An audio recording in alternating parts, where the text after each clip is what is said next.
What is the most terrifying thing you've ever experienced while home alone?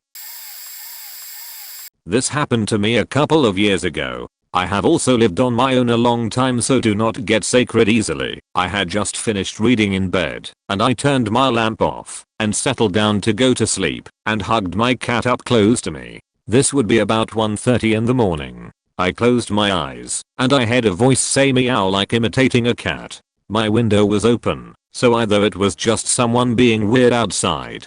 I opened my eyes, and in the middle of my bedroom was a small boy wearing a red jumper waving his arm above his head. I leapt up like a goddamn ninja and put the light on, and my heart was going mad. Now, nothing paranormal has happened in this house ever in the entire time I have lived here. I spent the whole night totally freaked out, only getting a bit of sleep when it started to get light outside. My friends thought this was hilarious when I told them. I was saying there is no way I'm living in a haunted house, and started googling cleansing, exorcists and whatnot. The next few nights other weird stuff started happening. I started sleeping with a T.V on, and as soon as I tried to get any sleep, I would hear freaky voices coming from it, or I would notice shadows dip by the side of my bed. It was dreadful. I actually resorted to saying out loud, "I'm really tired, so if you could not haunt me for one night I would be really grateful." I had never really believed in any of this sort of stuff before, so it was like an entire paradigm shift for me. Anyway, I was going on about this to my friends at work, and one of them asked if I was on drugs. Well, funnily enough, I had just started taking this new tablet Montelukast for my asthma. When I got home, read the side effects, a rare one being hallucinations. Stop taking them, no more hauntings. TLDR, drugs made me see ghosts. Update. Thanks everyone for all your replies. I woke up to so many notifications on my phone. I did some research myself after I realized what was happening, and I found out that it was prescribed mainly to children and to those who struggle with taking an inhaler, here in the UK at least. My asthma was going through a bad patch, so they tried a few different meds on me. I remember thinking, if you were a little kid and started seeing stuff like that every night and had no idea that it was the tablets causing it, the thought doesn't bear thinking about. Also, nothing has ever happened in my house since then. Everything is completely normal, and I now can sleep with the lights off like a proper adult. One night I was watching The Conjuring at home with my little sister when we heard someone putting a key into our front door and opening it. We were sitting in the living room next to a sliding door that was very close to the front door, so we both heard it very clearly. Now this didn't alarm us, since we knew our dad had recently gone out to get some stuff, so we just assumed he had returned. "Dad, you're back already?" I casually asked. There was no response. "Dad?" I asked again, thinking that he had not heard me the first time. Again, silence. At this point I get the feeling that something isn't quite right, and I could tell by the look on my sister's face that she was quite nervous as well. I'll note that up to this point she had spent the evening rolling her eyes at horror movie clichés, and she very rarely gets scared. We looked at each other for a moment wondering what we should do, before we started hearing a few more scattering sounds from right outside the sliding door. I was frozen in fear by this stage. I tried one more time in a louder, but shakier voice. "Dad, is that you? Please respond. Please respond," repeated in my head. But the silence continued. Now at this point I'm freaking out, and I literally jumped off the couch. My sister also abruptly gets up and starts rapidly walking towards the other end of the room, which leads to the kitchen area. She later revealed to me that she was planning on grabbing a knife. She had this horrified look on her face that I hadn't seen before. We looked at each other in nervous silence. I didn't really know what to do, and I didn't want to make any further sounds. I finally decided to walk up to the sliding door and began opening it as slowly as possible, peering into the darkness. I know, I literally became the idiot who investigates the unknown, creepy noise without anything to protect myself with. When the door was finally open wide enough, I poked my head out and scanned the corridor, preparing for the worst. To my surprise, there was no one there. But what was more strange was that the front door was still completely shut. We never heard the door close. My sister and I were obviously both extremely relieved, as we were almost certain that there was an intruder in the house. After this, I immediately went to go ask my mum, who was situated in her bedroom at the other end of our house, if it was her, or whether she had noticed anything. She told me that she thought my dad had come home, as well as she also heard someone opening the front door. Around half an hour later, which felt like an eternity at the time as we still quite shaken from the incident, my dad finally arrived home and confirmed that he had not come home earlier. To this day my sister and I still have no idea what happened that night. When I was 9, I was staying home alone. It was early morning. I had just gotten out of the shower and brushed my teeth. I put on my favorite outfit, set up a little area in the living room with my drink and a snack, and turned on the TV to watch. The phone rang. I went across the house to answer. The voice on the other end was familiar and very comforting. He asked about my day so far and made small talk. After a minute or so he said, "I like your outfit. Is pink your favorite color?" I replied, "Oh, thank you. No, it isn't."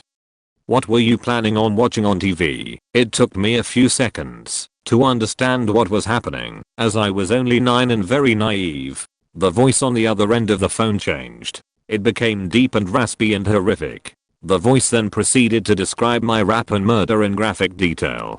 I went numb. My skin felt as if it were on fire. My heart was racing. I had never been more terrified in my entire life. I slammed the phone down and called my mom at work. I tried to explain what had happened, and I'm sure I wasn't making much sense. She got onto me for answering the phone and told me to go back about my day. I remember trying to explain that he was watching me. He told me what I had been doing. He told me what I was wearing. I mentioned that I was going to call 911 because I needed help. That isn't necessary. I'm not coming home. Just don't answer the phone and go watch TV. I hung up. I was confused. I was scared. I could feel eyes on me. I pulled the curtains closed. I raced around the house and was torn between doing what I felt was right and doing what I had been told by my mother. This whole time the phone was ringing. The second it would stop, it would start again. The sound of the phone ringing would pulse through my tiny body like electricity and practically paralyze me. I was frozen and on fire at the same time. I waited for a pause in ringing and called 911. I'm home by myself and I'm 9 and someone is watching me and he is going to kill me. She tried to keep me calm. She told me she would send help. I remember standing there, listening to this kind voice trying to help me, but I could feel every horror movie scenario playing out behind me. Was he creeping up behind me with a knife? Was he going to shoot me through a window? Was he going to throw a rock through the glass and open the door? I couldn't breathe.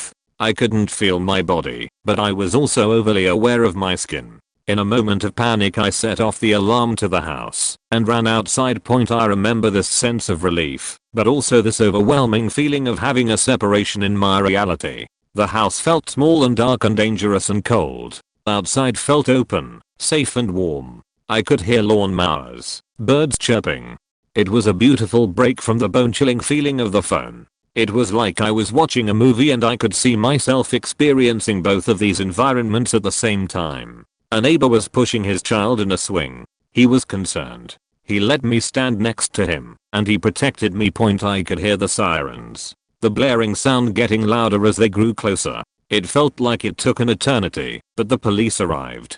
He walked over to me and asked me what happened. I did my best to explain, but so many of the words the voice on the phone used were embarrassing. I couldn't bring myself to say such adult words to a police officer. His other words were bone-chilling. I couldn't say those either. I can still hear my young voice repeating he was watching me. He said he's going to kill me.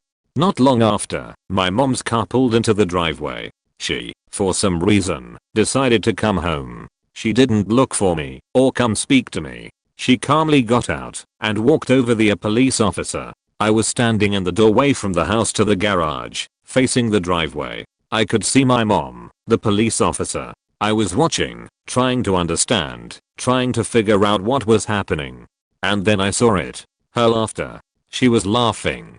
My face was swollen from tears. My heart was still racing.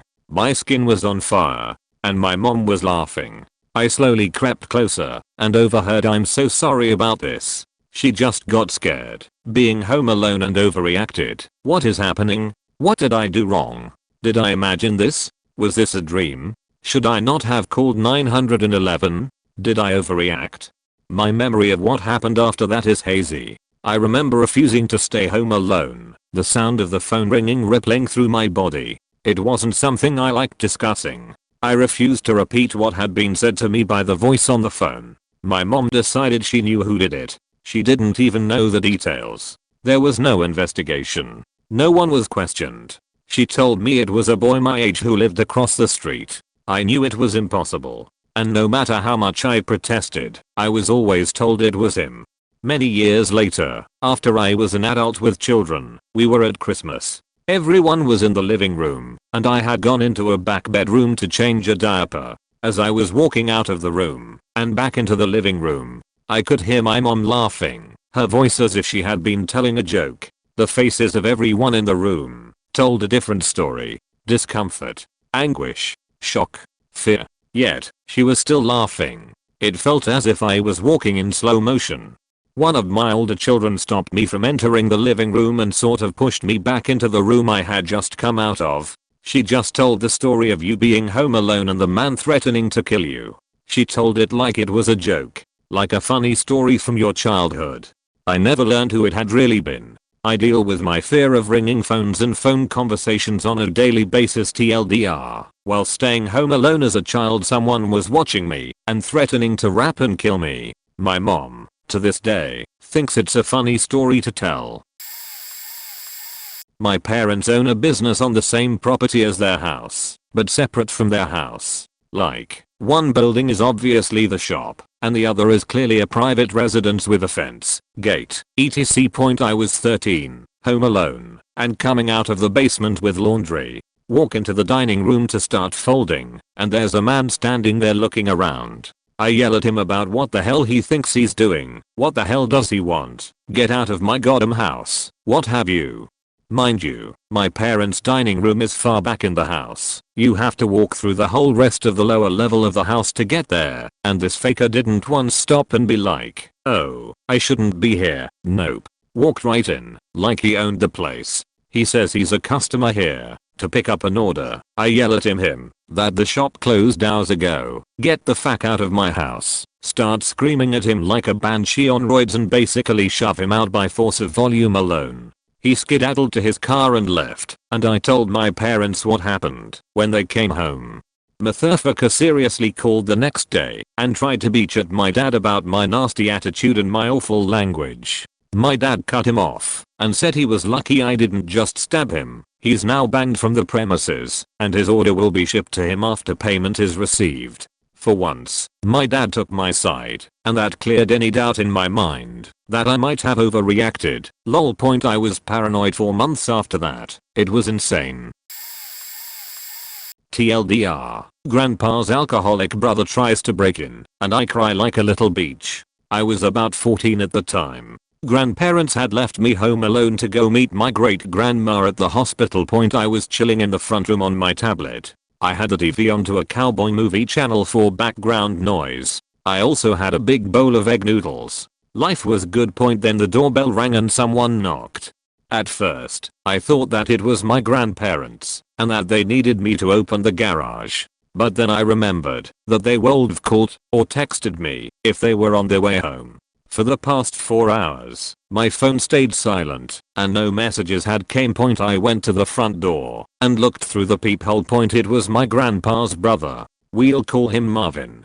Marvin had gotten divorced 2 years prior to this. He was an alcoholic, and he had been drifting from house to house of family and friends. He had stayed with us a few months ago, but my grandpa kicked him out after discovering that Marvin was cheating on the floor, even though the toilet was right next to his room. After Marvin left, he had tried to break in, but grandpa had stuck wood in the window, so it couldn't open.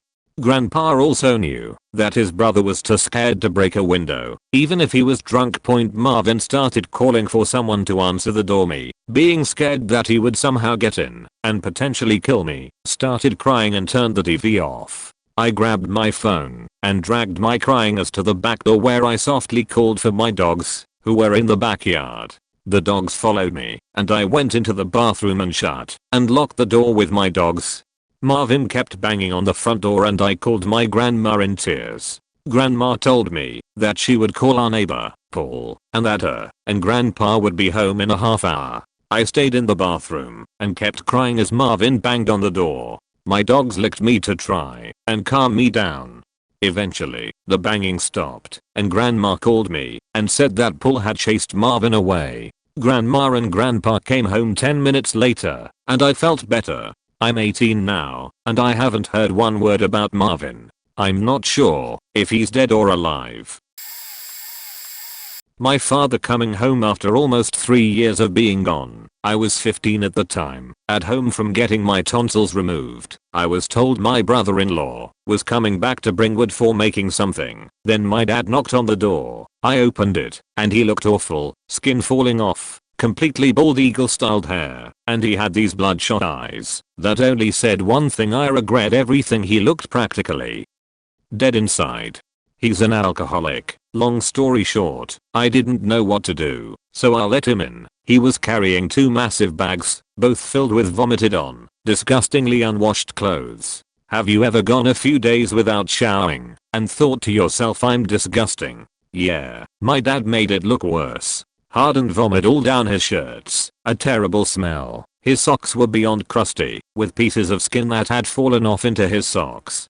He absolutely stank. We talked for a while. I offered him something to eat, since for all I knew, he was homeless. We hugged it out for a bit. I can remember how his beard felt against my face. Prickly, sharp, ungroomed. Absolutely horrible. He even cried as we hugged.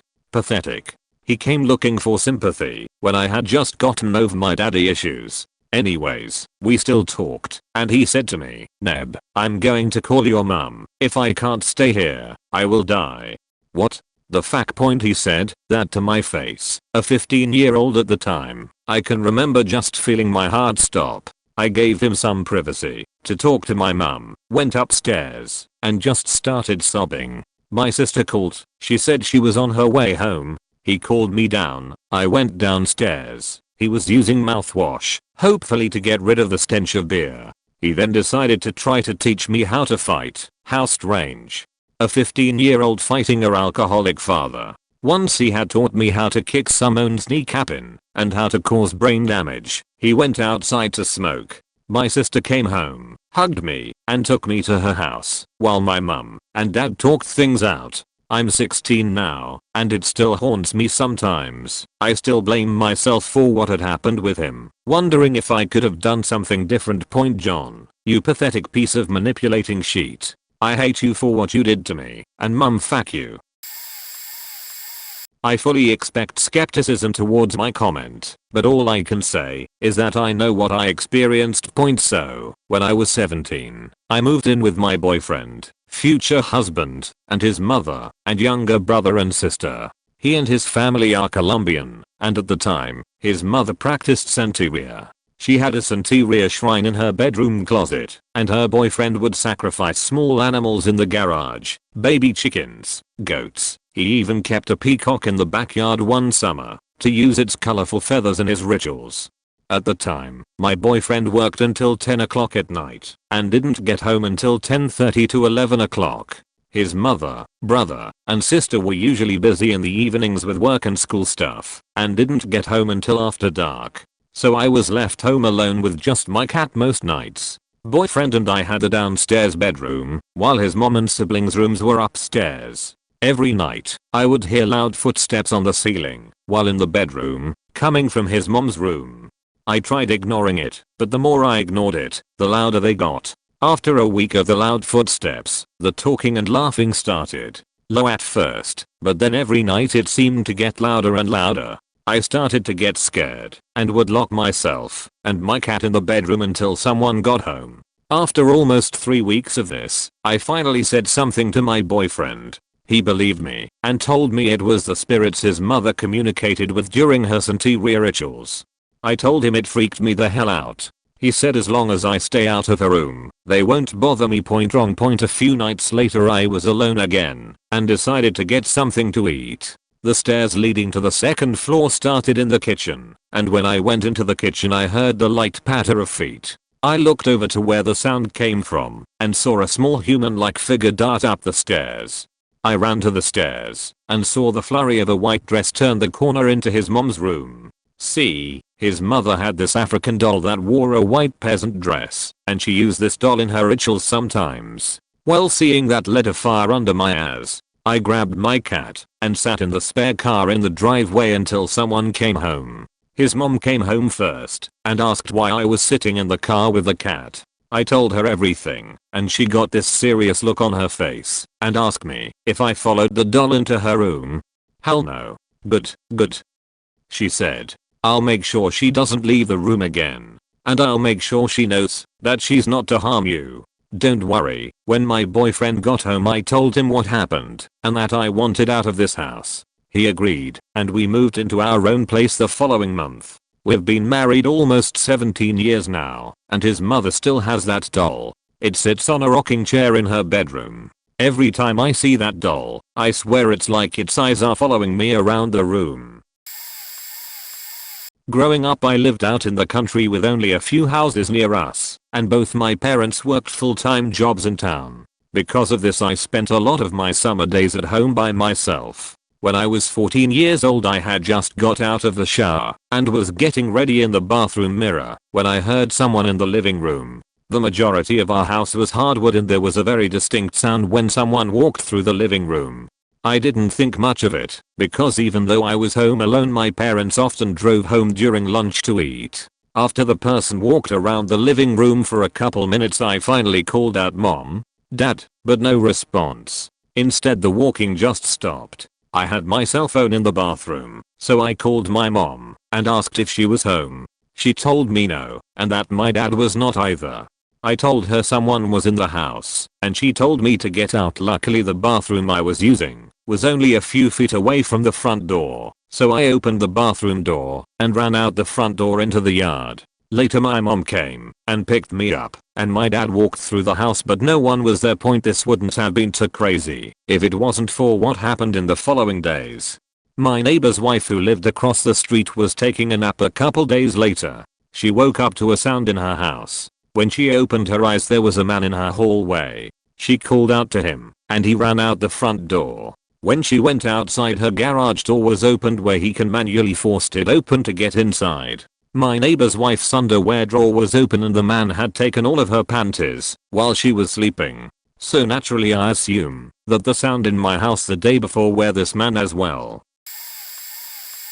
My parents were on vacation, so I was home alone for a weekend. When I was 15, I was watching TV late at night and saw movement in the corner of my eye through the window. I looked outside and saw what I think was a bear standing on its hind legs, looking startled at me. The thing is, a bear on its hind legs still looks like, a bear. This was more of a human with the head of a bear and bear fur.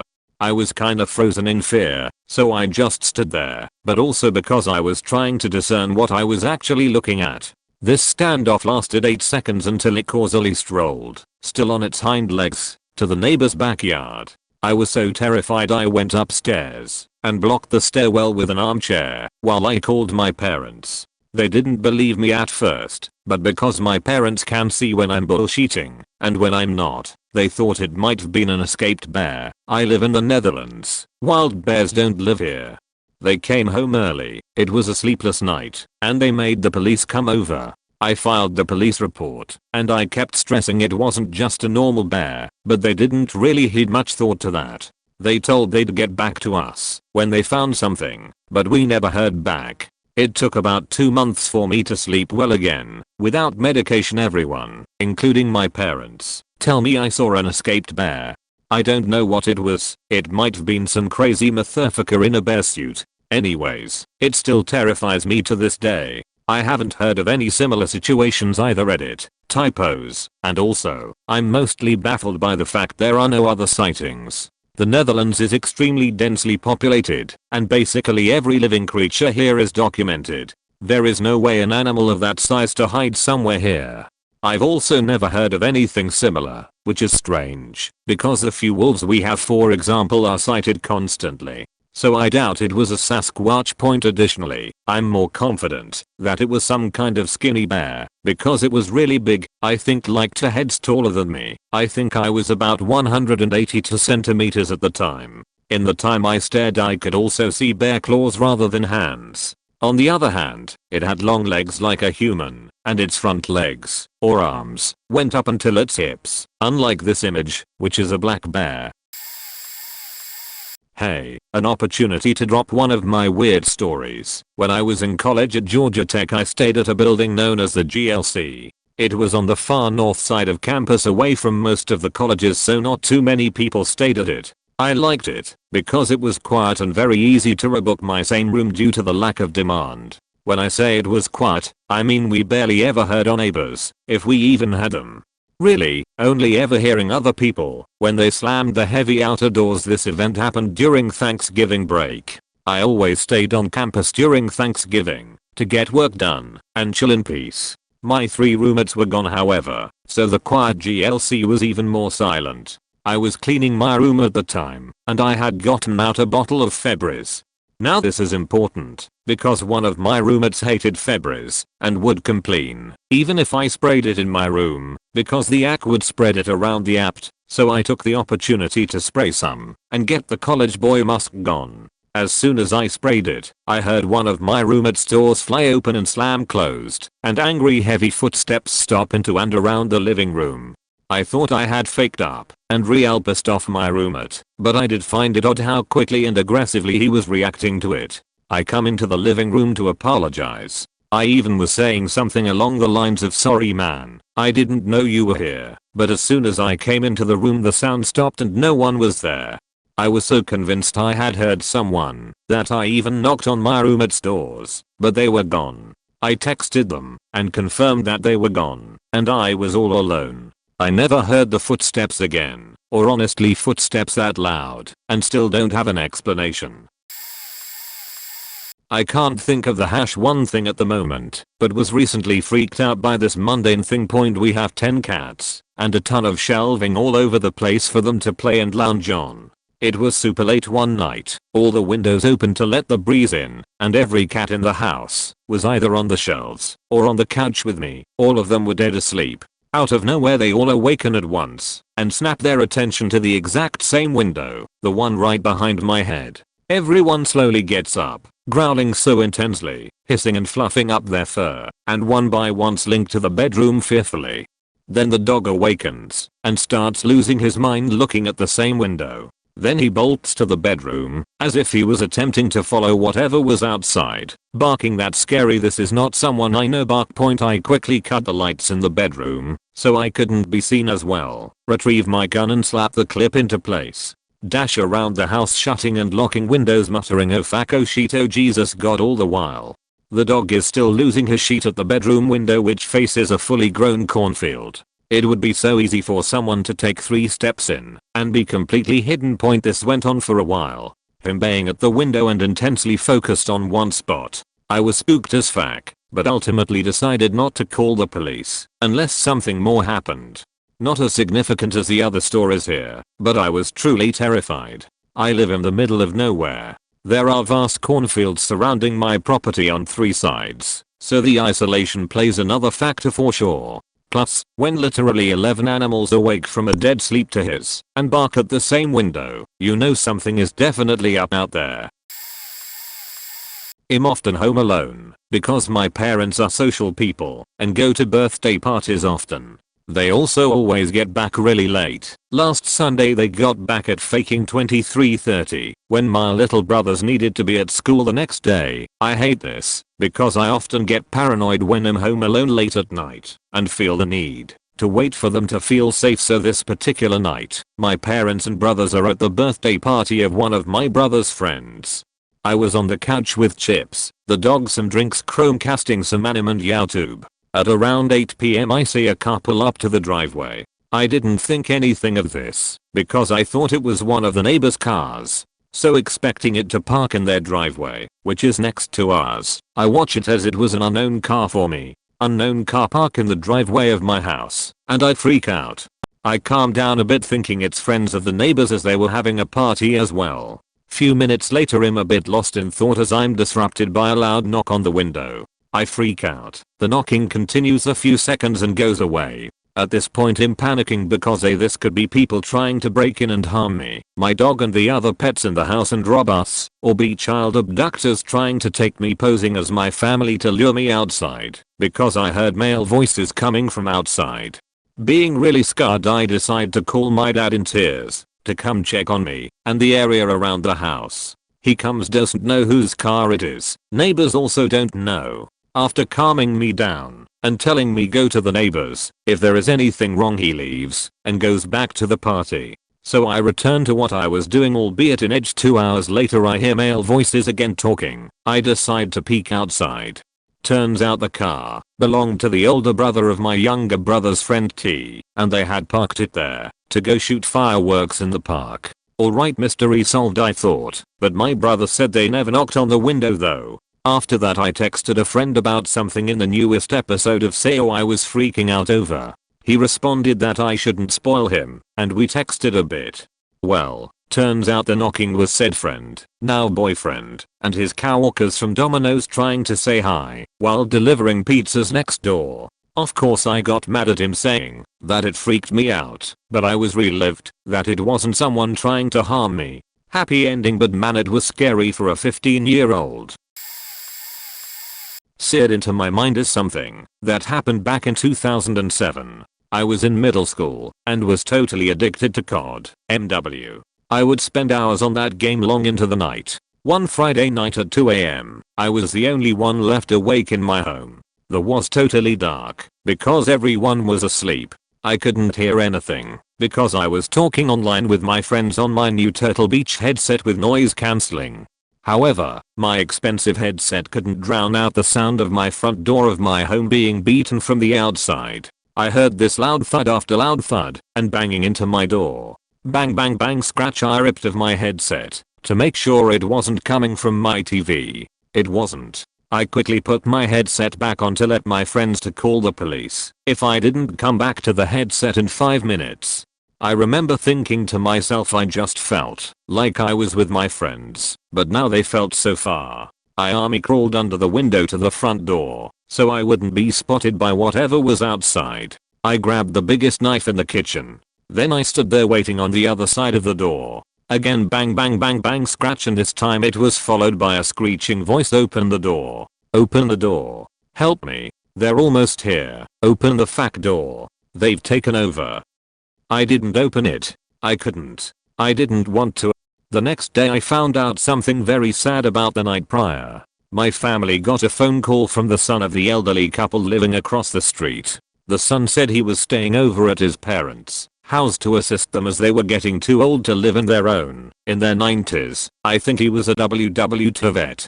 In the middle of the night the wife got up to use the bathroom and saw the son eating cereal and watching TV. She freaked out because she was suffering from Alzheimer's disease. She didn't recognize her own son. Since she thought it was a home invasion, she ran across the street for help. I went from feeling terrified to horrible. My 4-year-old cat's heart attacking her. It was like midnight and I had just moved into a new apartment on my own in the middle of a breakup, and she was playing with my other cat in my little living area while I was unpacking and hanging stuff up. All of a sudden I heard what sounded like hose spraying water in a short burst out there while I was in my bedroom, and at first I was worried something had broken in the apt. Then I saw my little orange floof laying in front of the fireplace on the floor, struggling to breathe. She'd had previous vet visits to monitor a mild murmur in her heart she'd been born with, but she was in normal health, so we didn't think anything like that would happen anytime soon. She couldn't breathe, and I couldn't process what to do. I was truly alone for the first time ever, and I've never had such a horrible panic attack. But with my hand shaking and in PJs I called the closest emergency vet clinic and asked them if they thought she'd survive the 20-minute drive to their office, and luckily, since she was still breathing, struggling and gurgling and crying, they told me to bring her in. I wrapped her up in a towel and held her against me while I drove her to the clinic. She made it into triage there, and they assessed her and put her on oxygen and were able to get her to calm down enough to breathe a bit more normally again. I don't recall the technical terms or exactly what even happened to her. But her heart was pumping fluid into her lungs. They x-rayed to show how full her lungs were with fluid in a short 30-minute span, and it was irreversible without invasive surgery, and even if she had the surgery, it would have only prolonged the inevitable. Her heart wasn't meant to function properly. I went home without her, to that new apt alone with my other cat, who was rather bonded with her. This happened mid 2019, and I still can't shake her loss. I fully believe in ghosts, and my house seems to have something in it. I think the most terrifying thing that's happened was about 3 AM. I'm woken up by a heavy dragging sound in my living room. The door to my room in right next to the front door in my living room. It sounded like someone just horrible dragging their feet back and forth across the carpet, and I could see the shadow going back and forth under the door, because I always keep a lamp on in the living room. I opened the door and nothing was there. I closed and locked it and it continued again. It finally stopped after about an hour. There's not anything I could really do, so I just kept the door locked and stayed in the bed. Other things that have happened are I've woken up in the morning to all my cabinets open in my kitchen and all of my dishes, pots, and pans were stacked smallest the largest on my counters. There's been multiple occasions of strong sense of baby powder and baby powder being sprinkled on my bathroom floor. I don't have any baby powder at all. I've also distinctly heard whispering conversations in my living room at night that stop when I investigate and continue when I leave, and occasionally in the room next to me something will knock on the wall that's next to my bed. The one that actually bothers me the most, and still happens to me every single day, is every time I stand at the oven and cook dinner, something tugs the back of shirt down. Every day. I've even worn multiple different shirts and different styles, to make sure it wasn't just me being crazy. It's even skin right shirts. At this point I say, what do you want? Please stop. I'm just hungry, and you're freaking me out. I was once home alone during the holidays, when I was 17 as I was working. My parents and siblings were approximate 200 miles away. It was about 2 AM, and I had just turned all the downstairs lights off, and nipped into the downstairs bathroom, before heading off to bed. While I was in the toilet I heard footsteps in the room next door. I was frozen and managed to scream, "Dad, help." I then heard what I thought was a glass smash. I walked around, but didn't see anything out of place, no smashed glass or anything strange. I thought maybe I'm going mad. I just couldn't get over there was no smashed glass, so I went to bed as normal. When I woke up in the morning the downstairs window was wide open. Couldn't have been left by accident, it was snowing. I rang my mum in floods of tears. The police came straight away, and they were really great. It was clear that the window had been popped open, and what I thought was broken glass is actually the shell we have below the window. Sounds like that when you jump on it. They took print CCT, but they were pretty clear they didn't think it would go anywhere. There had been a spate of robberies in the area. A week later the police came back, and they looked so stone-faced and a bit shell-shocked. They asked if they could look around the garden, and they basically found a bush hollowed out with cigarette butts and beer cans. They basically said that this guy's a known peeping Tom, but they've been worried for a while that he was going to escalate into sexual assault, as they suspected him in a few cases. They suspected that he had known I was home alone and waited until I turned off the lights and was 100% alone before breaking in, and that when I called out and mentioned my dad he freaked out and left as I hadn't seen the guy, and that he could just say his prints were on the window from something else. My case never went any further. 2 years later he was jailed for breaking into a woman's home, raping and murdering her. Sleep well everyone. Not technically home alone, but I was up after everyone else had gone to bed. After a night of television my family, typically early risers, headed off to bed at around 10 PM. Back in high school I was even more of a night owl than I'm today, and would regularly stay up in my room reading and drinking Diet Lipton citrus green tea by the gallon. My room was across the house from everyone else, so when I finally got tired I would have to walk through the dark house to get to the bathroom and brush my teeth. At around 2 AM I began making this walk. As was my habit I would turn on the lights in the next room before entering, just because I was a little suspicious. The only room I could not do this in was the living room, where we had all been watching TV that night, and which the bathroom is connected to. I made it to the bathroom without incident, and brushed my teeth NP. When I turned and looked back into the living room, there was a fire roaring, literally making noise, in the fireplace.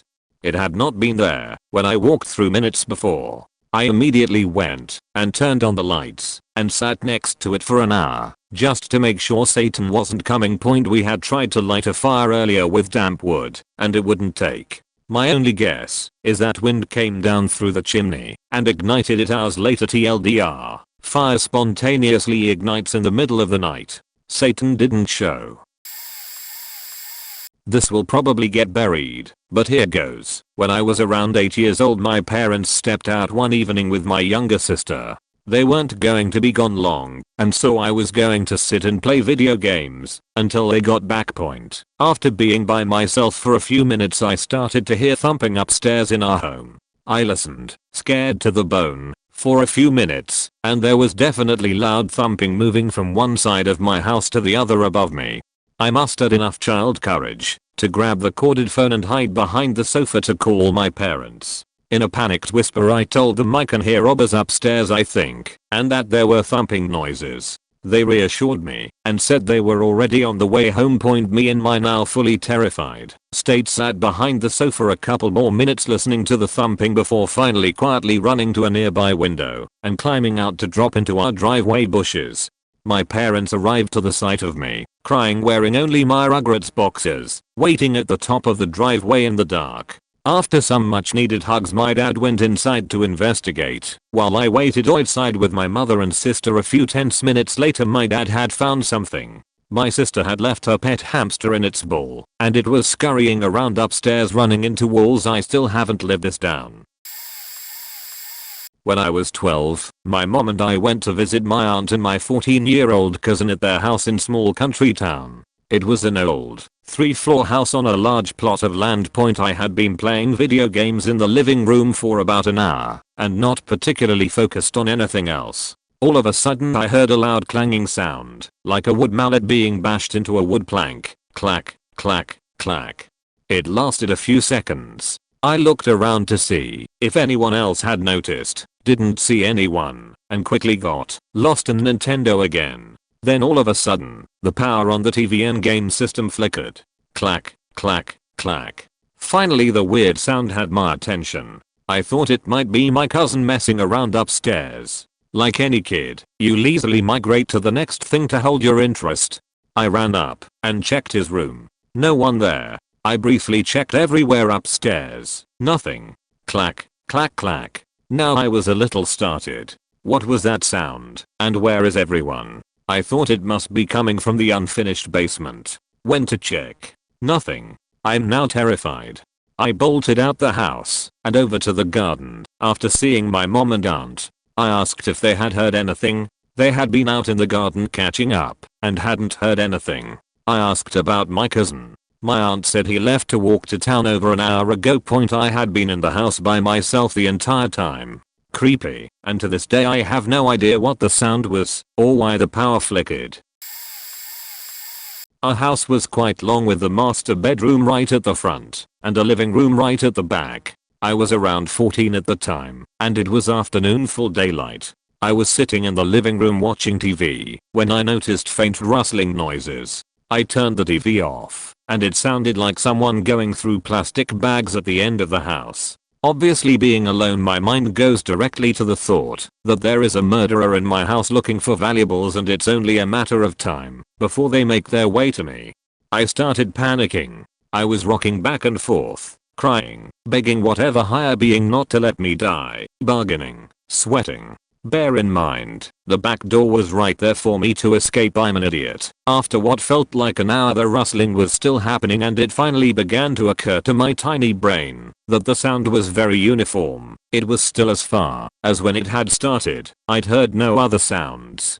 I finally got up the courage to get up and investigate. I grabbed the stick we used to prop open a door and a knife from the kitchen and really slowly made my way down the long hallway, trying to avoid all the creaky floorboards. I reached my parents' bedroom and the mystery was finally solved. The window was open and the wind was blowing the curtains inwards, making them brush over some clothes sitting in plastic bags over and over again. Taking a dump after that relief never felt so good.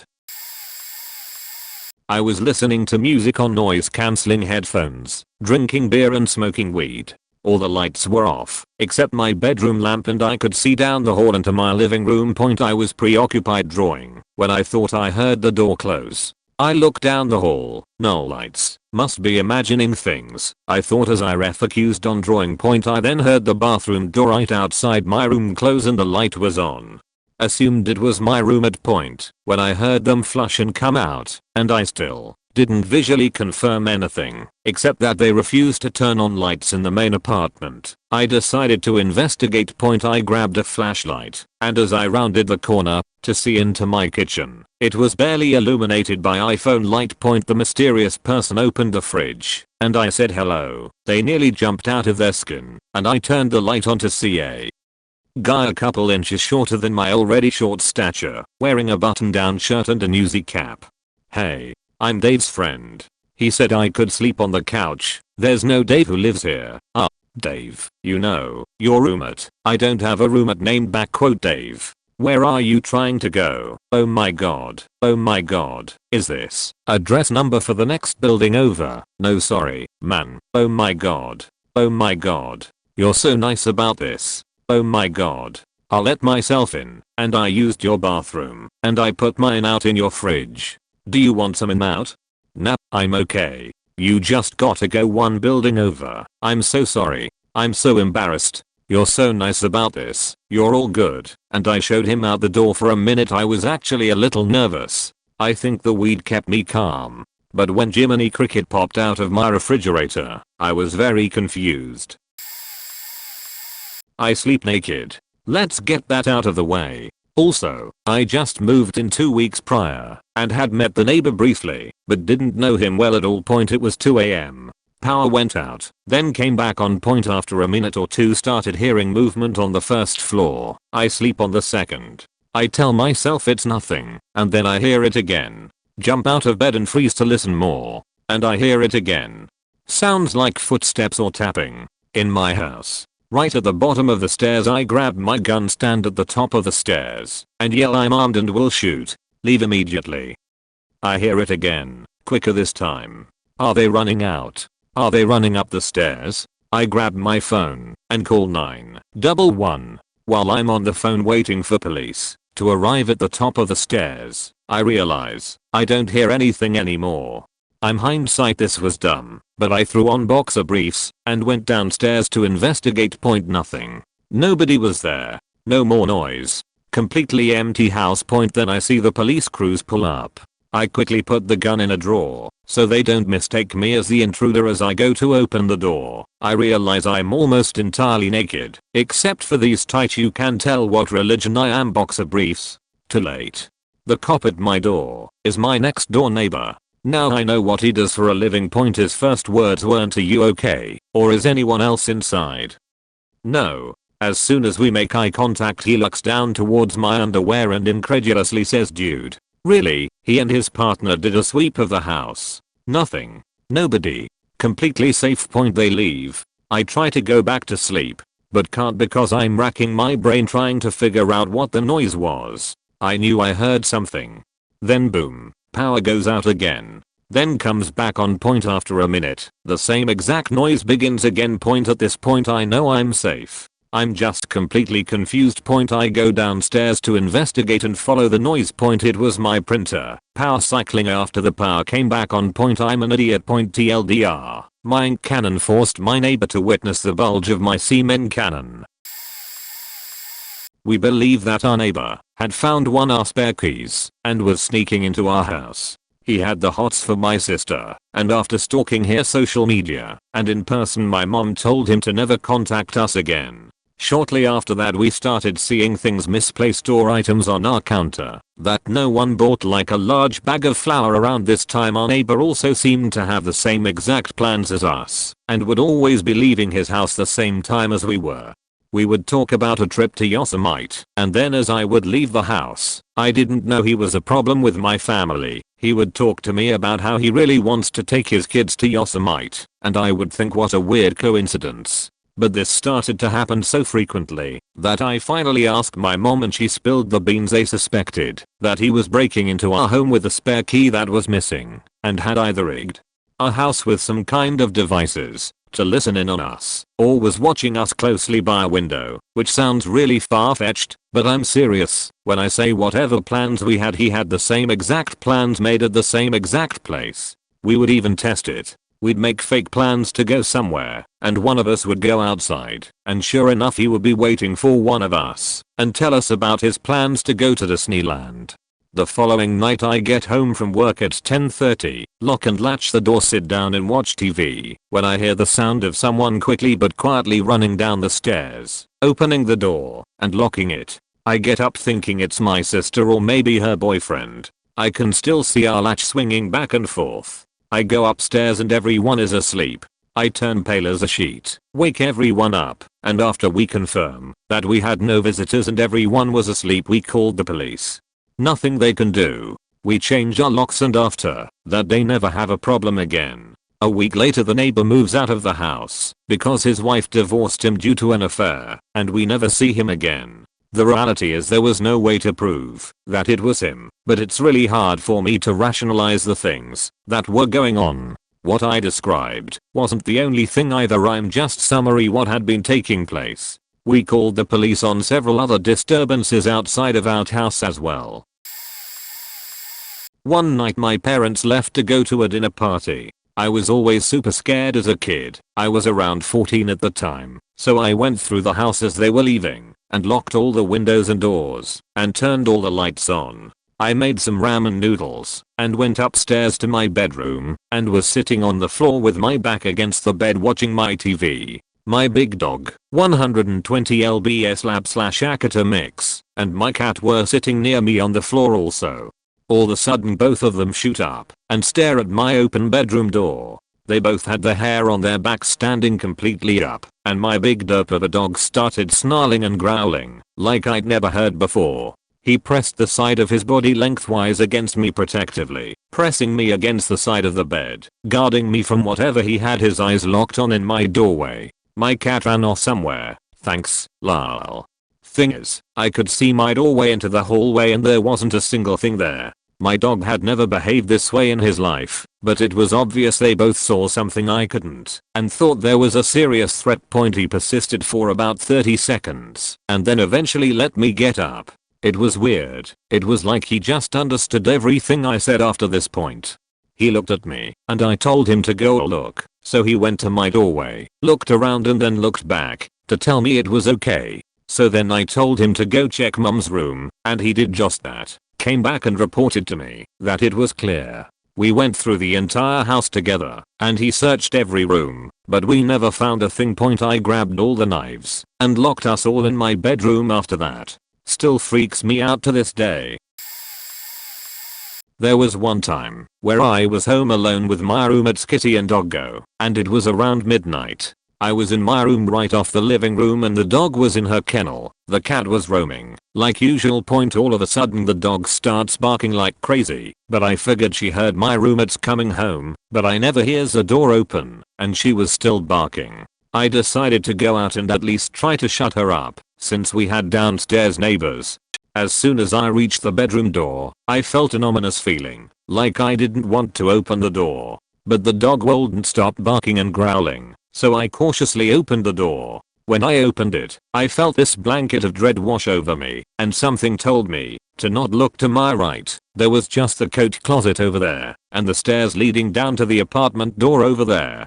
Not looking that direction, I just looked at the dog to find she was in a very defensive position, her chest lower to the ground and her fur slightly straight along her spine, and not breaking eye contact to the corner next to that closet. I was genuinely afraid to look at. The cat was over to the left, but in a similar defensive position as the dog.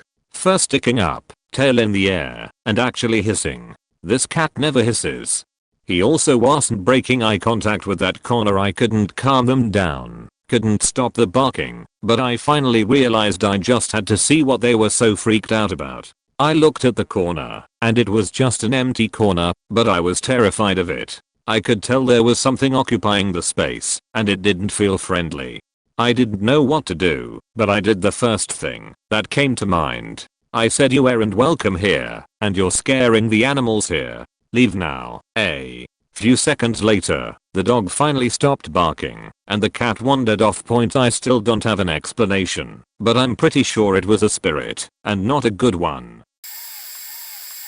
My ex's mother bought a closed down nursing home to use for storage for her auction items. It was pretty gross, and she wanted to spruce it up a bit, so she paid me to go clean the toilets. This place has one central hub and maybe 5 or 6 hallways branching off from that.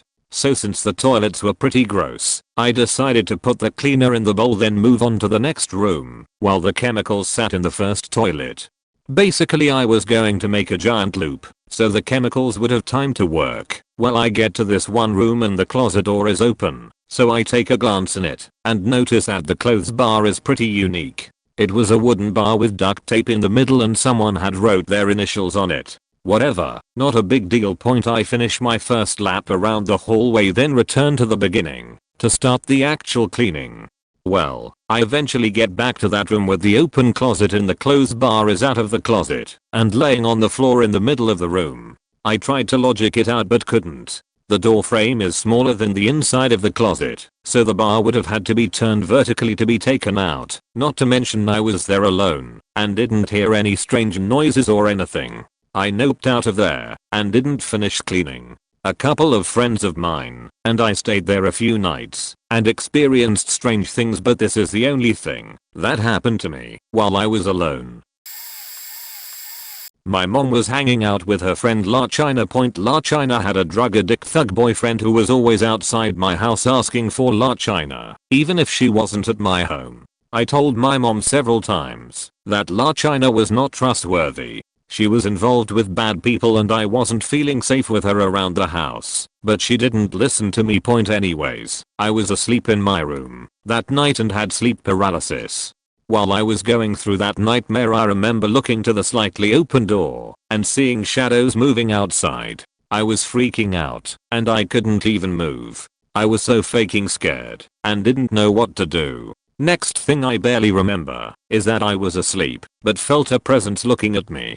I was terrified. One of my worst nights ever. I had the scary feeling all night long. In the morning, my mom was already home, and she asked with a worried tone where my guitar and PS2 were, if I had them with me in my room. But no, both things were in the living room that night. Turns out La China's boyfriend broke into my house. He was the one looking at me sleeping in my room. He stole my stuff. Worst night ever. My mom still be friends with La China faking beach. She didn't care. I moved out as soon as possible, and I don't talk to her anymore. I wasn't alone, but it was maybe like 3 AM. For context, my dad is very paranoid about making sure the side door to our house is locked, kind of to the point where I would roll my eyes when he'd ask for me to make sure it's locked, and he'd check later anyway. My brother and I sleep in the basement, our parents on the second floor, our aunt on the third, and we have tenants on the fourth. So one night I'm just reading something, and I hear the knob of the side door frantically jiggling. I paused and thought maybe it was the tenants who live upstairs. There have been a few times where the daughter would come home that late, or they would bring the grandmother home from the airport. I sit up and wait to hear the jiggling of keys and the sound of the key going into the lock. Few minimums go by, nothing. Maybe they're searching for their keys in the dark. Another few minimums, nothing. Then 30 minutes and still nothing. That's when I realized someone probably tried pressing their luck, that there would be an unlocked door in the neighborhood and would just walk into someone's house to do God knows what. I was thankful of how my dad double checks that the door is always locked, even though we live in a pretty quiet neighborhood. I told my mom and even she was surprised, but she took it seriously. Oh wow, this is so going to be taken the wrong way. Stuff that needs explaining. At the time we lived in an old 1940s duplex, with us living on the second/top floor. There was a front, neighborhood street, and back, main street. We lived close to a freeway entrance. My mom liked to keep the back entrance closed so she could get back in. As one, she disliked keeping her truck in the front because break-ins. The back had a gate W/lock too. The lock on the top staircase door had one of those pick up and slot into place locks instead of your conventional key lock. She did this because I was unreliable when it came to answering my phone, especially while sleeping. Plus, whenever my mom would pull into the driveway, you could audibly hear her truck tires driving on the concrete and pebbles. And, when she does pull in, she usually stays outside in her car for upwards of an hour. A few years ago in 8th grade it was an off day from school for whatever reason. I like to sleep very much to the point where I can sleep like a boulder. My little sister, 3 at the time of this story, was in the house with me because before I went to sleep, however, my mom had told me that she was there and asleep and that she was taking my stepdad to the place where he worked. Fast forward maybe an hour or two and my dad burst into my room asking if I knew the baby was awake. I was unaware as he had just woken me. My little sister, who was wrapped up in a blanket, was in the backyard driveway sitting on the curb bawling her eyes out. A couple a house or two down had heard/seen/noticed her crying while I was passed out and waited down there with her until my parents got back. Stuff happened and it got resolved. They probably thought we were abusive, though, because turns out CPS got called on us when I was home alone and old enough to be. I was hanging in the kitchen on Halloween watching Harry Potter and a guy came in through the kitchen door with a gun. He was grabbing me by the shirt telling me to get on the ground. I thought it was a Halloween prank and was trying to make conversation like, hey man, what's this all about? As the guy was struggling to hold me down, a second guy came running in and kicked me in the face.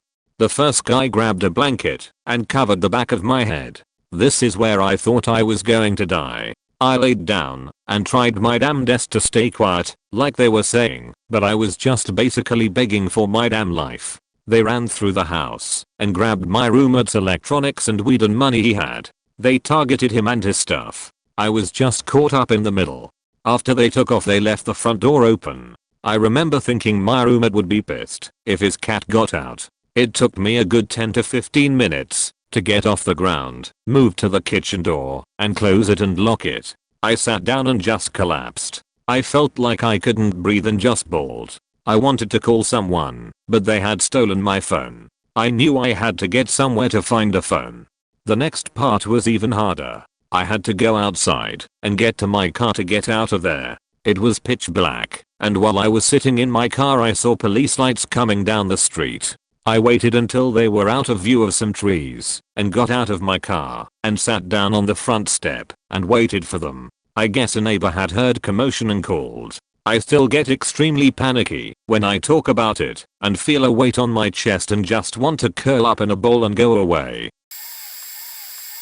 This was in the middle of the night while I was sleeping. I wasn't alone, my roommate was with me, but it was still scary. We lived in this house my third roommate's, who wasn't there at the time, uncle bought, renovated and rented out to us. It was in the middle of farmlands a couple miles from a fairly populated city. Our house had about 3 acres. About a third of it is covered in forests that extends beyond our property.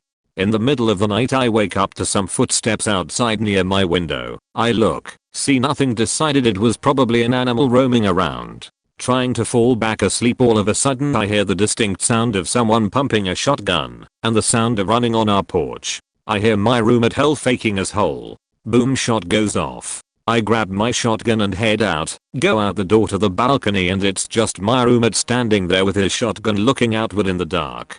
Turns out my roommate also heard footsteps and heard them on our porch. There was someone trying to break into our house and was most likely trying to find an unlocked entrance. He had fired a warning shot in the air. The criminal ran away into the woods. Out of context it was scary as shit, but once I knew what was happening I felt relieved to have a roommate who was vigilant. In the end I think I asked if we should call the cops. He thought we shouldn't, but we did stay up the rest of the night watching Game of Thrones. 17-year-old female here. I have 4 other siblings, 2 of which are older and 2 younger. Yes, I'm the dreaded middle child. My mom and dad work a lot, which meant I usually end up babysitting. My two older siblings are males, and as the oldest daughter it's kind of in the books that I'd play the second mom when the first mom isn't around. When I was 13, I was home watching my younger sister and brother. At the time they were 4 and 7. My older siblings were in the basement playing Xbox. I had cleaned, reheated dinner for them, played with them, and put them to bed eventually. Around this time I liked to have time for myself, which usually meant getting something to eat out of the fridge and watching Big Brother on the living room TV. I had gone into the kitchen and looked out the window by the sink because I saw a flashing light. At first thought, I assumed it was a car passing by. It wasn't until the light appeared to get closer to the house that I started to get suspicious. I walked over to the door to get a better look. At this moment I could see a man stumbling over his own feet in the middle of our yard. He had his phone flashlight on. It appeared he was looking for something. He must have seen me by the door and began to walk closer to the house. Beginning to get scared, I quickly shut the curtain which covers the glass door and hid behind it. I knew the door was locked so there was no way he could get in. I began to hear loud knocking on the door, followed by slurred speech. All he said was, "You need to let me in." I can't remember how many times this guy repeated it, but it was a lot. I held the phone in my hand, ready to call the police. His drunk adventure soon left after a good 15 minutes. I made sure he wasn't at the door before I called my parents. They then told me to stay inside and that my mom would come home. That was the last time I ever saw him. I never heard anything about him after that, nor figured out his identity. I still babysit sometimes, and I always get that eerie feeling that something is going to happen. Spooky. My mom left to take a vacation to visit family for a month from a tropical area, so we take full advantage when we scratch up the money, and I, a lonesome 22-year-old male, had to take care of everything in the winter in a very cold city. All was well. I can cook, clean, work out, go to my uni classes, take care of my dog, whatever. All was well, despite a depressive episode I got past due to some very unfortunate circumstances. Anyway, so I got shingles all throughout my left arm and left back. Everyone was very confused. I only had the chicken pox vaccine. Point doctor. Lol, no way you have this is shingles. Why do you have shingles? Old professor at school. I'm going to need a doctor's note. I can't believe you. History tar. What? How old are you? I'm going to need a note. I couldn't sleep even before the huge rash and pain set in fully.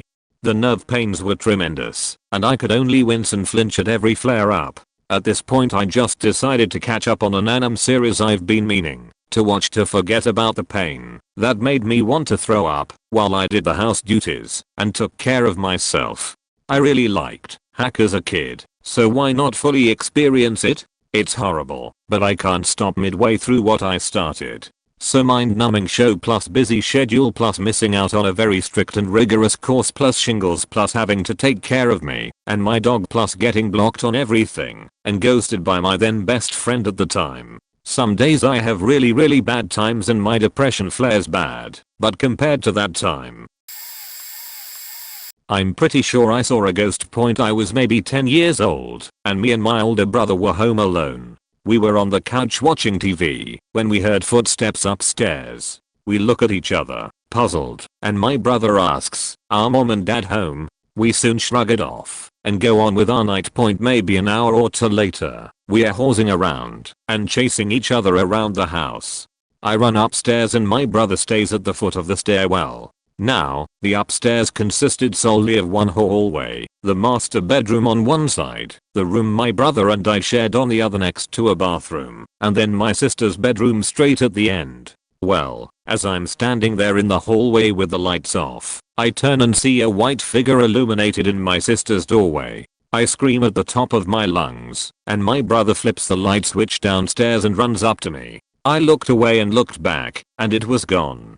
We told our parents once they got home, and my dad went to investigate and came to the conclusion it was probably car headlights outside coming through the windows and reflecting off a full body mirror my sister had near her doorway. I didn't really buy that. I clearly saw a figure, not some streaks of light, but I accepted the explanation because I just knew how my dad was. Years later, after my parents divorced, my dad moved his new wife and her kids into that house. My stepsister got what used to be my sister's room. My sister was old enough to have moved out at that point. When I told my step-siblings this story, my stepsister said that she had been hearing footsteps walking back and forth outside her room at night, and I legit got chills. I was home alone one day and decided to BBQ myself a burger for lunch. Went out to the back deck, turned on the BBQ to warm up, then went back inside to grab the burger out of the freezer. Spent literally 30 seconds rummaging in the kitchen freezer, find the burgers, turn around and the whole back of the BBQ is on fire. I should also mention my parents had just recently rebuilt the back deck, and it took them a month to do. It was beautiful and the BBQ was right up against the deck wall / privacy lattice. And it's a second story deck, so I'm pretty sure the whole neighborhood could see it.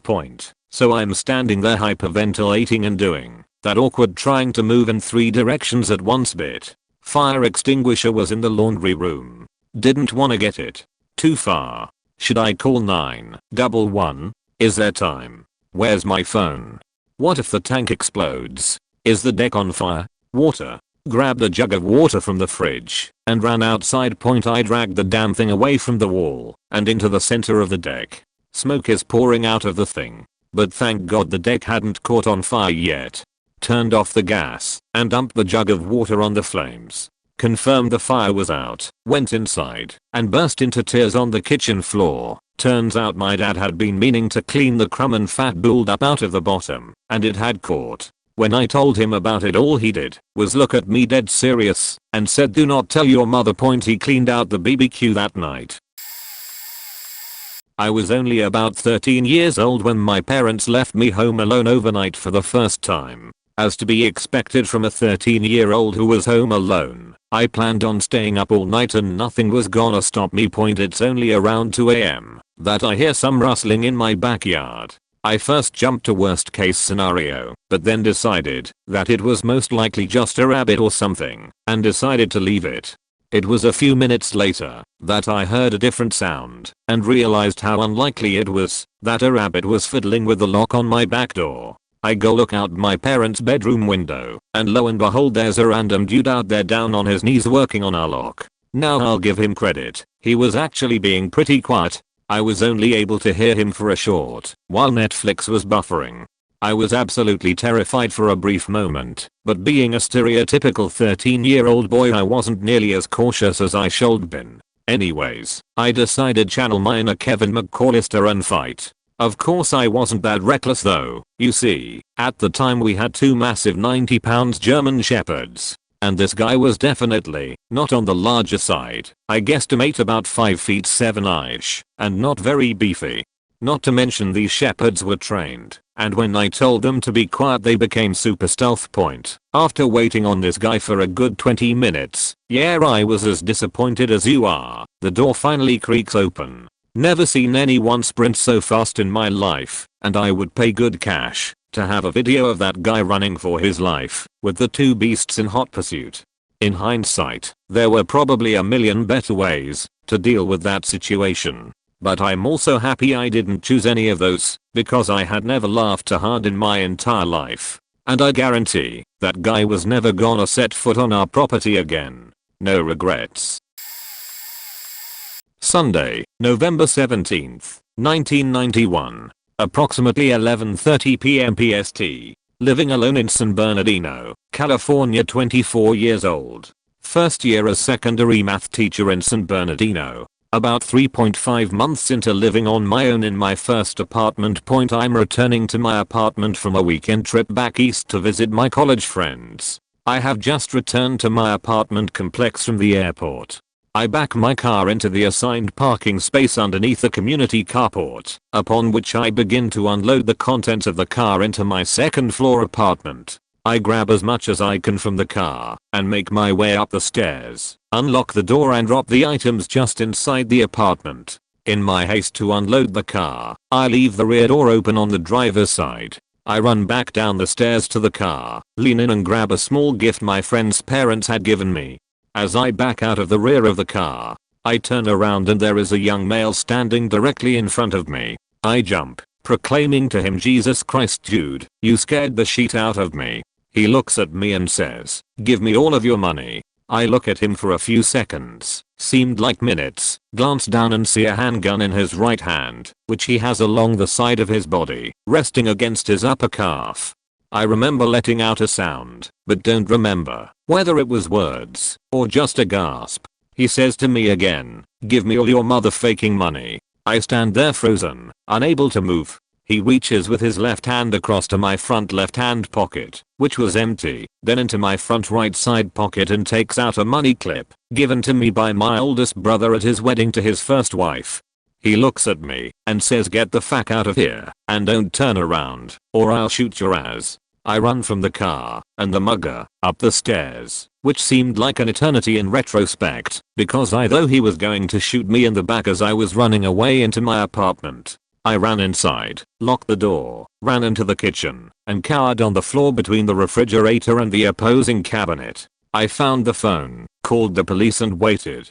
The little I remember after that was what seemed like the entire San Bernardino Police Department out in full force, helicopter included, looking for the mugger. I also remember calling my sister back east at approximately 4 AM for her, scared shitless they never did find the guy. I was so traumatized, I was unable to leave my apartment after dark for nearly 6 months. It took me almost a year to again feel comfortable leaving my apartment at any time of the day. Each time I walked to my car, my head was on a swivel, and I was like a scared rabbit darting my eyes every which way looking for danger.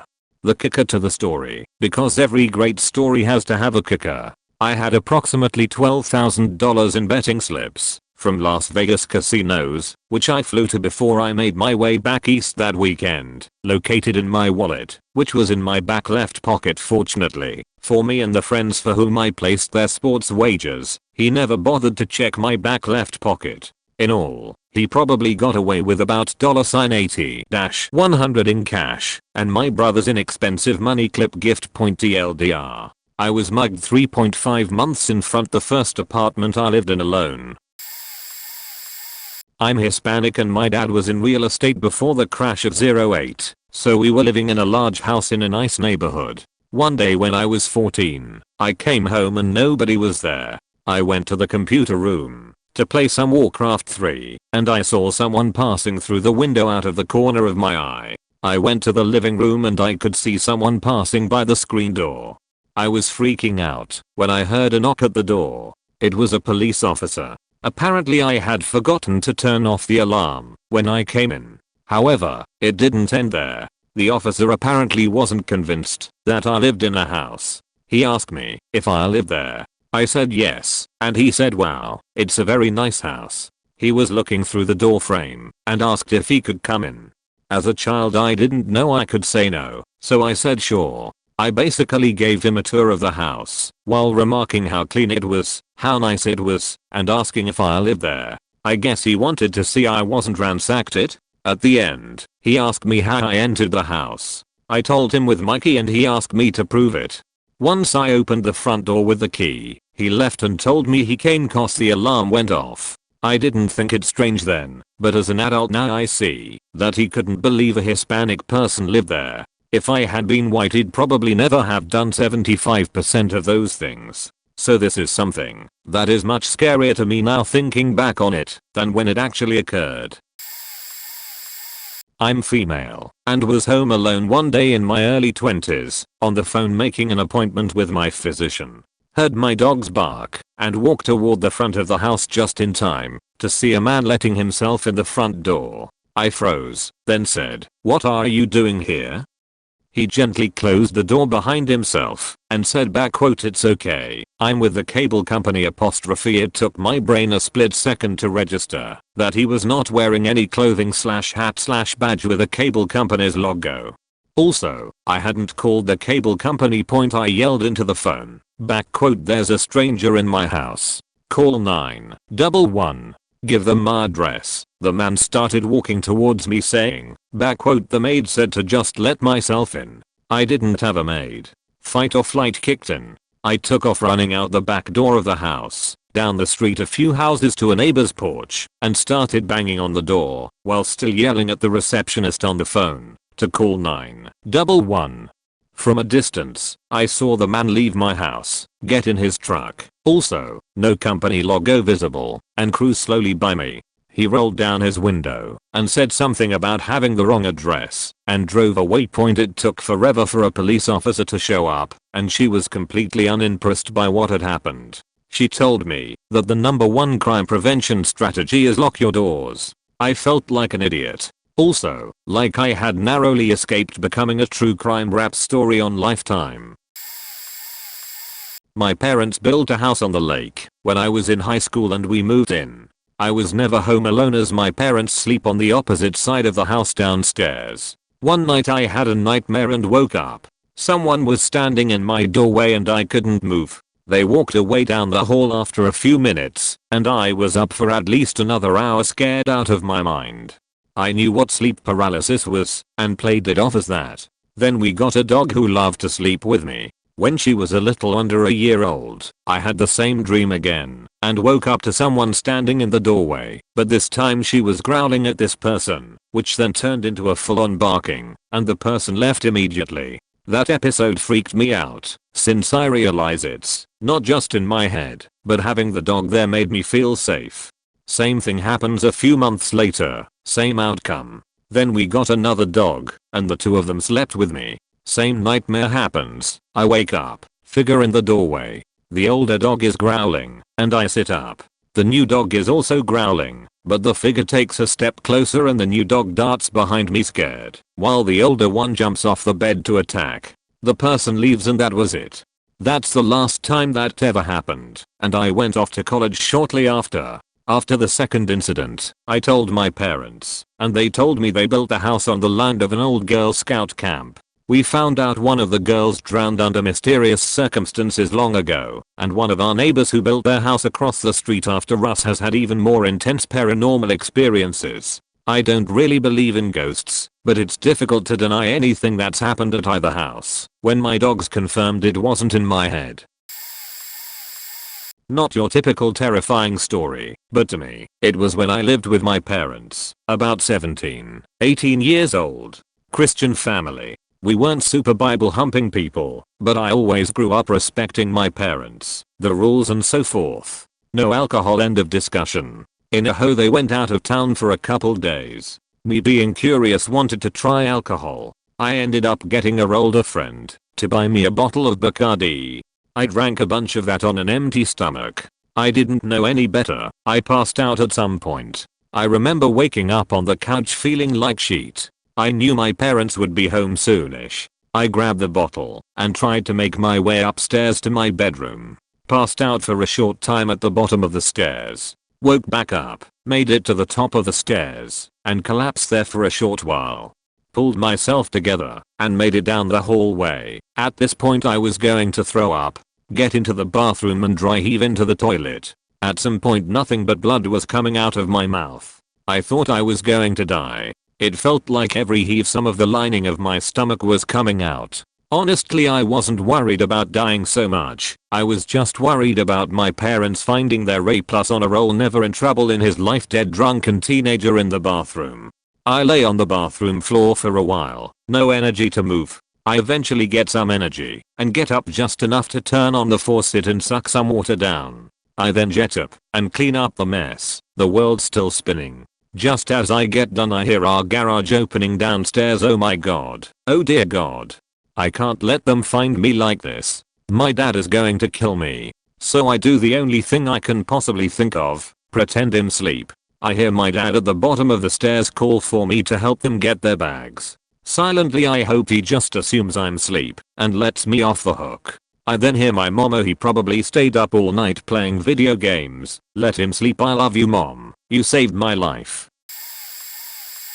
It was a Saturday night at home. My partner had just left to go out for a drink with some girlfriends. I'd just smoked a joint and settled in to watch John Wick 2. About 30 minutes into the film I heard some noises above our apartment on the neighbor's balcony. It was raining pretty heavily, and these noises were closer than usual. I popped my head outside, looked up, and saw a man trying to scale across from balcony to balcony, left to right.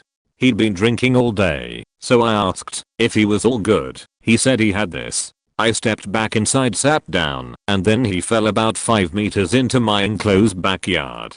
His head missed the corner of my concrete garden bed by about 20 centimeters. He landed with one of his knees taking the initial impact, followed by his head smashing into the ground. He was unconscious for about 5 minutes. When he came to, he rolled over. His top row of teeth had been pushed back into his head and his knee had been twisted 180 degrees with his leg facing the other way. After he screamed for a while, his mate jumped over the fence and we carried him through my apartment out to our apartment lobby. He left a pool of blood in my backyard and a trail all through my house. His drunk mates all told me to leave them alone as they called an ambulance. For the next hour all I could hear were screams from him refusing to go with the ambulance and his mates and girlfriend yelling at him. Point was not what I was expecting. At least John Wick had me prepared to seagull that night. I woke up one morning to my dog Honey putting her paw on me and looking around strangely, as if she was confused. It's like when you get up and have that hazy fog for a bit and don't really know what's happening. It was definitely like that for me and probably her too. I remember asking Honey what was wrong, but as I did that I heard loud noises coming from downstairs and immediately thought it was cats. They like to knock over things like all cats do, jerks. But I quickly realized they were all accounted for also. After the sounds repeated a few times, I started to get really nervous as I realized it was probably another person and not something innocent. Point basically, 3 guys broke into the house around 9 to 10 AM in the morning. I'm a writer and did PC repair stuff on the side, so I'm usually here at that time, and since my husband had left for work already, they thought that no one was home. They went and took my collection of old iPhone boxes, collectibles, basically anything of value, and were even in my refrigerator, and took a can of Pepsi from it. I guess they were thirsty, but like I said before, they thought no one was home, so it was safe to rob the place. When they heard me get up out of bed upstairs, they immediately dropped what they were doing and decided to book it out the back door and into the little forested area that existed there at the time. Turns out they had broken into several homes. Each one they did research on to find out the schedules of who lived there, and after the police sent out a helicopter to find them, they found TVs, collectibles, phones, loot, basically everywhere throughout the forest. I have no idea what their plan was, but they just dropped everything and started running. Point I guess the truth is, it was so scary to have 3 guys break into my house like that.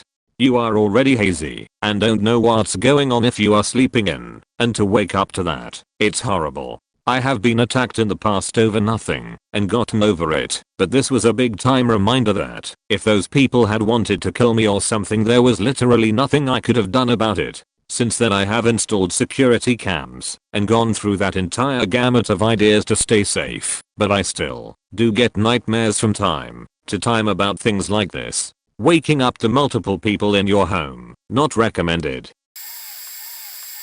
When I was a kid, I had a next door neighbor that would spy on me and my family. He would record our conversations and take photographs of my mom when she wasn't looking. Point the reason we know this now is because his wife and family got a restraining order on him, and during that process, all of the recordings and pictures were found on his computer one night, about a half a year after his family won the case. I was home alone with just my dog.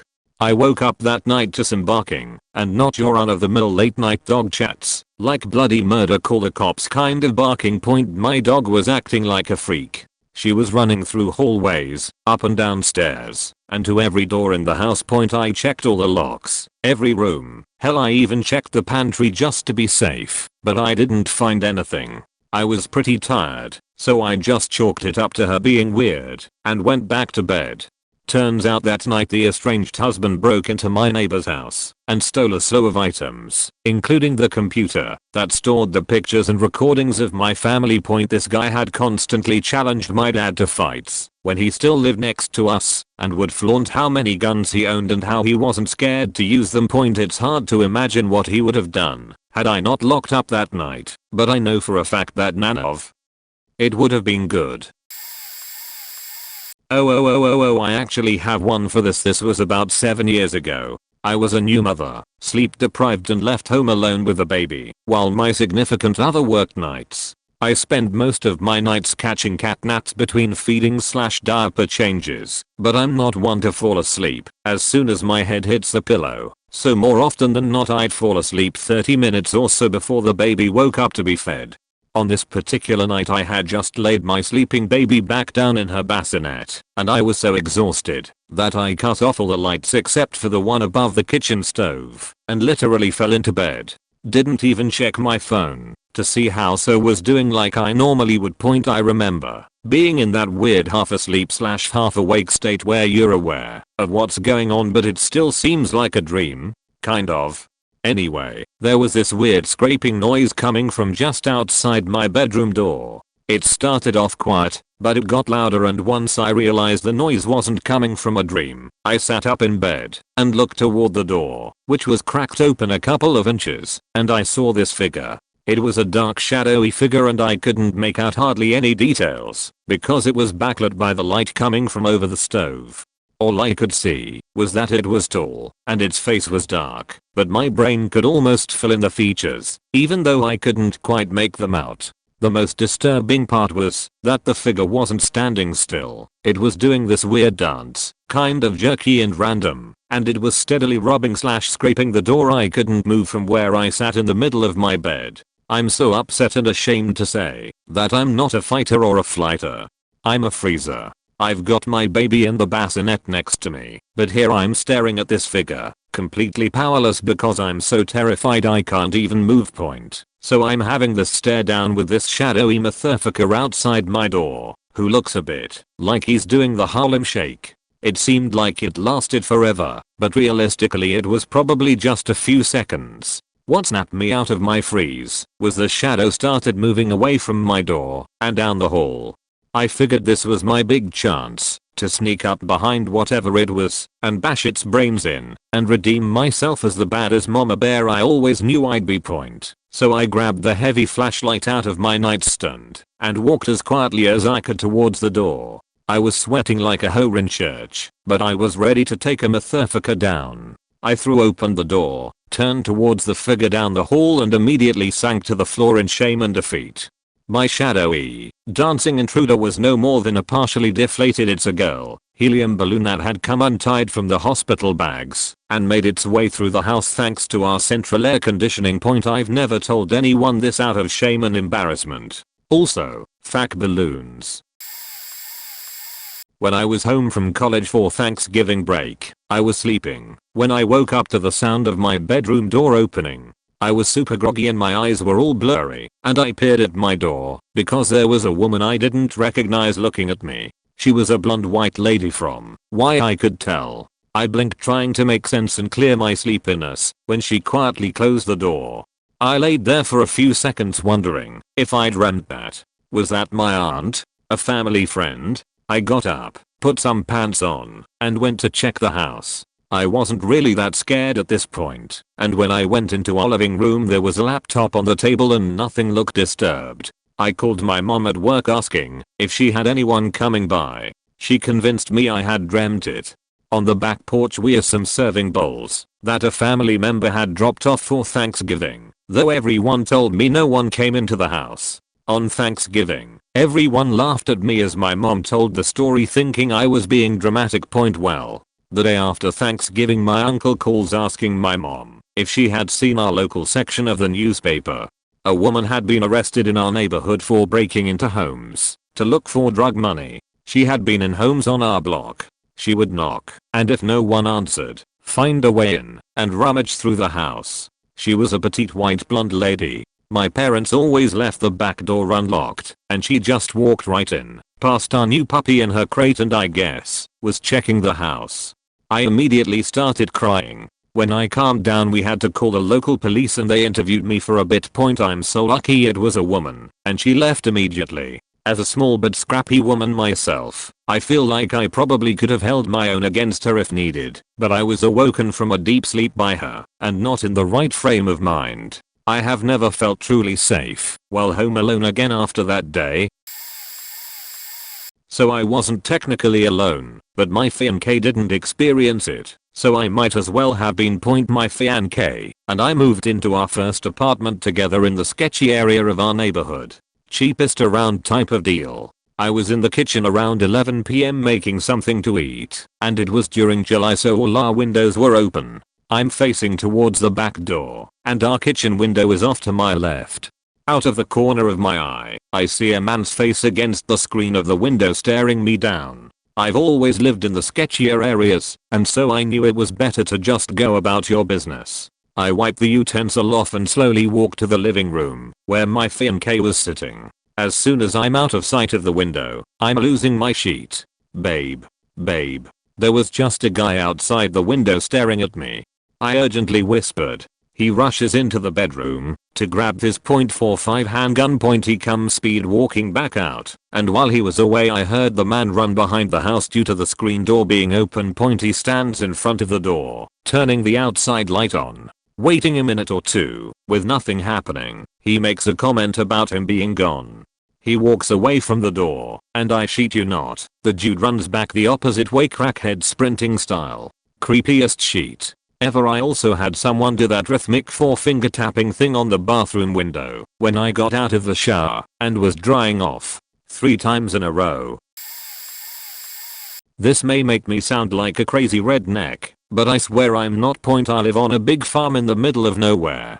Can't see the road from house, pitch black as there are no lights or street lamps. One night I get up in the middle of the night to go to the bathroom and I see flashlights in the field where my house is. My house was basically in the middle of a hayfield. I freaked. My dad was the sheriff, and I called him. He also lived on the property past my house.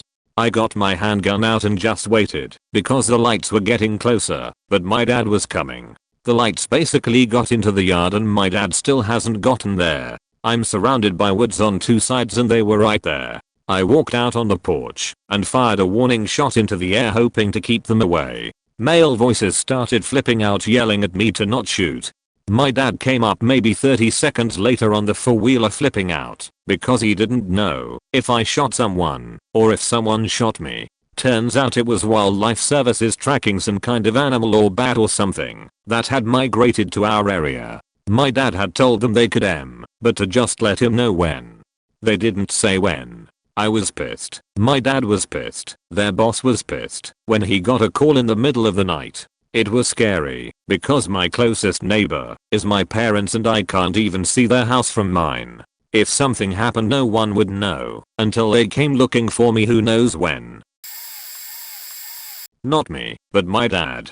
For some background, he grew up in Hudson, Ohio.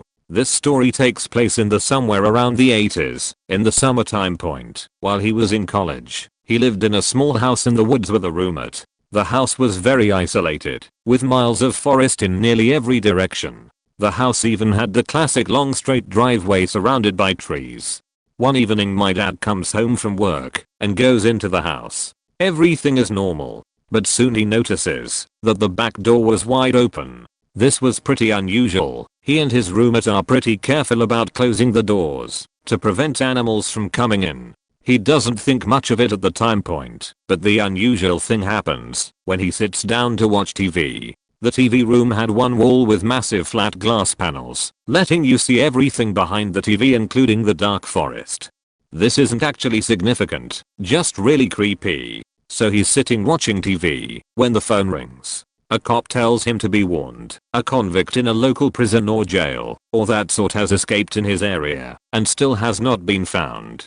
My dad is immediately freaked out. The first thing he does is he calls his roommate to ask him if he closed the back door. The roommate replies with yes. He had closed that door. A door that was not prone to opening itself by way of wind or anything other than the turning of the doorknob point. So there's my dad, sitting in a literal cabin in the woods, and he hasn't even been anywhere except the TV room. He decides to call the police and let them know about his situation. He doesn't leave the room. The time between him sitting next to the phone and the moment the police arrived was short, but felt like eternity. Nearing the middle of the night, he hears the alarms and walked outside to see about 10 cop cars rushing down the driveway. He immediately felt relief as they rushed into the house to check every nook and cranny. The police find no sign of the escaped convict. His roommate came home shortly after the cops left, and the convict was found not very far from the house a couple hours later. It is very possible he went into the house that night and left without leaving a trace point, so that's my father's story. I promise it's not fake, or at least I don't think it is. It's just my recollection of my dad's story. I was 19 and attending a local junior college. I got out of school early one day and went straight home. We lived so far out in the sticks that we never locked the front door. I parked my vehicle and was going to go grab a few things before heading to my girlfriend's house. I opened the sliding glass door and immediately heard a sound from the rear of the house. I turned to look in that direction and a big man wearing a ski mask standing maybe 6 feet 2 was barreling toward me. The first thought that ran through my head was, I wonder why dad is wearing a ski mask. He then shoulder blocked me and hauled us out the still open glass door. I picked myself up off the floor and, being thoroughly pissed off at this point, grabbed my Model 1894 Molin lever action from the rack on the wall and followed him out. He was lumbering toward the tree line behind the house when I announced, "Hey buddy, you might want to stop or I'm going to shoot." He must have thought I was only kidding because he didn't stop. That was when the tree slightly in front of him exploded into so many toothpicks. Frankly, that's what happens when a 240 grain .44 Magnum slug hits a small tree. He absolutely believed me after that display as he went from a slow trot to full on sprint into the woods. I knew where he was heading because there is an old logging road that goes right down our property line. I figured, correctly, that he had hidden his vehicle down there and would emerge up on the small county road that we lived on. So instead of following him, I sprinted out to the county road and was standing at the end of the logging road, rifle at my shoulder, sighting down my scope. A short time later, I saw him appear on the road, huffing and puffing, completely out of breath. He still had the mask on, so I couldn't see anything but his eyes. That was when he looked up and saw me drawn down on him. The look of absolute terror in his eyes as they opened as wide as humanly possible still brings a satisfied smile to my face, because turnabout is fair play. Motherfaker. Without hesitation, he dove headfirst into a thicker of briars and brambles that grew alongside the old road and disappeared from view. About a minute later, I heard a truck engine start and see it flying up the road toward me. At that point I considered that he, too, may have a weapon in his vehicle and jumped over into the ditch on the opposite side of the county road from where the logging road emerged. I threw back over the top of the ditch like a World War I trench soldier and thought about putting 2 or 3 of those slugs through his engine block, but I didn't. He tore out of the old road with his foot firmly and heavily on the accelerator, slinging dirt, grass, and loose gravel everywhere. And then like that, it was over. I walked back home and called my folks. They called the sheriff's office and a deputy came and took my statement. I conveniently forgot the toothpick making exercise in my official report, but I think word got around. Several years later, my grandfather, who lived next door to us at the time of the incident, was talking to the sheriff and mentioned that we didn't see any law enforcement out in our neck of the woods that often. The sheriff looked him in the eye and said, "We've gotten reports that you'll take care of yourselves out here." He wasn't wrong. Well, this occurred over 20 years ago, but I was at home alone with my then 15-month-old son. Dad was at work. It was a hot Southern California morning, and as always we had the door that leads from the house to the backyard open, so that we could get some of the cool air before we had to close up the house. My backyard had a pool that was safely fenced to protect a little guy from falling in. Now he had just mastered walking that month, so he was allowed to roam in our child-proof backyard. He had done it many times before, so on this terrifying morning I'm calling to my son and he's not answering me, so I start with the backyard. He's not out there. I check the entire house, behind doors, under beds, couches, and under his crib. I had all of our doors locked. He was nowhere to be found. I then call my neighbors. The husband was a paramedic at the time. He collected some of the other neighbors from our street, and then I called my husband who said he'd be right home. Now when I said I checked my home, I checked both sides of the house, all over the yard, the entire house inside and out. By the time my husband got home I was hysterical, thinking that I must have been the worst mom ever. My husband made me sit down and try to calm down. "What? The neighbors were outside out front looking for my precious child. Everyone was at a loss when all of a sudden I hear my husband talking soft and sweet like he always did to our son. After what felt like hours and hours, I was inconsolable when my husband walks in from the backyard with our son, whom I might add, had just been awakened by his father, who quietly said, "I found him." Do you know where he was? You know, on the side of your house, where they put the air conditioning unit, you know, big square white box. My son thought that we were playing hide and go seek and sat down on the other side of that unit, where you can't be seen unless you are physically standing there and looking over it, and fell asleep. Now, because he was so tiny and it never dawned on me that he would sit there and wait for me to find him, I was never so scared, worried, and happy at the same time that when my husband handed him to me, I cried for like the next 3 hours straight, and I wouldn't put my baby or let him out of my sight for many more. I thank my husband and hero for never letting me feel bad for that incident, and who chalked it up to being a very brand new mom.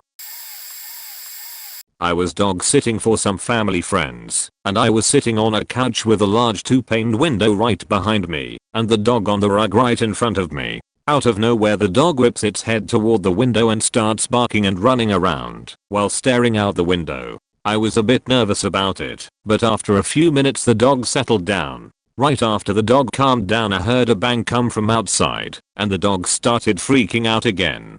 Now the next part is where I really started to panic. For context, they had security alarms on all their doors, but they were disabled because I was going to be going in and out of the house all weekend, but the alarms would still beep for a few seconds when the doors opened. So about a minute after the bang, the beep of the alarm goes off and the dog sprints to the door leading out to the garage. I'm panicking because I felt for sure my life was over, and being the smart high school student I was, I looked around the kitchen for a weapon. Instead of picking up a knife or something, my dumbass picks up a spaghettio can and creep over to the door and just listen. A few minutes of silence, and then I hear the beeping again, and the dog freaks out again. This keeps on for like 10 minutes and finally it stops. After waiting for another 10 minutes with no noise, I peek out the door and the back door is open and nothing seems different. I called my mom and went home and didn't calm down until like 5 a.m. My wife and I once lived in an older ranch house built in the 40s. One winter evening, my dog was on the back patio digging at something he shouldn't have been. I knocked on the glass to get his attention. The cold made the glass brittle, and it broke, slicing my hand wide open down the length of my thumb. I rushed to the kitchen with blood pouring out. I ran my hand underwater until I could find a towel to try to tie a tourniquet. Do you know how hard it is to tie a tourniquet onto one hand with only your other hand? By the time I was finished, I had gone through a stack of towels. I then tried to call my wife, who was on her way home from work. But the last thing she had told me before we had hung up 10 minutes previous was that her phone was dead. At this point I was dizzy from the loss of blood. The tourniquet was failing, and my wife's phone was going straight to VM. I was terrified of passing out, so stumbled to the garage thinking if I did lose consciousness, I would at least be the first thing she'd see as she pulled up. All I could do was apply as much pressure on my hand as the towels had become too blood-soaked to retie into an effective tourniquet. And as I sat down on the cold garage floor and felt my eyelids become heavy, I remember being startled as the garage door started to open. The last thing I remember before waking up in the hospital was the blurry image of my wife jumping out of the car.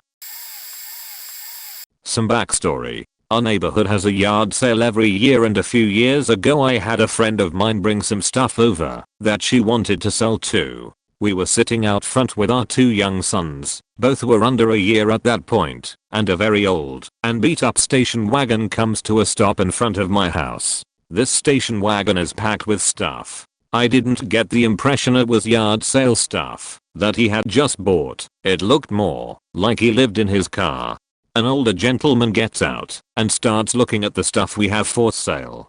To paint a picture, this guy looks like he's seen some shit. His appearance is just rough, to put it simply. He asks us a bunch of questions about different things we have out, and after he's looked everything over quite a few times, he just sort of hangs around for a few minutes asking us what we do, if we grew up around here, how old our kids are, etc.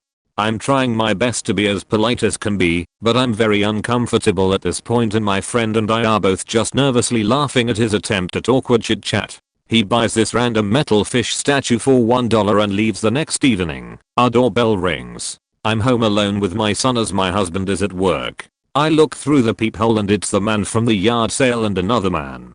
The second man is holding my screen door open, while the gentleman from the day before is standing square with my front door. If I had opened the front door without checking, nothing would have been separating us. I loudly asked if I can help him, and he says that his friend liked the fish statue and they were wondering if we had another one. I said it was my husband's statue, and he was in the shower, but I would go ask. I ran upstairs, put my son in his crib, and grabbed our handgun from our safe. I came back down and yelled to them that my husband said no. They both left and never bothered again, but that was definitely the scariest thing that ever happened to me while home alone. I get chills when I think what could have happened if I had opened the front door, or maybe they really did just want another metal fish statue. I was in a roommate situation with my ex-husband. He would go out every night and do his own thing while I stayed home with the children. There would be strangers in the house during the day. He didn't work while I was at work. I would occasionally see them if I came home during my lunch break. He would be gone by the time I got out of work and picked up kids from daycare. We rarely saw each other. He would yell at me when I would lock the door at night. It was hard for him to unlock the door when he was drunk. I would of course lock the door. One night I woke up about 12:30 am. I don't know why, I just did. I was messaging an old friend of mine who was working the late shift when I heard the doorknob turn. My first thought was, oh wow, this guy's back early. He usually stayed out until 4 or 5 am. He would only come back early to shower and then go back out. I figured that's what he was doing, so I pretended I was asleep so he wouldn't mess with me. But the door never opened. I figured he'd call me and yell at me to open the door, but he didn't. Then I heard the same noise at the side door. He never went over there. I waited some time and then called him. He was still at the bar and it wasn't him. I told him what I heard and he didn't care at all and hung up on me. I've always wondered if it was him telling one of his friends to come over and use me. He would always joke that his friends could do whatever they wanted with me. He never cared.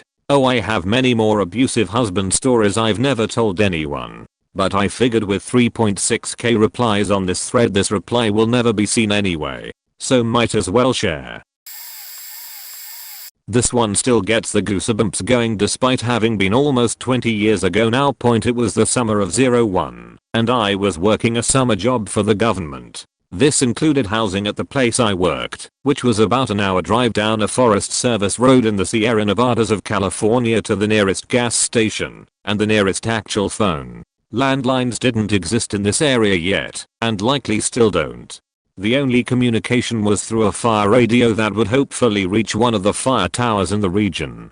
The facility was fenced with a tall chain link fence sheltering what was basically a small 3-bedroom house with a detached garage and a shed that housed the generator. This generator was the only source of electricity during the day. 4 to 6 of us worked out of this building, but I was the only one who stayed full time. The others commuted from the larger ranger station about an hour away, near the same gas station mentioned previously. Once they left for the day, I was alone until they returned the next day. One evening I had decided that I was going to skip my usual hike to the creek to fish and fire up the generator to watch a movie. I waited until after the sun went down because horror movie in the woods seemed like a great idea.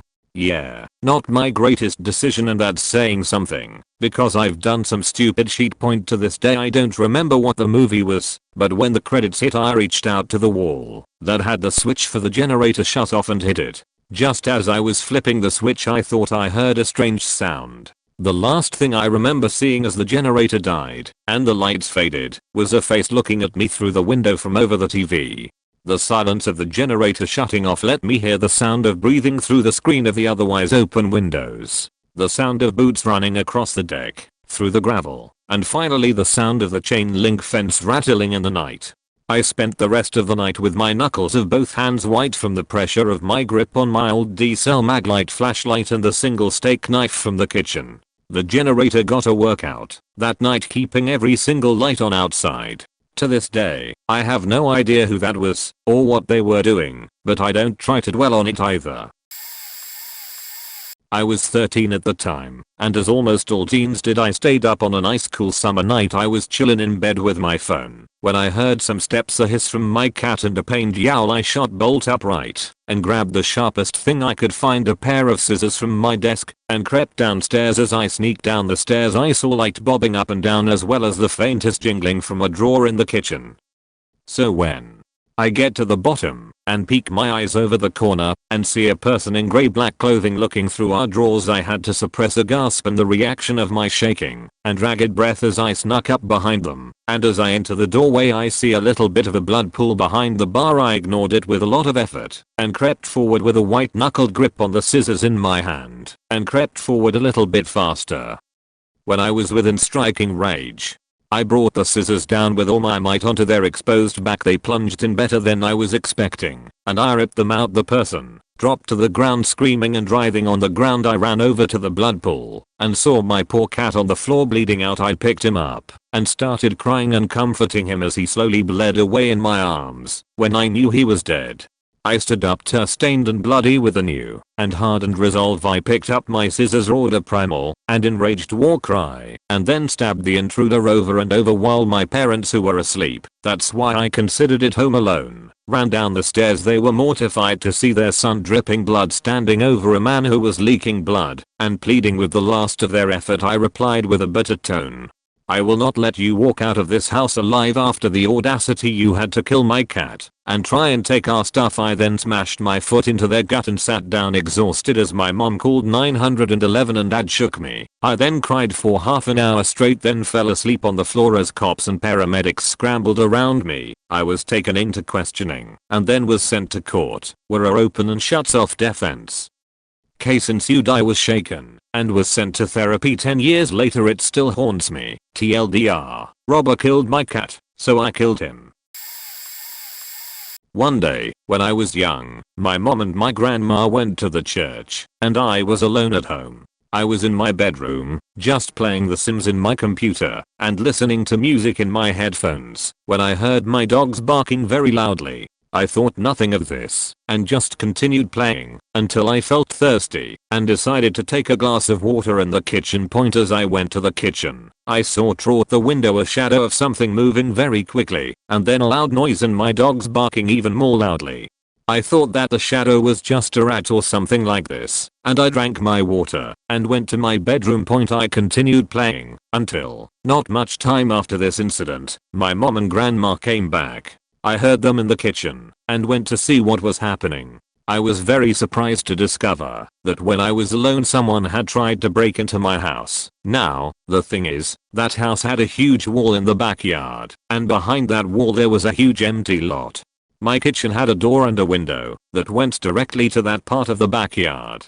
So, because of that huge wall, I never thought someone would try to break into my house, at least not from that side. We could see that someone had tried to break in because the stair that we kept outside was close to the wall, and it wasn't there before. The lock of the door was almost broke. The security of the glass of the door was broken. It was a door with a glass that could be opened, but had kind of a protection of metal and a thing to lock. I don't know how to explain. And there was a lot of bleach on the floor close to my dogs. We could smell it.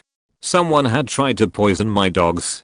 Fortunately, they didn't drink the bleach, so they were fine. I was very shocked to discover that the thing that I thought was a rat was in fact a person. As the days went by, we discovered that the person that tried to break into my house was a very dangerous neighbor that also threatened my other neighbor and broke into her house and was involved with a lot of dangerous stuff. Fortunately, he went to jail and we never heard from him again. The thing I learned from this was to always listen to my dogs and never think that a shadow is a rat. Oh, and also that I had to stop putting the songs so loud. Obs. Sorry for any typo. English is not my first language. I know this will get buried lol. but I'll still comment. Point mind you, I'm in middle school, and in about 5th grade I met this girl named Maddie who was hyper obsessed with me. Once in middle school, we lost contact with each other, and maybe a year later we text again. And I think she is not mentally stable. She sent me videos of her drinking, and FaceTimed me with a loaded revolver. I know this, because she flipped the chamber open. My parents found these, because they routinely open my phone up, which tells me no to delete unwanted messages. They had to report it, and she got pissed. Told me she was dead to me, etc. etc. When looking back at our messages, she asked me where I lived. Now I live on a busy street, and maybe once every month or so a friend will send a picture of my driveway or something. I'm like a block away from the elementary school and a private K-12 school I work at during the summer for a day camp. And across from me is a fucking retirement home. Now mistake. I told this girl my address, and once we lost contact, I would hear footsteps and random doors open. I heard something in the backyard, and ran back, when I saw a blur of a person. So yeah, I'm 110% positive I'm being stalked. Whilst I was at university, and living in dorms, and we often had handymen come in and out of our flats. I had the flat to myself as my flatmates were visiting home. I was at home for most of the day with my door wide open. A maintenance man I'd never seen before was doing work on my flatmate's room next door. I didn't think too much of it as he had master key that obviously someone on the security team had given him. I spoke to him briefly to offer him a drink whilst he worked and mentioned that I was my flatmates were away when he asked about access to the other rooms, but that was about it. Cut to 3 AM, and I'm still awake trying to cram read for a book due in the next day. I hear very quiet footsteps in the hallway and assume it was a flatmate maybe coming home, but then I hear the sound of my door unlocking. I jumped out of bed, and as I got to the door the maintenance man from earlier opened up, and he looked shocked to see me awake. I asked what he was doing, and he said he thought he'd left his hammer in my room earlier. I said no, because he'd been working on my flatmate's room next door. I didn't want to ask why he'd thought he'd come to collect it at 3 AM. It was dark behind me, and he'd not switched on any lights in the hall, so I was pretty weirded out, and began talking very loudly, asking him to show some ID. He said he didn't have any on him, and tried to shush me. I blocked the door, but he told me he was just going to come in and have a look. This freaked me out, so I started shouting "This is unacceptable" over and over at him really loudly, and stomping my feet. He actually recoiled a bit, and luckily my downstairs neighbors called security for a noise complaint. He left pretty quickly after I started making noise, and security ended up calling the police because they couldn't find him. I don't know what the end result was, because nobody ever had any answers for me, but I refuse to believe he was tiptoeing into my room at 3 AM for a hammer. TLDR, maintenance man broke into my room at 3 AM to retrieve his hammer. This one happened only a few days ago. The night prior to the incident I drank too much cheap sheet rum and coke, and in my blasted state thought I should hydrate, and proceeded to chug a full Nalgene bottle of water. Puking ensued. Wake up next morning and feel like garbage. I can't eat solid food without getting queasy, and I complained to one of my friends over text, who is at work, that I wish I could eat mint ice cream. About 2 hours later someone is on my porch beating my door, like it's their dick at the end of November. I think it's weird that my friend got off work early and came to a different entrance than usual. Peek out the window. It is not my friend. I only get a glimpse of their legs, since the shade was 3/4 of the way down on the window I looked out of. I stay dead silent hoping they'll just leave, and they walk off the porch, but to the other door, and start assaulting that one too. Loud as banging with a monkey fist. There was no knuckle tapping formality. Normally parents and brother are home, but of course they conveniently stepped out 10 minutes ago. I get my phone ready to call emergency services and approach the door. There's a dude with a black duffel bag standing there asking, "Are you Kitty Wicks?" How this MF know my name? I tentatively answer, "Yeah, who are you?" While 100% looking terrified and confused. He asks, "Do you know friend's name? Mother of pearl, fire on the pup deck, this man stalking. I eat crayons and lead paint, so I say, "Yeah, I know him." Stalker reaches into duffel bag, and I'm about to get peeled or something, when he pulls out a container of mint ice cream from Ben & Jerry's that my friend thought he'd surprise me with by having it delivered, since he was at work. Thanked Stalker turned ice cream angel, and sucked the poo back in. Simultaneously one of the most thoughtful and terrifying things I've experienced. Ooh, I have one for this. When Stranger Things first came out on Netflix, I was an 18-year-old who didn't like horror movies home alone for the weekend. So naturally, I started watching it. The bits right at the start, where the Demogorgon appears, and the lights start flickering everywhere. Yeah, the moment that started, the actual light in the living room started flickering as well. I went, yep, okay, that's cool. It stopped after a bit though, so I kept watching and got completely drawn in with how intense the show was. A couple hours passed. Not long after I stopped watching it, the light bulb in the living room blew out. Nice big bang. Also tripped the power, so none of the other lights in the house worked anymore either. Now I had to go reset the fuse box. Outside, alone, in the middle of the night, after getting super caught up in a horror show with no lights. To make it more fun, my mum's car was parked right up next to the fuse box, and naturally, when she left for the weekend she took her car keys. Because who doesn't take their car keys when they're leaving their car at home with their very trustworthy adult son? So I had to shimmy between the wall and car up to the fuse box, alone, in the middle of the night, with no lights, while trying to hold onto a torch. Then trying to open the fuse box. You'd probably be expecting it by now, but did it swing to the side so I could have easy access? Nope. It swung up. So here I am, alone, outside, in the middle of the night, with one hand holding the fuse box up, which I also had to lean to the side to even open, since I had so little room between the car and the wall. One hand holding a torch, so I can actually see inside the box. And I guess, if I had another hand, it would have been the one to actually flip the switch to turn the power back on. But I don't have 3 hands unfortunately, so I just had to make it work. And of course the dog just spent the whole time sitting there watching me, not so much as one offer to help. Like you could at least show a little gratitude for taking you for a walk that afternoon. Anyway, eventually got it done. Lights are back on. Dog, Jai got some pats. Good night. Now I'm back inside. Hey, I know what I should do. Keep watching Stranger Things, alone, in the middle of the night, in the dark, because the living room light don't work no more. I wasn't home alone when this happened, but I still find it absolutely horrifying and hysterical to this day. When I was younger I used to develop rashes from mosquito bites. I would scratch them until they would bleed and eventually blister up so badly that I would have to take Benadryl to immobilize me for the night. My parents used to joke and say that, because I'm half Brazilian and half Italian, that my blood is like fruit punch to mosquitoes, and that might just be accurate.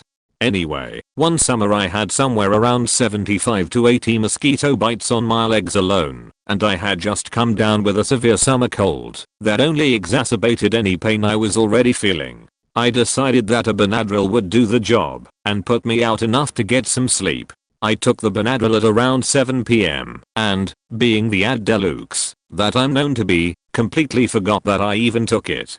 About an hour later, I took a double dose of NyQuil for the cold to help with the congestion. That night, while I was sleeping, I heard what sounded like multiple heated conversations in my room, as if separate groups of people were arguing right in front of my bed. I apparently kept shushing them, as my parents who were downstairs could hear me every couple of seconds or so shushing somebody. At one point the conversations in my room became so goddamn loud that it caused me to sit up in my bed like the Undertaker. When I opened my eyes, to the left of my bed on the floor was a little boy and a little girl dressed in clothing from the 1800s playing with jacks. I thought in my very stoned mind that my parents must have just let these inconsiderate little assholes into my room as a joke, and as that thought bounced around in my head the little boy looked right up at me and started mouthing something to me, and I almost shit myself. The little girl, who was facing away from me, turned her head 180 degrees to stare at me with empty black eyes and also started mouthing something. Horrified, I got out of my bed, jumped over the in-laws children, and ran downstairs to my parents. I allegedly looked at my dad and said, "Get these faking douchebags out of my room now." He looked at my mother and back at me as if I were insane. He followed me upstairs to my room, and when he got into my room he said, "What are you even talking about?" He told me that I pointed to the corner of my room and said, "They want to tell me." And I swan dove into my bed, mouthed something back to my dad, just as the kids did to me, and immediately fell asleep. I woke up the next morning to my little sister sitting next to my bed mumbling something, and my dad laughing his ass off outside of my room. When I woke up in a panic, he thought it was funny. I, however, will suffer with being sick before I even look at Benadryl. TLDR. I accidentally nightmare flipped after taking too much medicine and had the most viscerally terrifying hallucination I've ever experienced. I was about 14 to 15 and home alone in my upstairs bedroom in the afternoon. I heard the front door open. We left it unlocked in a nicer area and assumed someone in my family came home, but didn't hear the usual sounds of movement or people bustling upstairs, etc. I didn't think too much of it. Maybe they were reading mail or something. Then a few minutes later, I hear one of the steps on the staircase creak. That immediately got my attention. They don't creak on their own, and if someone's coming up it's just a confident stride. This was only one creak and then stopped. I didn't hear anything for about 20 seconds, and then another creak, and another slow creak. This freaked me out, because anyone that was supposed to be there wouldn't be creeping up the stairs. I immediately knew I needed to find a weapon.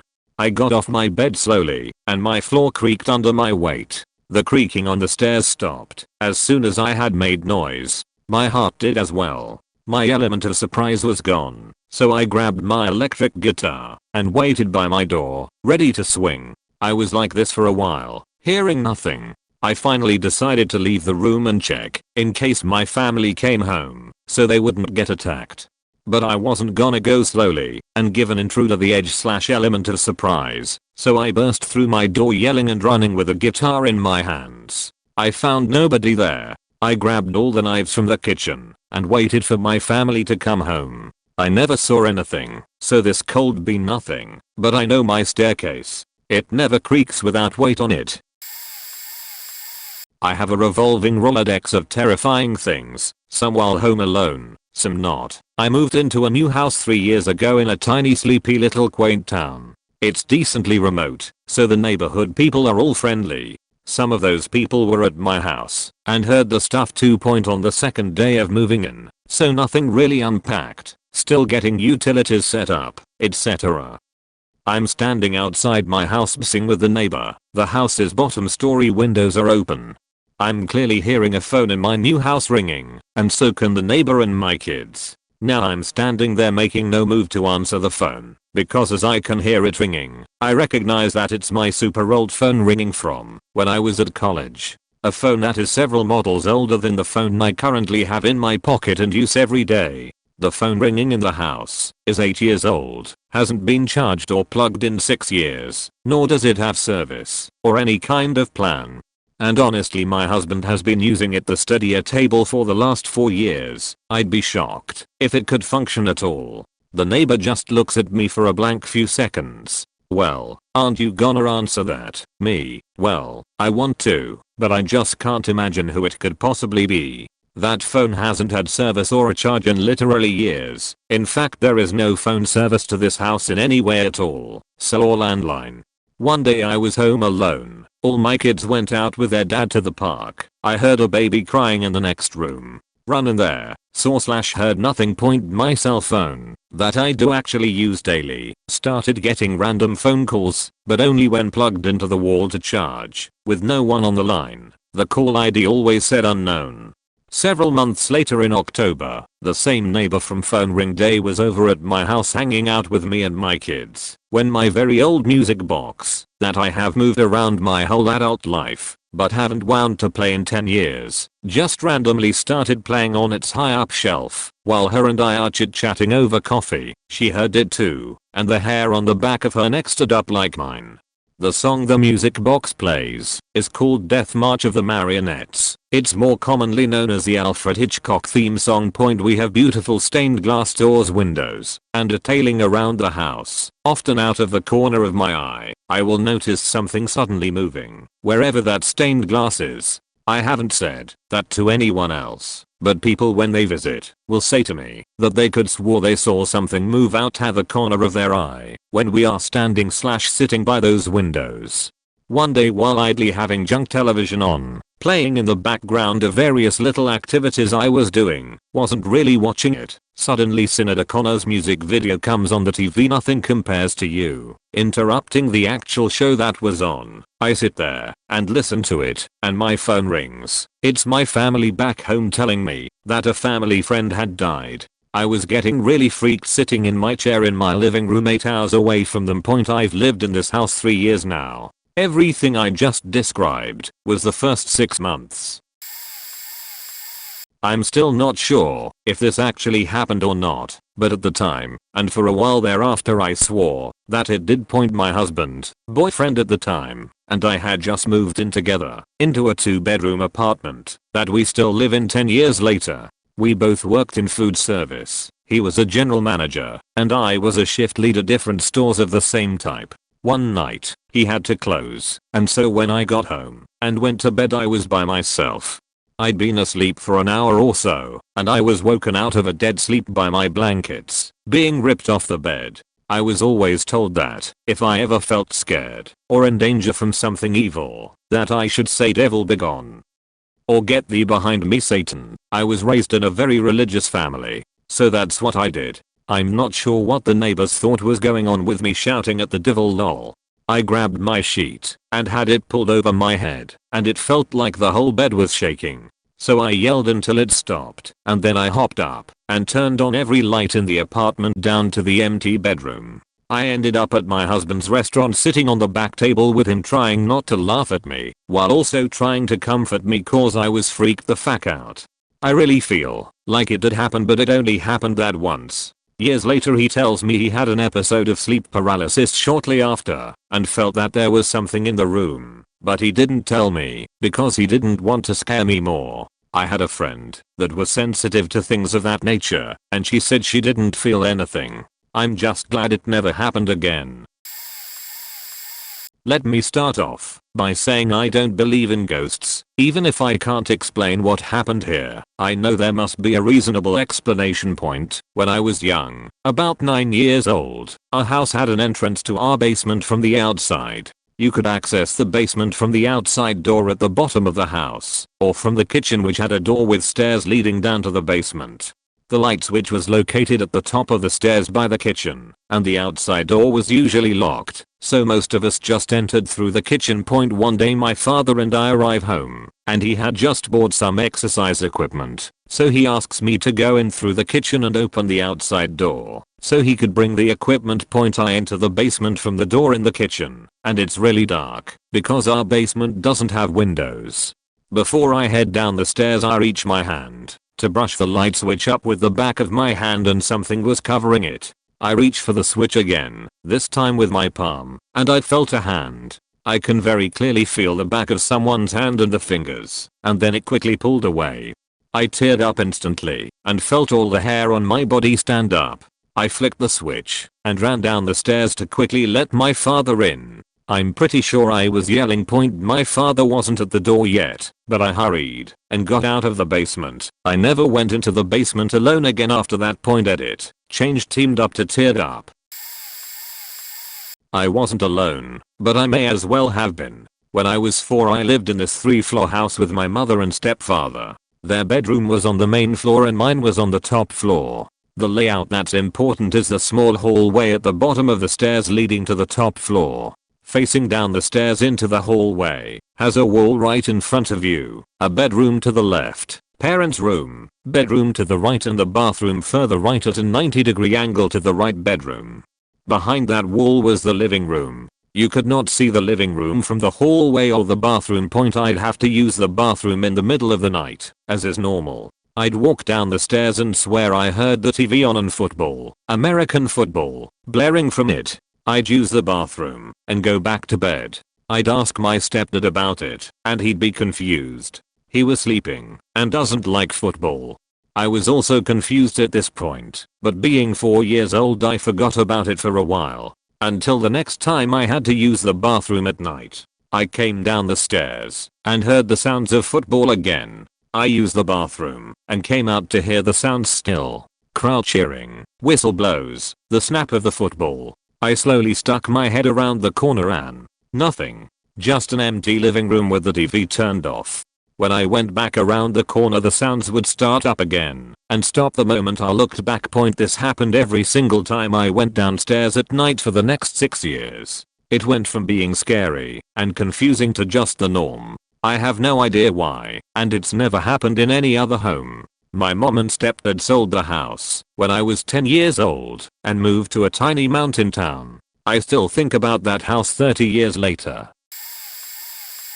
This took place last summer. My entire family decided to go to Virginia Beach. I stayed behind with the dog because well she was abused and she doesn't do well with strangers, so having the neighbors or putting her in a kennel for a week is not an option. She's also my dog. I paid for her, so she's my responsibility. No big deal. I have the house to my house for the week. The first couple of nights were pretty normal, but the third night is when things started happening. I went to bed, shut and locked my bedroom door before I went to bed, and I made sure I had my dog with me. I drifted off to sleep, but I woke up in the middle of the night to the Alexa in the kitchen saying sorry I can't understand that. Then classical piano music started to play. My dog ran to the door and started to growl, but I shushed her because I was pretty sure that someone broke into the house. I stayed up the rest of the night, and I was so glad when daylight broke. I cautiously opened my door, looked in every nook and cranny. I even checked the outside of the house, but there was no sign of forced entry. I decided to unplug the Alexa until my parents got home. I put it out of my head until the next night I wake up to the sound of the Alexa saying sorry I can't understand that, and classical piano music playing. I was scared to death. I didn't sleep much the rest of the time we were gone. I was so relieved when they came back. My mom asked me so how was it when we were gone. I said fine. Later in private I told her my experience and she turned a pale white and said you too? Apparently our house was previously owned by a husband and wife. Sadly the wife died in the house. I was really young when we moved in, so I don't remember it, but when we moved in our house was completely empty except for a piano. My parents called the previous owner about this and he said that he didn't want it.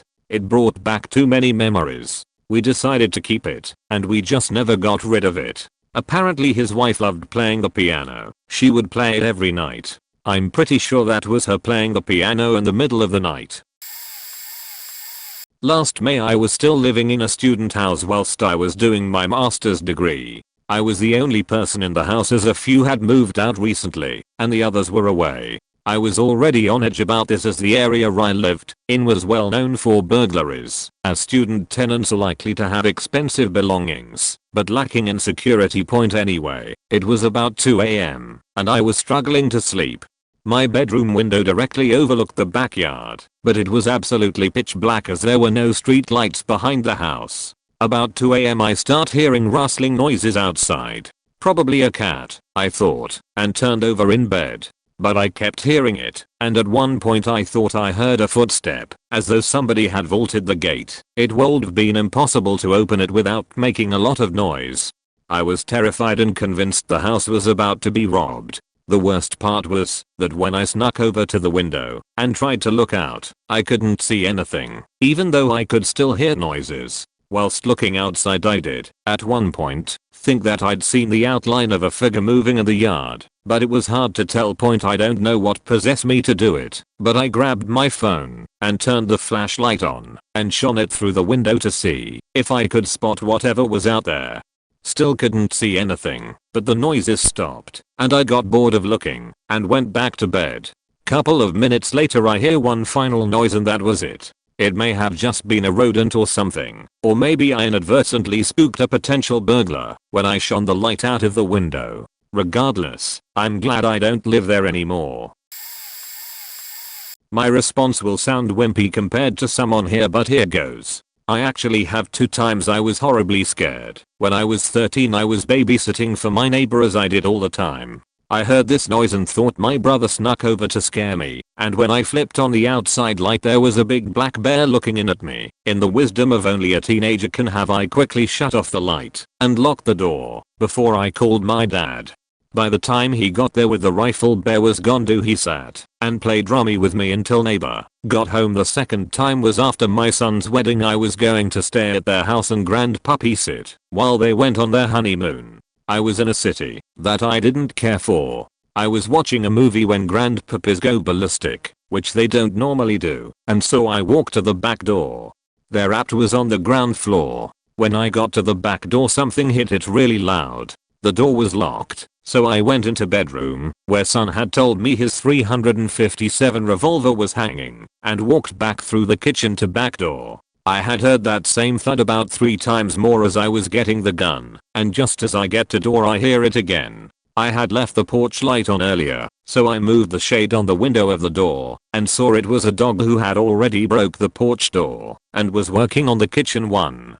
He was as big as a Shetland pony, and looked crazy as hell, drooling and growling. I grabbed my cell, called 911 and a police officer showed up, but by then the dog took off. He took pictures of the damage and knew whose dog it was, and I asked him if he would mind staying while I put the dogs out one more time.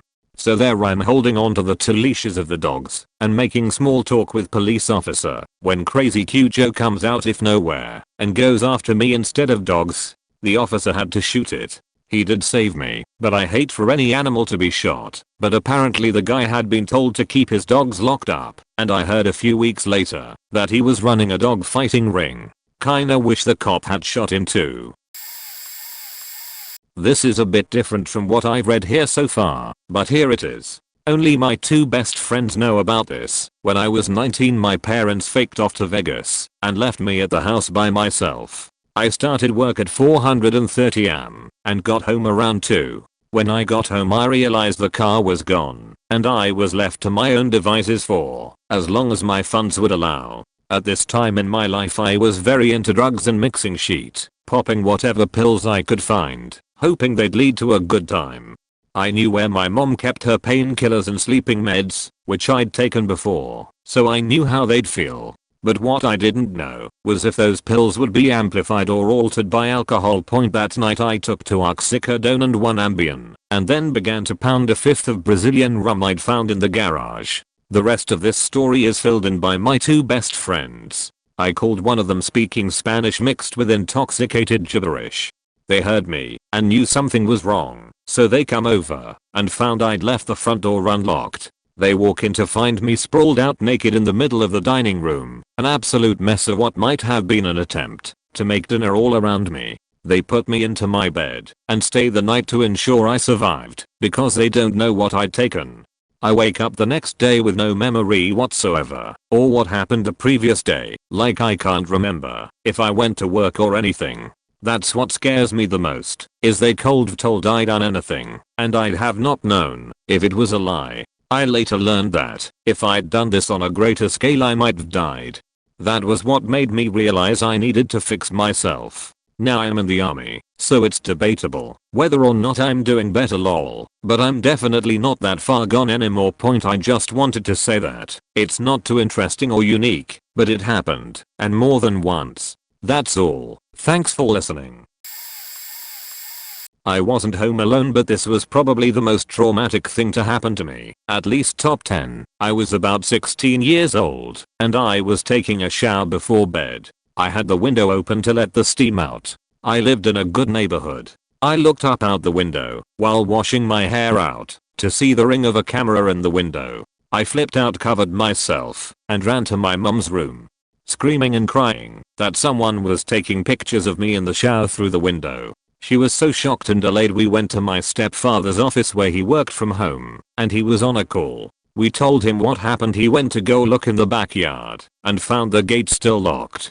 We called the cops. I told them what had happened and that it was a camera that looked like my stepfather's without even realizing what I was saying, and the cops told me it's someone I knew because they wanted a trophy, the photo, but I wasn't a kid who had people over. I normally would go to their homes. The next day I had a strong feeling. All I can say, it was extremely spiritual. Someone telling me it was my stepfather. It was weird because I was very close to him. He was supposed to even adopt me. I had my boyfriend at the time hop the fence to see if I would be able to hear it. I could clear as day. I realized we had the screen door open for our two chihuahuas that night. They never barked once. I tried to find his camera. Learned shortly after that he had sold it. I had learned at an early age, if you didn't have proof no one would believe you. I stayed silent until I was about maybe 24 years old, and it came up because at this point I had been out on my own since I was 19 years old, and he was literally a pose. It came out what I thought. So my mom hacked his computer and found those pictures and pictures of me with my head cut off and photoshopped on Bornsters. My mother confronted him. He attended to being obsessed with me for years. He thought if he kicked me out of the house it would go away, and he didn't. They divorced, but sadly they have my beautiful baby sister and brother together. I overanalyze everything if I'll let my mind take over. Nights I would wake up to him coming into my room saying he was looking for the cat. When I would wake up, creepy AF, living with your own stalker. When I was 17 years old, my parents were out of town for a long weekend and a girlfriend of mine was staying with me. While we were driving home from work on Friday evening, we passed this beat up truck with two really creepy, prob late 30s early 40s men. They immediately started making sexual gestures, etc. We just sped up to pass them, and they sped up faster and eventually almost ran us off the road. They ended up following us most of the way home, but I pulled off a few streets away from my house. Lived in a somewhat rural area, so only a few houses were near. 0.5-1 mile away by my house. We lost them, we thought, and headed home to get ready to go out that night. My parents were redoing their second story of the house, and so the windows and walls were literally newly put up with a new roof. So the windows were just covered with thick construction tarp stuff. It was summer. Well, I get out of the shower and my friend gets in, and I go outside and happen to notice the truck parked on the side of the road about 150 yards from our house. I go inside to tell her and start seeing flashlights being shined in the windows. I literally hit the floor and crawled to her in the bathroom. Told her what was going on, and almost immediately we heard footsteps and snickering coming from the upstairs construction area. We grabbed two big kitchen knives and ran to the back door nearest to where the car was parked. We literally waited till we heard the steps coming down the stairs, and we ran out the door and got in my car and sped away. This was before cell phones and we only had pagers. We went a couple miles down the road and stopped at a neighbor's house and told him what was going on. He called the cops. They went to the house, and it did appear someone had broken in / cut in through some of the upstairs tarp covered windows, and the lock to the downstairs door was busted. We gave a description of the car and men. They called my parents, but they were hours away. So we stayed with my neighbor. Like 5 hours later the cops pulled them over and found property from my parents housed in their car. They were arrested and charged. Had crazy rap sheets and previous rap charges. We didn't go back to the house until the construction was complete and an alarm system and floodlights were installed. Because of their previous crimes they were sentenced to many years in jail. Edit. Spelling. And I know I wasn't really alone, but pretty damn close when it is just two teenage girls by themselves. I will forever swear that the house I grew up in was haunted. It was in a smaller town in rural Michigan and was over 100 years old when I was living there. When I was a kid I had an imaginary friend named Bobby. When I got to the age where you start moving on from the whole imaginary friend phase, really weird things started happening around my house. I'd see shadows really frequently and hated going in the basement alone because of how off it always felt. One time I was showering when I was home alone and I started hearing really loud thumps from the kitchen, which was right next to the bathroom. I quickly got out of the shower and went looking for what I assumed was an axe murderer in my house. When I walked out into the kitchen all of the cabinets and drawers were open at varying angles. My dad wondered why I was sitting outside when he got home, but it's because I wasn't messing with that nonsense. Over the years I definitely saw an older man and a young boy in that house. My dad says that ghosts don't exist, but can't explain the time where a TV turned on by itself while not being anywhere near a plug when he was home alone. A few years later I started learning about the paranormal and would try to be polite and communicative with whoever was there. After that I never really had a frightening experience, though I would still see shadows around. Later on I started dating a guy who ended up being absolutely horrible for me, and we left him at my house for a few minutes to grab breakfast from a drive-thru one day. When we got back he looked terrified and swore something had slapped him. I think it was whoever was my imaginary friend as a child looking out for me. I thought I found my dead neighbor. I was in college and I lived in a janky fourplex. We had a little driveway and parking behind the apartments. My neighbor lived in one of the upstairs apartments with an entrance in the back. I roll up one night and almost run over what I thought was a duffel bag. I quickly realize it's a person. I'm freaking out. It's the dead of winter. There's a body at the bottom of the stairs. And I'm thinking this person is either dead or they're going to murder me as soon as I get out of my car. I don't really know why I thought a dead person would murder me, but yeah, no point. I call my sister and drag my balls of steel out of the car so I can check on the dead guy. I realize it's my creepy neighbor who would seemingly always be on the back patio whenever I got home and would ask me to come up to his apartment. I'm yelling at him, hey, wake up.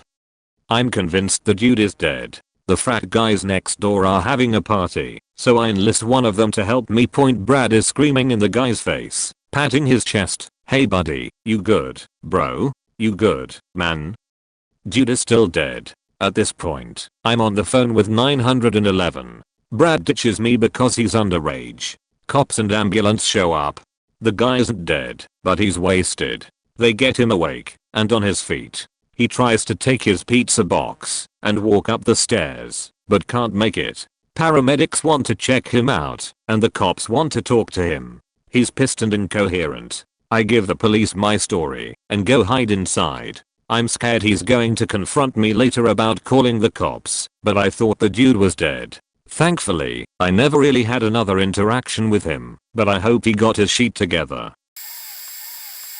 Maybe it's something that many other people have already talked about, but there were these 3 dudes trying to break in. For the time being, we already knew that the neighborhood I lived in was turning more dangerous. My mom, aware of this, had secured the house with bars even above the backyard. At first I thought it was some overreacting by her, but oh man, I was wrong. She has one of those jobs that require her presence in different places around the country every now and then. One of those, she took my sister with her, and I was all alone at home. It was great the first 2 days. Junk food, movies and video games, only using really necessary kitchen utensils, because everyone hates washing the dishes. The teenager dream. However, in the middle of the 3rd day I was watching Meet the Robinsons when I started to hear like someone was scratching the garage door. From the window beside the door I sneak a peek, just one eye, because I wasn't expecting any visitors and the neighbors didn't have any pets. Even if it was one of my next door friends, they would have to ring the bell or yell at me. Something weird was happening. There was this man checking the locks in the door, trying to figure how to open it, but my mom is more clever than anyone and has a very complex trick with the locks and even a chainsaw. If you don't open that in the correct order, it won't work. I turned off the TV and tried to make the less sounds possible. The man with the locks was starting to get anxious when he looked over the window I was, but then I hid behind the main door. I thought he has just spotted me, but actually no, he kept trying to do that thing. But after that things get worse. I heard steps in the roof. They were probably looking for other entrance, and I ran to check the back door. The backyard was totally secured. It was protected, but even so, I could see the shadows of other 2 people walking around my house roof.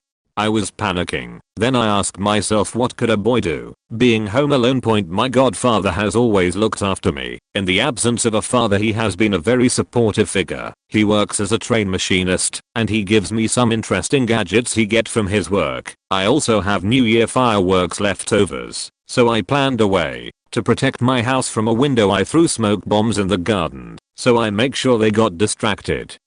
With that I ignite a handheld flare and grab a train air horn. I ran outside screaming, shaking the flare, and honking alerting all my neighborhood.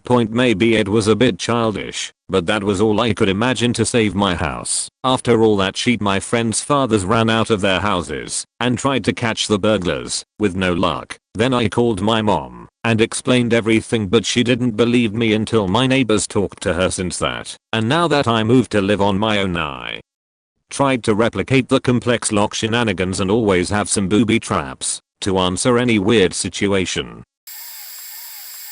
Oh, I have one. Please bear with me. I'm gonna explain what might seem impossible at first. I was 10, maybe 11 at the time. I used to be alone at home for a few hours after school, since both my parents worked at that time. One particular day, I was home, watching TV and waiting for Teen Titans to come on while I ate my lunch. Suddenly, the screen went blank, and face popped up on the screen. The face: "Now your TV is in my control. You're going to watch what I want you to." These might not be the actual words. I'm paraphrasing. I was confused and a bit scared at this point. I stopped eating my lunch and rushed towards the remote and tried changing the channel. It did not work. The face: "This stupid remote will not work. Now everything is in my control." Again, paraphrasing. The face keeps on saying some stuff, but I'm shit scared at this point. I sprint to the door, didn't look back. I turned off the main switch for the electricity in the house on my way out and ran away in 40 faking degrees Celsius, 104 degrees Fahrenheit for my North Americans friends. After an hour or so of roaming around in the sun, hungry and thirsty, I decided to go back in. Turned on the main switch, tiptoed to the TV, and switched it on. Everything worked fine, and I spent another hour watching TV from the main door until my mother came back from work. Now for the explanation. I found out in the rerun of the episode later that evening that it was actually a Teen Titans episode where a villain takes over all the TVs in the world, and they start episode like this. The confidence was that I tried changing the channel at the perfect moment for the face to say that the remote won't work. It was an old TV and the remote malfunctioned a lot. It happened to not work at that point, but the 10-year-old me just took off without thinking anything. Edit: grammar and some typos.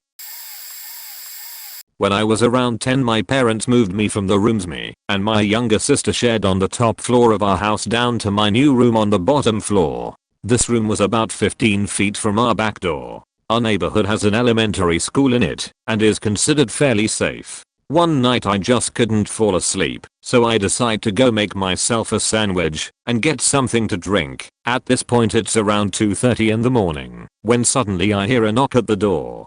Me being the absolute dumb as I'm, decided to answer the door. When I open the door, there is this pretty overweight woman, whom I now know was severely intoxicated, was standing talking about how our next door neighbors were getting arrested and she needed my help. I then let her in and lead her deeper into the house, into the kitchen, where my parents have a very fine set of knives and an assortment of other various sharp objects. I suddenly realize I have made a mistake and decide to go wake my parents. My dad wakes up and comes downstairs to see her just chilling in the kitchen drunk as fuck, and he starts to figure out what's going on. Turns out she was just super drunk and needed a ride home because both my neighbors had been arrested for drunk and disorderly conduct. My dad gets her into his car and tries to take her home. On the way to her house he gets pulled over because his tail light is out. When the cop gets to his car window he recognizes the woman as a local drunk. TLDR, I let the local drunk in at 2:30 am and probably should be dead. Edit: typos. Pretty sure I've told this story before on a similar question, and I know no one is going to see this. There are nearly 13k comments right now, but I'll tell it anyways. When I was like 22, I was renting my cousin's summer house, which happened to be my grandparents' old house. When they passed away, he took it over but rarely used it. My grandma actually passed away in the house, so I used to joke about if there was a ghost, it was her. That was funny and all until strange shit started happening. I lived alone and the neighborhood I was in was mostly empty. It was the winter and most houses were beach houses. My closest neighbor was like 4 houses down, and he was a very elderly man. Anyways, I had a motion light by my back door. I purposely angled it so that it would only go off if you were right in front of the door. That faking light used to go off like clockwork in the middle of the night, usually right around midnight. The first couple times I assumed it was an animal or maybe someone trying to break in, but it happened so often that I would literally sprint towards the window when it happened. Never once did I see anything. If I had friends over, they also started getting freaked out and would help me look. One night we sat right by the window for hours to try to catch whatever it was. We got up for maybe 10 seconds to get beers from the fridge, and when we got back, the light was on. Again, we saw nothing. I also came home several times to the attic light being on. You could see the light from the driveway. I used to get home around 8 p.m. and the light had to be turned on from inside the attic. Literally the only time I went up there was to turn the light off. So back to the original question. The single most terrifying moment happened to me at this house one random night. By this point I felt pretty uncomfortable being alone in the house at night, but this was like a Tuesday, so all my friends were asleep or whatever. I had a super uneasy feeling from the moment I got home to the moment I went to bed. I tried to ignore it and watched The Office on Netflix to try and take my mind off it and get in a good spot mentally. It didn't work. I started drinking so that I would sleep easier. Also didn't work. Finally I felt so uncomfortable that I forced myself to go to bed. I went upstairs, locked the bedroom door, and started reading a book on my Kindle to help me sleep. Sure enough, like 30 seconds after I shut the light off, the motion light turned on. I freaked out, looked out the window, nothing. I chugged the rest of my drink and tried to fall asleep. For the next 20 to 30 minutes, I kept hearing what sounded like someone walking up and down the stairs. It got to the point where I was holding a knife and one hand in my phone with 911 ready in the other. For a while, I was laying on the floor, looking under the crack of the door to confirm someone was in the house before I called the police. I never saw anything, but the sounds continued. This wasn't creaking floorboards or old pipes. It sounded like someone was shuffling around the house and going up and down the steps. Eventually, it stopped. I was relieved but still terrified. I got back into bed, knife on the bedside table and phone in hand. I started to doze off but then heard what I can only describe as a gunshot. It sounded like it came from the kitchen and scared the absolute shit out of me. I spent the rest of the night sitting up in bed with 911 on speed dial. When the sun came up and I hadn't heard anything for several hours, I reluctantly made my way downstairs. I had both my knife and my phone in hand and was checking every corner as I made my down. Behind doors, under beds, the closets, etc. Faking terrifying. When I got to the kitchen, I looked absolutely everywhere for what could possibly have made that loud bang I heard earlier. Nothing was out of place. Nothing exploded, fell off the counter, etc. I then checked all the windows and doors and sure enough, they were all locked from the inside. I even did a perimeter search of the yard and found nothing. So yeah, if someone did manage to break in, they didn't take anything and somehow managed to lock the deadbolt/chain on the door behind them. It baffles me to this day and I have no idea what the fuck happened. TLDR. Pretty sure the house I was staying at was / is haunted. So, not my story, but someone close to me. He was a firefighter and worked on an ambulance. TLDR at the bottom. He saw all kinds of things no one should, but the last one pushed it over the edge and he went to call suicide by gun, where the guy had shot himself twice few minutes earlier. Obviously dead. They have to wait for the police to get there and clear the scene. He said police got there about 40 minutes later, went in, and instantly started screaming to them. The person was still alive and conscious. The guy died just minutes out from my state's major hospital. It's like 40 minutes from his town. This left him with horrible PTSD. It's 2 years later, and I was in town, a few streets away, when my relative, who lives alone, calls me almost hysterical. Get here. I got there in about a minute, but he was curled up into a ball in a corner and bawling his eyes out. He kept repeating he's following me, and I just saw him. I noticed he had let his 2 dogs out and was looking for some physical threat. After a few seconds, it clicked. My relative just saw the guy. In a few more minutes, but I realized that my relative was seeing the guy at work, at home, driving at night for the last 2 years. He said he would feel someone watching him, look around, and would see the guy there, staring at him. I spent the night taking care of my relative, but he lives alone, and who knows how many times he's seen the guy. Not sure if this really answers Op's question, but some of the scariest stuff I can imagine. TLDR, a relative worked on an ambulance, went to a call where someone shot themselves twice. The guy was alive and conscious until they were mentioned outside a major hospital. Relative has been seeing the guy since whenever alone. I was 17 and dating a guy who slapped me once during an argument. I was horrified, yet he cried, begged, and pleaded. He didn't know what had come over him, couldn't believe he had done it. Please forgive him, on and on. I was foolish enough to do so. But the violence escalated to the point where he actually threatened to kill me and my beloved parents. He knew how to get into our house, located in a lovely neighborhood, even if it was locked. Neighbors at his apartment complex called the police many times when they heard me screaming, yet they did nothing. I had nowhere to turn and said nothing to anyone for one reason: to protect my parents. By this point, I knew the man was a monster. There was no reason to doubt his threats, and every reason to take them seriously. Which brings me to answer the question at last. I was home alone one night taking a bath upstairs with everything locked up tight when I heard sounds on the stairs. It was him. He came into the bathroom, pushed my head under the water, and tried to drown me. I remember very little other than fighting with all my might. Decades later, I'm still certain he had every intention of killing me. It's interesting how your brain protects you.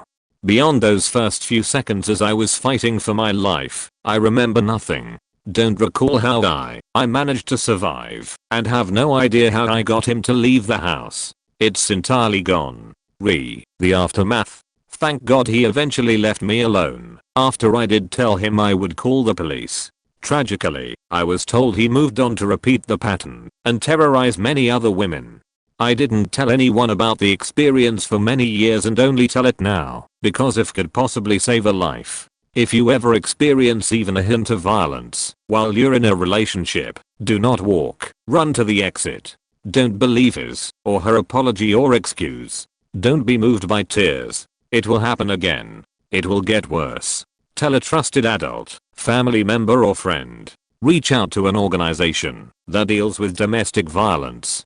Call the police. Laws have changed since that time. Remember, you did nothing to cause his or her behavior. I was so young, and for many years, was ashamed this had happened to me. Somehow, I thought it must have been my fault. Eventually, I discovered how wrong I was. I was an innocent victim of one sick individual. Period. Join a support group. Talk to others who've been there.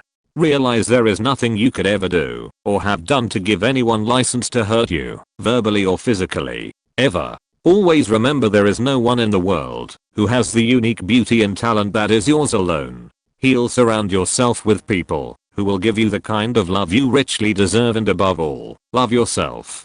Thank you so much for reading this. Sending love to you all. Nothing to do with potential kidnappers or anything, but one day I was sitting on the living room floor, folding laundry, while my 4-year-old was sitting on the couch, watching cartoons. For reference, the couch is up against the wall, and you can see straight down the hallway, to your right. Out of the corner of my eye, I see my son's head jerk toward the hallway, like something caught his eye, and continues to look that way for 2 or 3 seconds. I asked him what he was looking at, and without saying a word, he goes to jump off the couch and bolt down the hall. I yelled hey, and he stops, so I ask him again.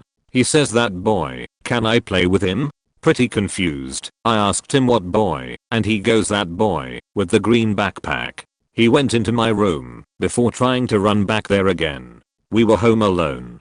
So I tried to stay calm, chalk it up to his imagination, and told him that there was no boy, and to stay with me in the living room. He looked quite confused, but sat back down, and got lost in his cartoons again. About 2 hours later, I go to take a nap, and said he could lay with me in my bed. As we're walking past his room, he stops and looks in, and gets this sad look on his face. I asked him what was wrong, and he says he's not here. I didn't see him leave. Where did he go? Nope. I believe he really saw something. Another time, as we were sleeping, he whispered, "Do you see him? There's a man outside your door." I jolted up and saw no one, but to amuse my son, I yelled out, "Go away." The freaking power went out at that very second. My cousin, M17, who lived with us M10, 8, 5 growing up, bought mushrooms for the first time after school for the weekend. This weekend he was babysitting us for Friday night to Sunday morning. His plan was to take them and trip on Friday night after we were in bed. On night. I remember watching The Nutty Professor and Big Trouble in Little China with all the best candy and popcorn, playing games and drinking pop. Around our bedtime a thunderstorm came up and started to shake the house. It was still a couple kms away but really loud. It was scary not having my mom, but then the power went out. My brothers and I ended up staying awake in the living room scared. The reason we were scared was my cousin started getting frantic looking for water for us, getting our bedding, the phone and all other necessities we could need before telling us he has to go outside. We asked why we had each other, but the thing is he never returned till the morning. We were freaking out but eventually we all passed out. My cousin's night, which he told me years later, my cousin decided that, since the kids were doing so good, he might as well prep for the experience he was destined to have this said evening. He gathered his water bottle, his munches, and was prepared for his evening. He was excited because there was a storm approaching, so in anticipation he went to the kitchen away from prying eyes and decided to start chewing his mushrooms. He said he thought that we heard everything and were going to mark on him, but we were all ignorant to his misdeeds. He swallows the mushrooms and starts to get us into our respective rooms when the power went off. He is worried because the kids now need more attention, so we have a camp in the living room. Soon after calming us down he starts racing around the house trying to get everything the kids would need to be safe on their own until he came back down. During this race the effects of his mushrooms kick in. He tells us he has to leave and runs out the door. He had a trip in the thunder and lightning, completely naked, screaming his guys out. It scarred him that he never did hallucinatory drugs ever again. In 1994 at 4:34 am, I heard the door to our bedroom open. I thought it was my husband, but I could hear him lightly snoring next to me. There was a street light that cast a slightly dim light into the window in our bedroom and I could make out a short man with balding hair, and he absolutely reeked of stale cigarette smoke. He was going through the items on my husband's chest of drawers. My husband moved slightly, and the man just crouched down at the foot of our bed. He then walked up beside me, and I was afraid he could hear my heart beating loud and fast. I was terrified more than I had ever been afraid of in my life. I was afraid he was going to hurt or kill us. He started feeling around on my nightstand as I watched through slightly opened eyes. He then went out of our bedroom and shut the bedroom door behind him.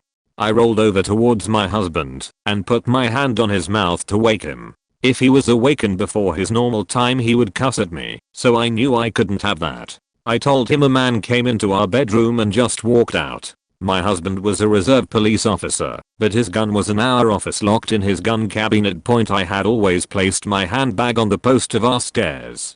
He took that. I had left less than a half pack of cigarettes and lighter on our kitchen island, and he took those. My husband looked for something he could hit the man with and found the tripod for our camera, while I called 911. Our living room had a large window overlooking the street, and apparently the man saw the police car pull up with their lights flashing and went out the back patio door that he previously pried open into the dark. The officers looked around the house before coming in the house to talk to us. That same man had broken into another house before ours and walked past the owner in the hallway where the owner was going to the restroom and casually walked out of the house. Here's the real scary part. On the outskirts of our town was a state prison. When the inmates were released they stayed at a small motel a few blocks from us until their rides could come to town to pick them up the next day. The officers were telling us the motel had a contract with the prison system to give them a safe place to stay before leaving town. They felt confident this man was a recent release from the prison. He didn't offer to hurt us, but he could have if we had got up out of bed while he was in the bedroom. The police never found him, but I don't think they really tried either. If he had bothered to turn the light on in the kitchen, he would have seen 2 full cartons of cigarettes on the same island that my husband had purchased the evening before. My purse only had a penny in it, and I didn't have any credit cards in it. Our insurance company paid for our new patio door with a better lock, so it wouldn't be so easy to open.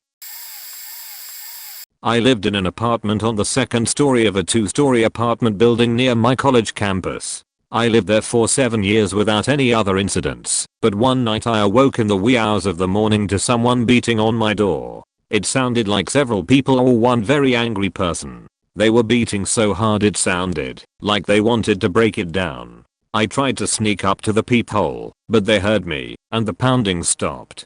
When I tried to look out, I couldn't see anything, because whoever it was had their hand over the peephole. I waited a minute and looked again and didn't see anyone. Nothing else happened that night. A few years later I got married, and my wife and I lived in a small townhouse apartment just across the street from where I used to live. The worst night was when our door was repeatedly beaten upon, not unlike the first story, throughout the night. We also heard shouts and fighting in the streets outside. At some point a crying woman started banging on the door demanding to be let inside. I felt bad not looking, but I've heard it's a favorite tactic to lure people out. Had it just been me, I might risked it, but I had my wife and infant son inside with me, so no go. My wife and I just huddled in our bedroom with our son and prayed whatever was going on outside would go away, and eventually it did. We saw other crazy stuff and fights over drugs outside too on other nights. That place got worse and worse until we decided to move, whatever the cost, for the sake of our little onezo. And if you're wondering why we didn't call the police, we did many times, and they just never really came by, or came by hours later when it had calmed down. I talked to a police sergeant at church about it, and he told me that entire area was full of crime and drugs and the police are swamped with calls for that place. He says they do the best they can, but his advice was just to move out. So we did. One day, while my family's house was for sale, I glanced down into the backyard and saw a guy walking through it. This wasn't immediately alarming, because we lived near a golf course and our backyard wasn't fenced, so we often had golfers walking or driving through our yard.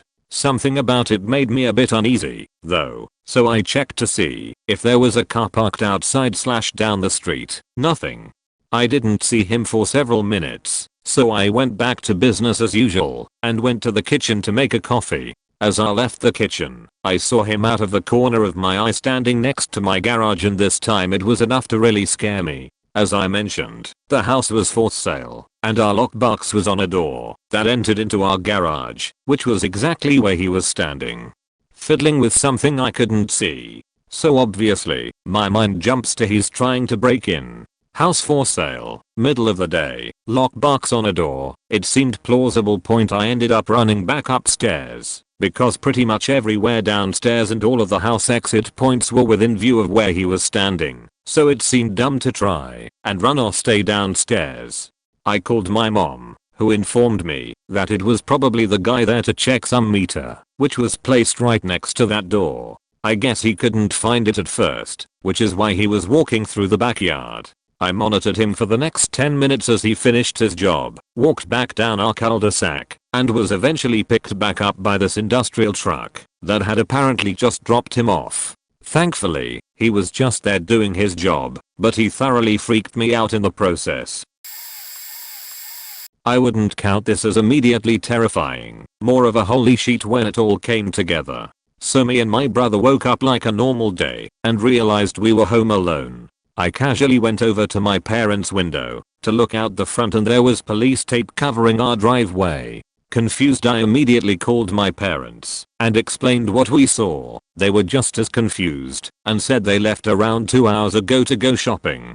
They immediately drove home and spoke to the policeman outside to ask why our house was taped up when their 2 kids were indoors. He said that he banged on our door multiple times but no one answered. What can I say? I'm a deep sleeper. As it turns out, it was all to do with our neighbor whose house was joined to ours. At around 7 AM a car had pulled up, and about 5 men with weapons of some kind, like bats, crowbars etc., went into our neighbor's home. Around 5 minutes later he ran out of their back door and over our fence, then through our back gate. There was a blood trail all through our garden, which was why it was taped up. We had forensic people round to take samples, but it was a really strange thing to see as a kid. Like our back gate was just stained with blood all over. As far as I know he suffered a bad head injury, but made a full recovery. Never found out the exact reason he was beaten up, but my dad said it had something to do with drugs. I was young, so he never told me the full story. They moved out about a year later after the wife accidentally flooded the whole place, which really pissed off my dad as some of the damage made its way to our house. It was obvious she had done this intentionally for many reasons, but I'm just glad they got the fuck out when they did.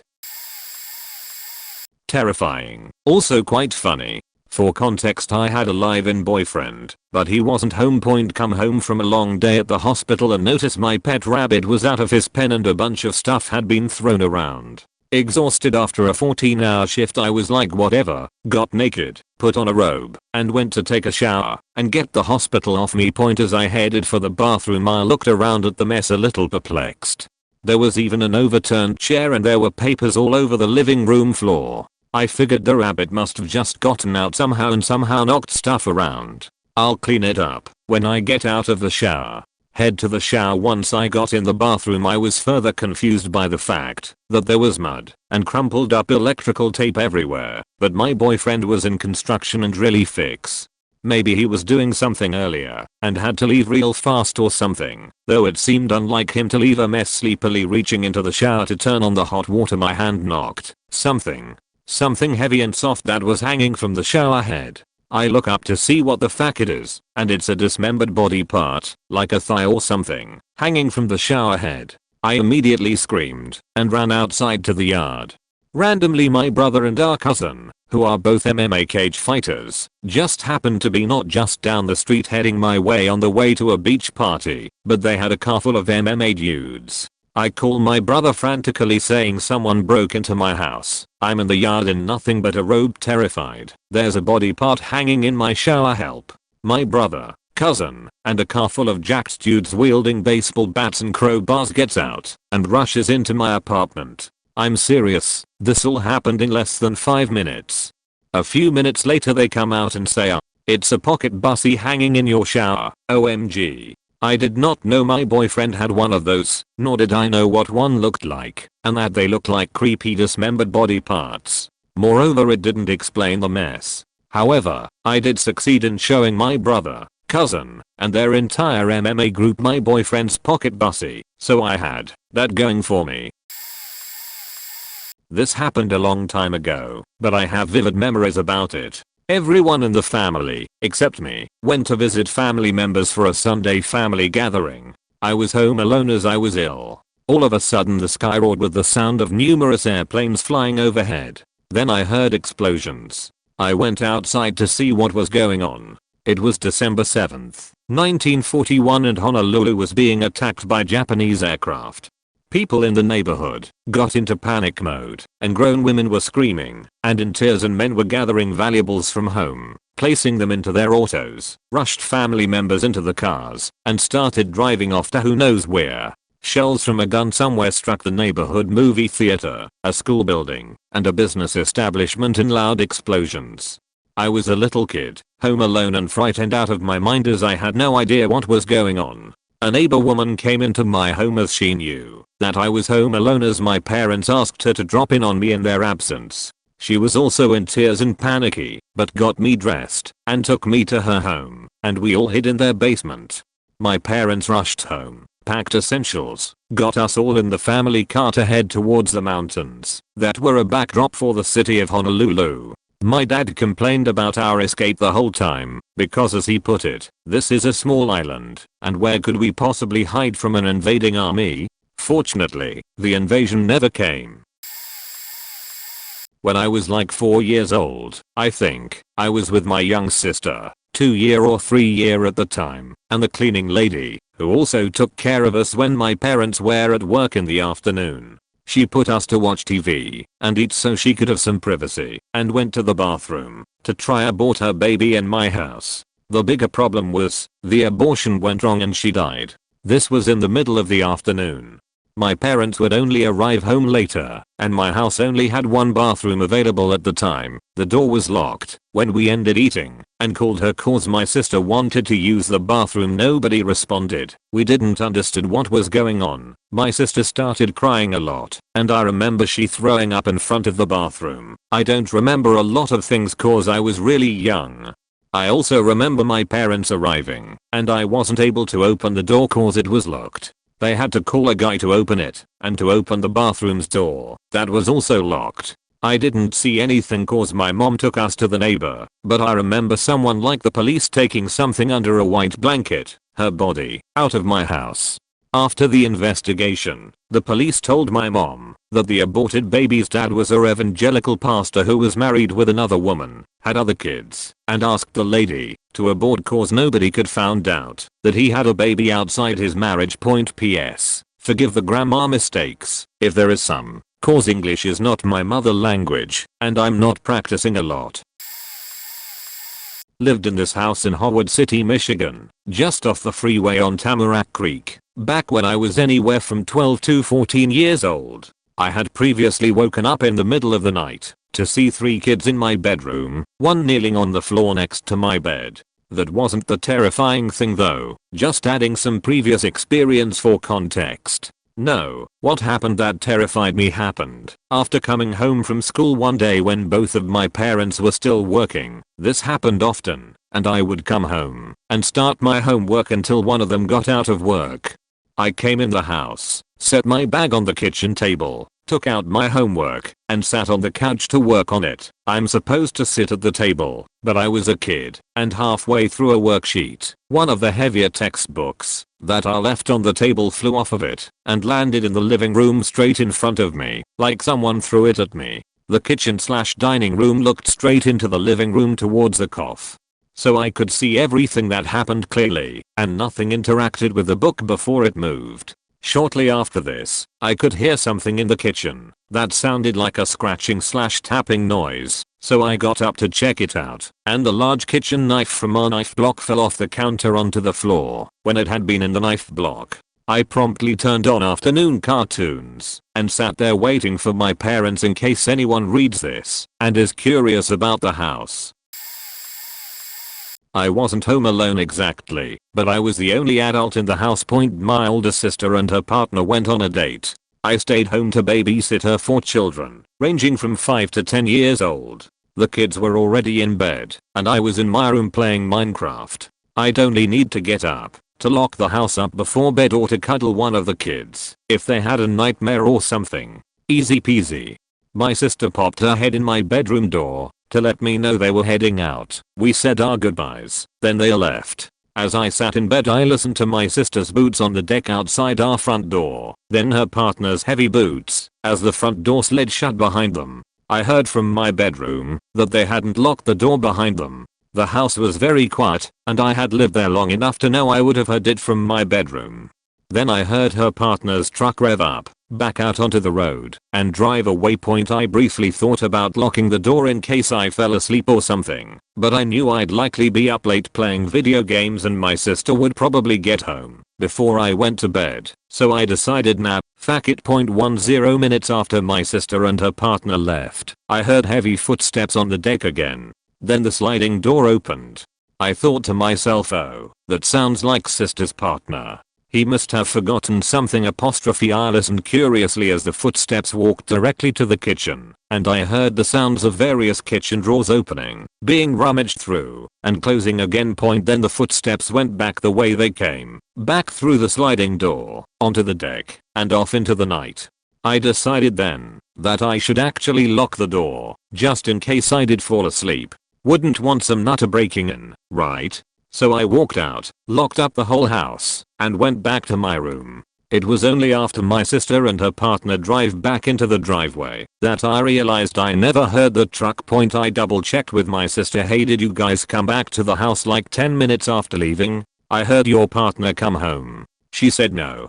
Someone saw 2 adults leave. Someone walked into the house, knowing damn well that other people were inside, lights on and door unlocked. Then they went into the kitchen, rummaged for God knows what, and left again. A total faking stranger broke into the house and simply left. I have no idea if they walked around the property or if they had plans to come back. They didn't even steal anything. They had to have walked past some valuable electronics when they walked in, and they didn't even care. I'm so fucking glad whoever it was never went exploring through the house. If they had found any of the children or hurt them, I don't know what I'd do. Point it occurred to me years later to ask my sister if she remembered my telling her about the guy who broke into our house, and she said yes.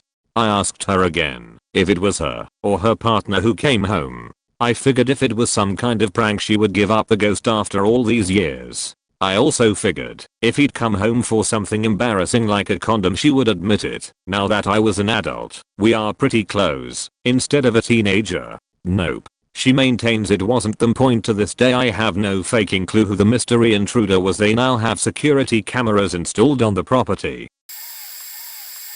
I was babysitting my 3 younger siblings, 8, 6, and 10 months, at 15 years old, one of which was a cancer patient at the time, and connected to this pump thing that administered meds and such. I had just put my baby sister down and suddenly heard a loud scrape on the deck. We live in the middle of bumfuck nowhere. Like nowhere, and I knew my parents wouldn't be back yet.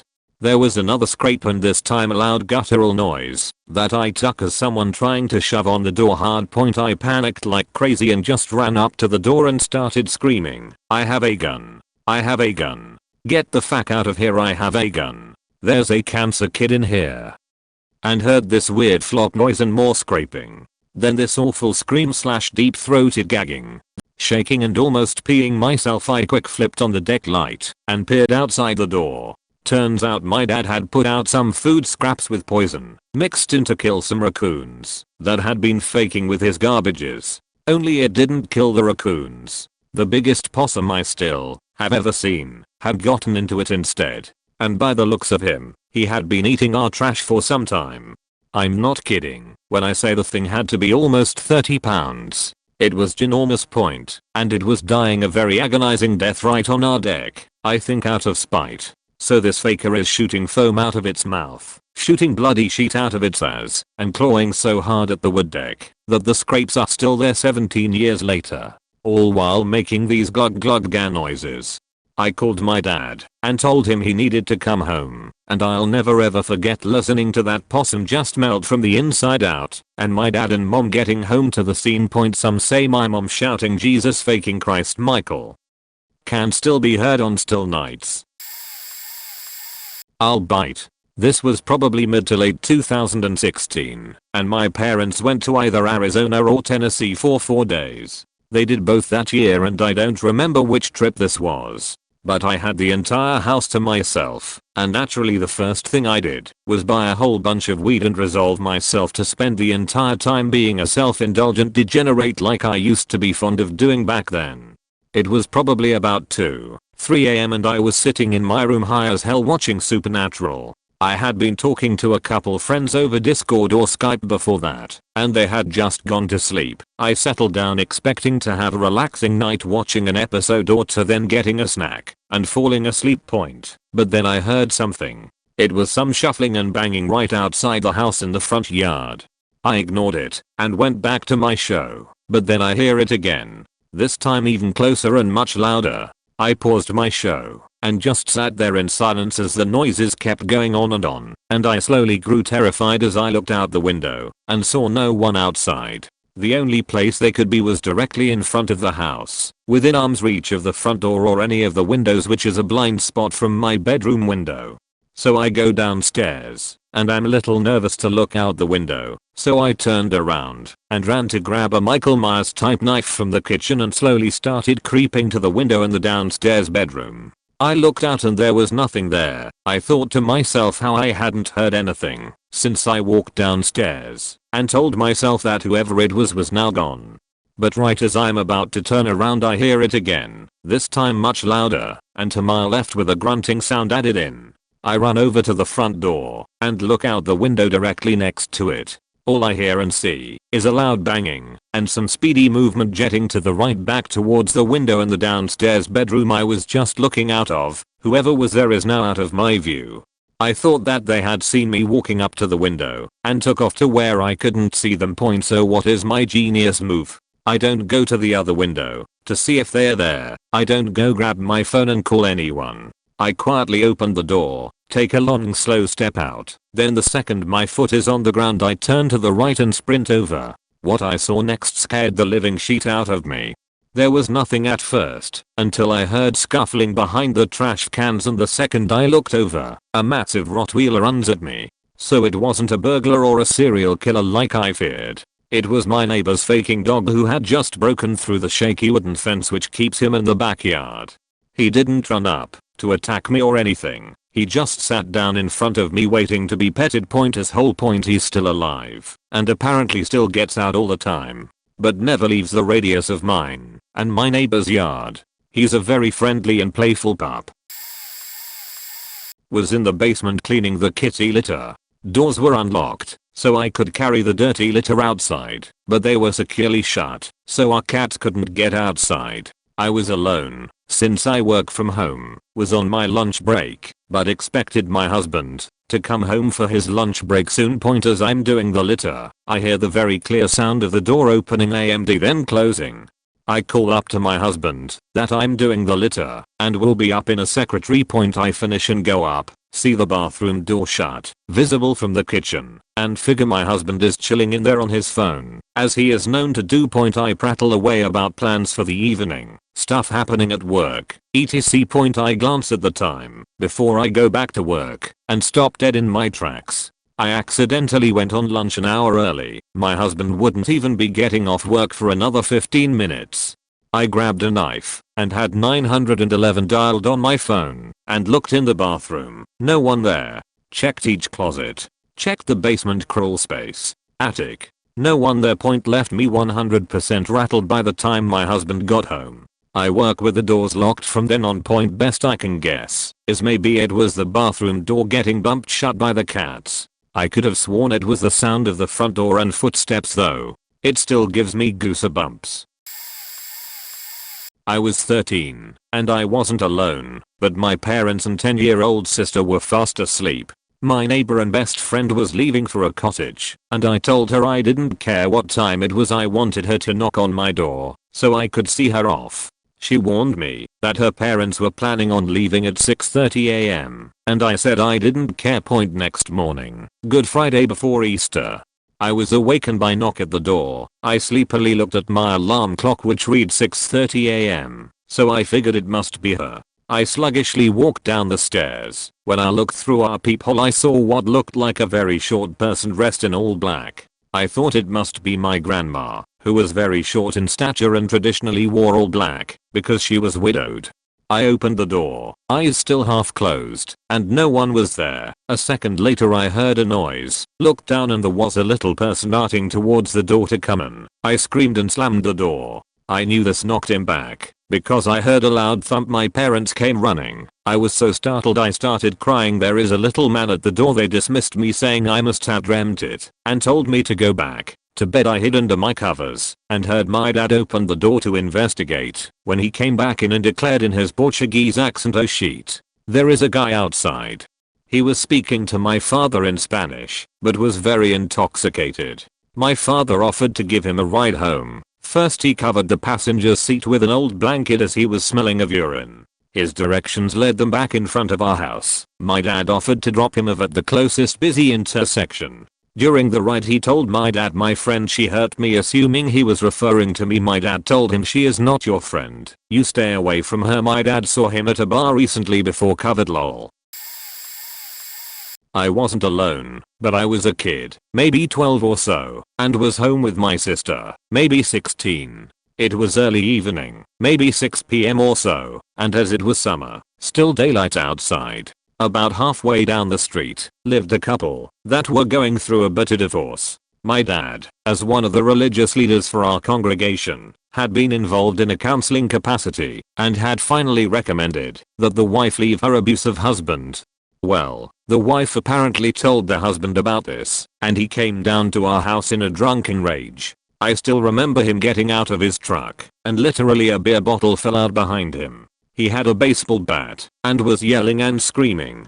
He didn't even knock, he just tried the front door. Luckily my sister had locked the door long before he got to it. He stood on our doorstep yelling and cursing and slurring his words and waving the bat around like a lunatic. My sister was trying to stay quiet and called my brother, a pretty big dude, who was at work a few miles away. My brother got there in literally less than 5 minutes, at which point the neighbor had already driven off. He never hit the door with the bat, but did a few times with his fists. The divorce proceeded a few days later, and the neighbor, wife, kicked him out. So nothing ever really came of it, but 12-year-old me was terrified. Just a wooden door between me and someone who very much intended to hurt me. To this day I've never been a fan of drinking, and don't drink myself. Oh boy, here we go. First let me set the stage. I'm in 6th grade, so however old you are lol. I happened to stay home sick for the day because I was not feeling well. In all actuality I just stayed home because I wanted to play Altered Beast on Sega Genesis. I just so happened to hear a odd tapping on the window in the dining room, which was about 15 feet from me. Sounded like a bird had run into it honestly. Walked out to find nothing, so I didn't really pay much attention to it. So I grab a ice cold Dr. Pepper from my fridge and continue playing games. About 30 minutes later I hear the doorbell ring and went to check it out. Turns out it's my neighbor who lives a few houses away and his friend whom I didn't know. My neighbor who was 4 to 5 years older, so it was odd he should have been in school as well. Not wanting to deal with any drama or BS, I simply didn't respond. I watched them for about 3 minutes and they left. They didn't say or do anything. We had a glass door and then a solid wood front door. They had no idea I was there. I should have answered, and that will turn out to be a mistake point, so I don't really think much of it and go back to gaming. About 10 minutes later I hear a crashing sound and then a louder crashing sound as the glass in the back dining room, where I thought the bird hit earlier, shattered on the floor. I could see from my angle that it was 2 people, but couldn't really tell much else. Now I had to make a decision. Either I run out the front door and they would clearly see me as they would have a clear line of sight, or I could hide. I was terrified at this moment. I feared if I ran and they caught me, who knows what they would have done. So I hid in my mom's room under her bed. I just so happened to have my pump BB gun right next to me. Faking love that thing by the way. So I crawled under my mom's bed and then I climbed up into the box spring. So I was hidden. I stayed there for about 10 minutes. Then I heard them. They were in fact robbing our house. They went room to room and finally came into my mom's bedroom. They rummaged for a while and I could see their shoes just barely, but that's about it. Finally one of them lifted the skirt around the bottom of the bed, got on his knees and looked under the bed. If he would have just stayed standing and leaned to check, he probably would not have seen me. Well, he sees me and I see some of him. He immediately stands up and mouth signals the partner. Around the same time I hear a knife open. I legit begin to fear for my life, so I clutch my BB gun ready to go out fighting. I then hear one of them say "fuck no," and they immediately bolt out of the house. Now here comes the good part. When they first entered the room, I told you I could barely see their shoes. Well, as they were changing direction deciding the fastest way out, I happened to see the other guy's shoes more closely for about 2 seconds. It was at this moment I realized I recognized those shoes. Turns out we gave those same shoes to my neighbor. You see, my mother had a habit of buying my shoes to sizes bigger for most of my teenage life because I would grow into them. Well, they were a bit too big for me, so we gave them to him. Welp, sister came home, confirmed I was okay. Shortly after all this went down, she arrived from school about 10 minutes after they left. We called our mother and the police. Well, they showed up and I told them what I knew. The neighbor's mother comes down because my mom and her were close, and that's where shit got real. They find the guy and his friend an hour later with the shoes on. Lol. They also happen to have some jewelry and random other things. My mom and his mom just go off on the guy, punching and kicking him, while the cops just hold him, hahaha, and I have zero sympathy obviously, since fuck this kid. He gets some jail time as he was 18 at the time. They search his house and come to find out he was the same one who robbed our house about 6 months earlier. He still had some of my mom's jewelry. My mom treated that boy like a son, as his mom treated me like one as well. She would make homemade tortillas with butter for us every morning before we all walked to school. It was a shame he turned that direction in his life, and last I heard he had not really changed much. I was around 9 or 10. Home alone at night. Playing Phantasy Star Online on my Gamma Cube in the living room. Bad storm outside. I'm scared but keep playing to distract me. Loud thunderclaps and I stand up just out of weird fear reaction. I remember thinking I'd be safer in the kitchen. Like, center of the house. Tornadoes. I don't know. I was young. I scurry to the kitchen and another boomer hits. Shakes the house a bit. Power goes out. Out of pure fear I drop to the floor and lay on my stomach. Again. I was young. A few seconds later the power comes back on. I'm laying on my chest near the kitchen table and I see on the other end of table are somebody's legs, in socks and shoes standing there facing me. I get startled and a little embarrassed, cause I didn't know my mom or sister was there the whole time. I stand up as quick as I can, and there is nobody there. Nobody. I'm still alone. Look, I get this sounds like some cheesy copy/pasta, and I wouldn't believe it if I read it either sheet. I wouldn't believe if a friend was telling me. I don't even believe fully. It had to be some kind of weird fear-induced hallucination or maybe an optical illusion of the chair's legs, and it was a quick glance and my eyes were adjusting from the sudden flood of light but fuck. I can replay everything about that night in my head. I was there. I saw it. I can't explain it, but I'm smart enough to know it most likely wasn't some kind of supernatural thing, just a kid scared alone.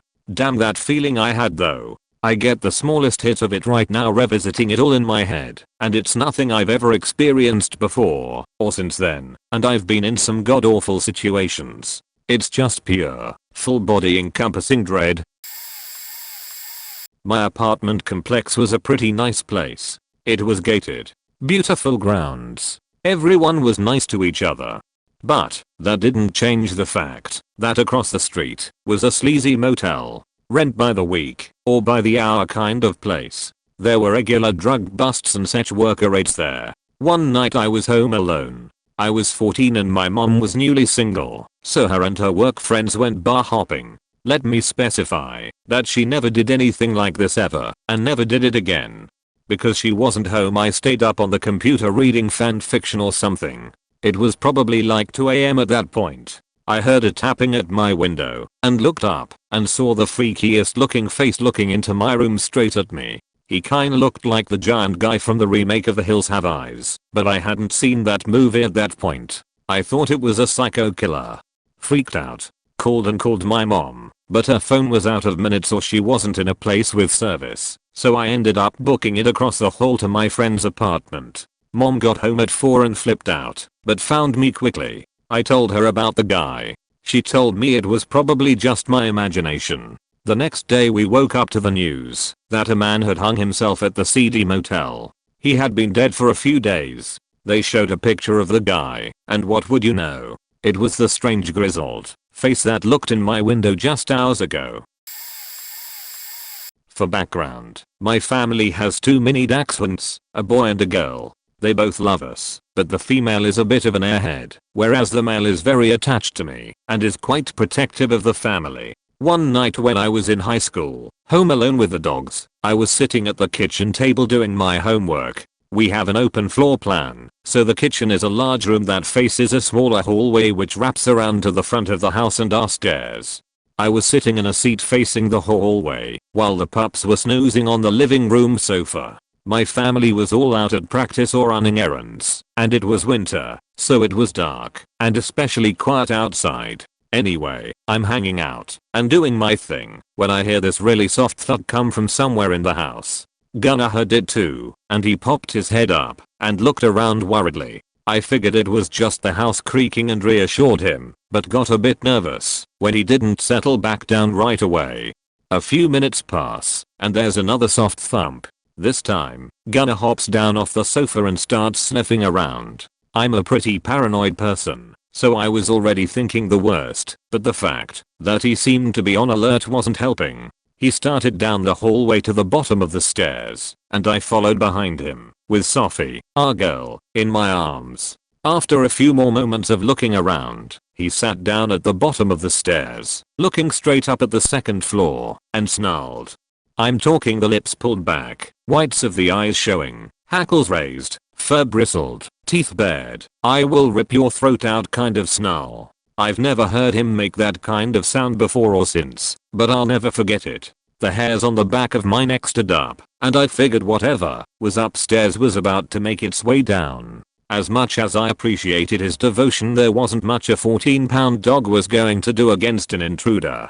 I grabbed him still growling, threw 2 leashes on them, and hightailed it over to our neighbors to get out of the cold and safely call my parents. It turns out another neighbor was working in his garage and the sound was just right to make it seem like someone was upstairs, but it was absolutely terrifying. That said, Gunner got many treats and praise for his bravery, and I'm confident my sweet dog would have protected me against whatever he thought would hurt me.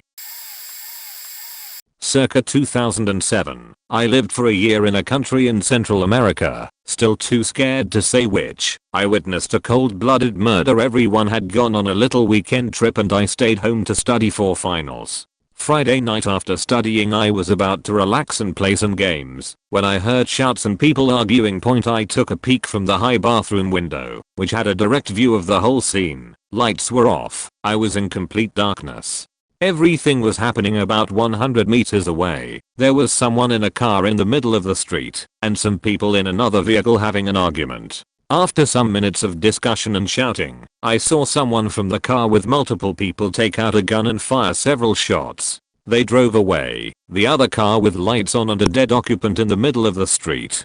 I could not believe what I was seeing, but I rushed to call 911 and describe as much as I could. A few minutes later, the police and the mother of the victim arrived, and I heard the most soul-crushing screech/cry I've ever heard. She dropped to the floor crying and lamenting. I was in shock. The next day in the local papers there was a report of the event. It was related to drug dealing, and the authorities had been alerted by a 911 call. I couldn't sleep for days, and it was one of the reasons I left that country for good. This February I was dog sitting for a friend of mine for a week while she went on vacation. Her house is in the suburbs in a relatively good area. For a little background, my friend does not shut her curtains at night and her back door is on a wall of windows sans curtains. I've always told her people could be outside watching her, which happened to me as a child, and that it seems unsafe to leave them open like that at night. So, when I was dog sitting for her, I made the joke that it would be my luck that someone who has been stalking you by looking in the windows at night would come and murder me when you're gone. We laughed that off, and for the first 2 days everything was fine. It was just me and her big hound dog. Then, one night the dog just kept staring at the back door windows and growling. He would do that for hours, laying down for a little, then sitting next to me, but turned to stare out the door and growl. This continues for 2 nights, and it was starting to get to me. I'd go out and look in the yard, and I wouldn't find anything, but when the dog went out he would fixate on the fence and even try to get over it. I asked my friend if he ever did that, and she said that he has never behaved that way before. Then on the 3rd night, it's 2 AM, and I'm woken up by her dog snarling loudly from downstairs. He was growling and barking in a way I had never heard before. I'm sitting up in bed hearing the dog snarl downstairs, and I'm remembering his funny behavior from the nights before, and assume that I may have prophesied my own murder. I decide that either way, I have to go downstairs and face whatever is down there. I creep to the top of the stairs where I see the dog snarling at the front door with his head down, like he is trying to look around the edge of the door. I go downstairs, and I don't hear or see anything, but the dog was convinced something was outside the front door. I peeked out several windows and checked the locks and saw nothing. I ended up going back to bed, though I thought about asking friends to do a drive-by, but I didn't. The next morning I checked the doors for any signs of force and found nothing, nor did I see footprints in the snow. However, I did find deer tracks in the edge of the yard. So, no murderer, just interloping city deer TLDR. I thought I foreshadowed my own murder when dog sitting, but the murderer was just a deer. A phantom argument between 2 entities in another part of my house.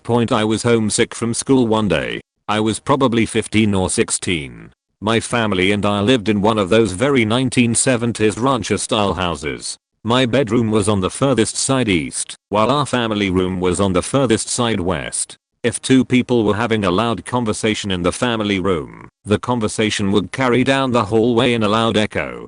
The morning I heard the voices, it sounded like two people arguing in the family room. I heard the rhythm of speech carry the conversation down the hallway, echoing just enough that I could not make out what was said. I laid in my bed and listened for a few minutes. No one else was home. I wanted to make sure I wasn't in some subconscious state. Realizing I was alert, I got out of bed and slowly approached my doorway. The echoing argument continued. I thought maybe, if I got up from bed then the sound would dissipate. Likely the sound was the result of murmurs coming from outside.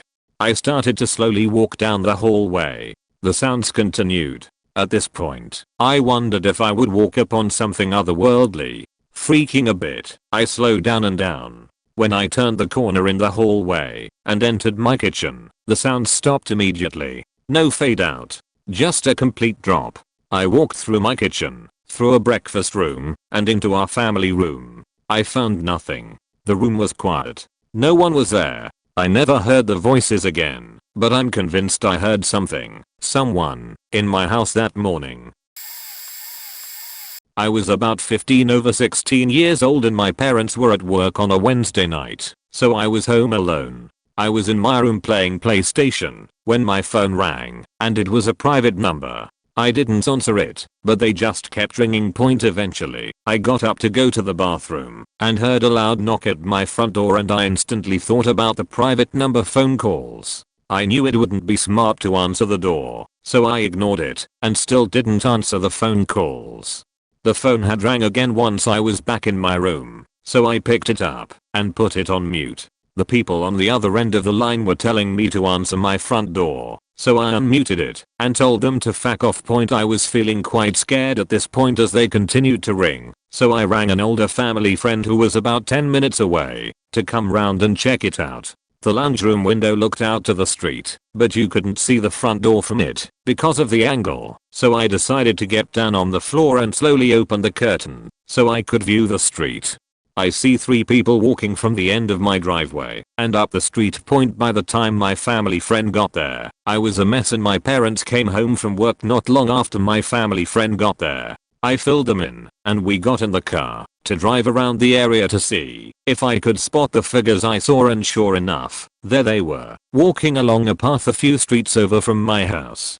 It was 3 guys from the year above me at school who I shared mutual friends with, playing a prank on me. One of them was dressed in a ghillie suit and said he was dressed like that because he thought it'd be funny. After my parents told them off, I told them I was home alone and I was scared and that I never wanted to see or speak to them again. Haven't heard from them to this day, and I'm 25 now.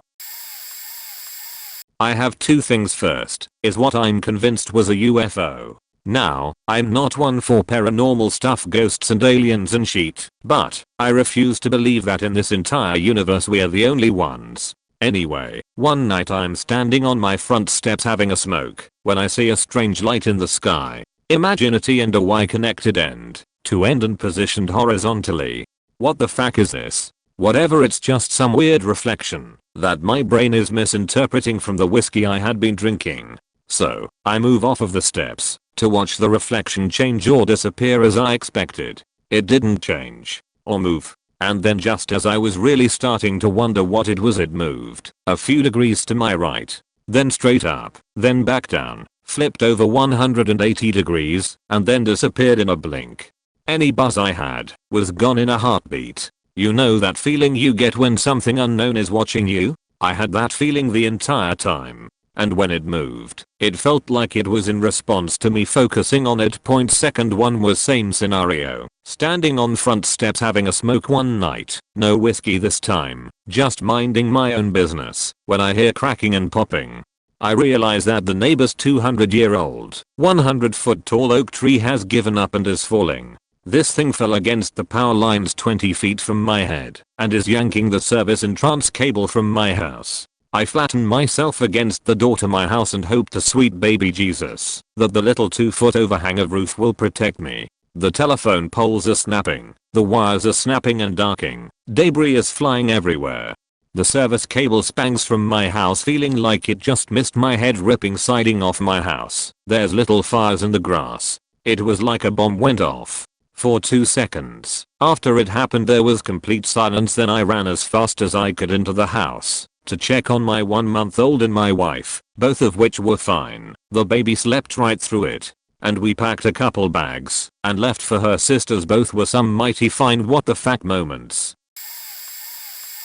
I came home one evening after a long day of studying. No one was home, as the lights were off, and I didn't see any cars in the garage. This wasn't a surprise, as my parents had told me earlier that they would be out, and my brother had night classes. I ate dinner and watched some YouTube for a couple hours before deciding to call it a night and head to bed. I trudged up the stairs towards my bedroom in the dark. Our light switches for illuminating the staircase didn't work at the time. Old house. And as I rounded the corner I felt a presence in front of me. Keep in mind it's pitch black. It's evening in the winter in Canada, but every single nerve in my body suddenly stood on edge, and I suddenly went from sleepy zombie mode to full on adrenaline rushing up my pants red alert mode. For some reason, I could tell someone, or something, was not even 2 meters in front of me. I froze in place, putting up my hands defensively and quaked out. Who's there? It was the first time in my life I had felt such fear. My whole body was literally shaking. To make matters worse, the thing in front of me responded with a soul-wrenching guttural noise. The kind of noise a ring girl or the Grudge makes before killing their victims. I'll be honest, I actually whimpered. I felt my knees buckle. My whole body froze, and I broke out in a cold sweat. 1 second felt like an eternity. However, before I actually passed out onto the ground, the thing in front of me took a step towards me and croaked, "Hey leather-eyed, I'm really sick." Turns out my brother had stayed home all day and was very sick. I guess he had woken up and decided to get some water. As the relief rushed over me, I hugged my brother really tightly inside. Oh, thank God. I've lived in a very large old house all my life. Never experienced anything too freaky beyond the occasional odd noise or object out of place. But I had one experience in high school that gives me the creeps to this day. For some background, our dining room contains a big central table surrounded by 6 antique wooden chairs. When I got home from school on this particular day I noticed nobody was home, so I made my way upstairs to my room to do homework. At about 4 o'clock, I heard someone come in the back door followed by 2 female voices having a conversation downstairs. Assuming it was my mom and sister, I headed downstairs to see them, passing through the dining room to get to the back of the house. When I got there I was shocked to see nobody was in the room. The back door was still locked, as I had left it, and there were no cars in the driveway. I called my mom and she informed me that she was at my sister's track meet and had not been home since noon that day. A little freaked out but still convinced my imagination had just gotten the best of me. I headed back to my room, passing back through the dining room, and that is when I saw something that made my heart stop. The 6 chairs surrounding the dining room table were all laying flat on their backs, as if they'd all been carefully tipped over all at the same time. Keep in mind I had just walked through this room no more than 5 minutes before and had not heard a single noise from the dining room. You'd think that if 6 large wooden chairs tipped over spontaneously and all at once it would make quite a loud noise, but I heard absolutely nothing.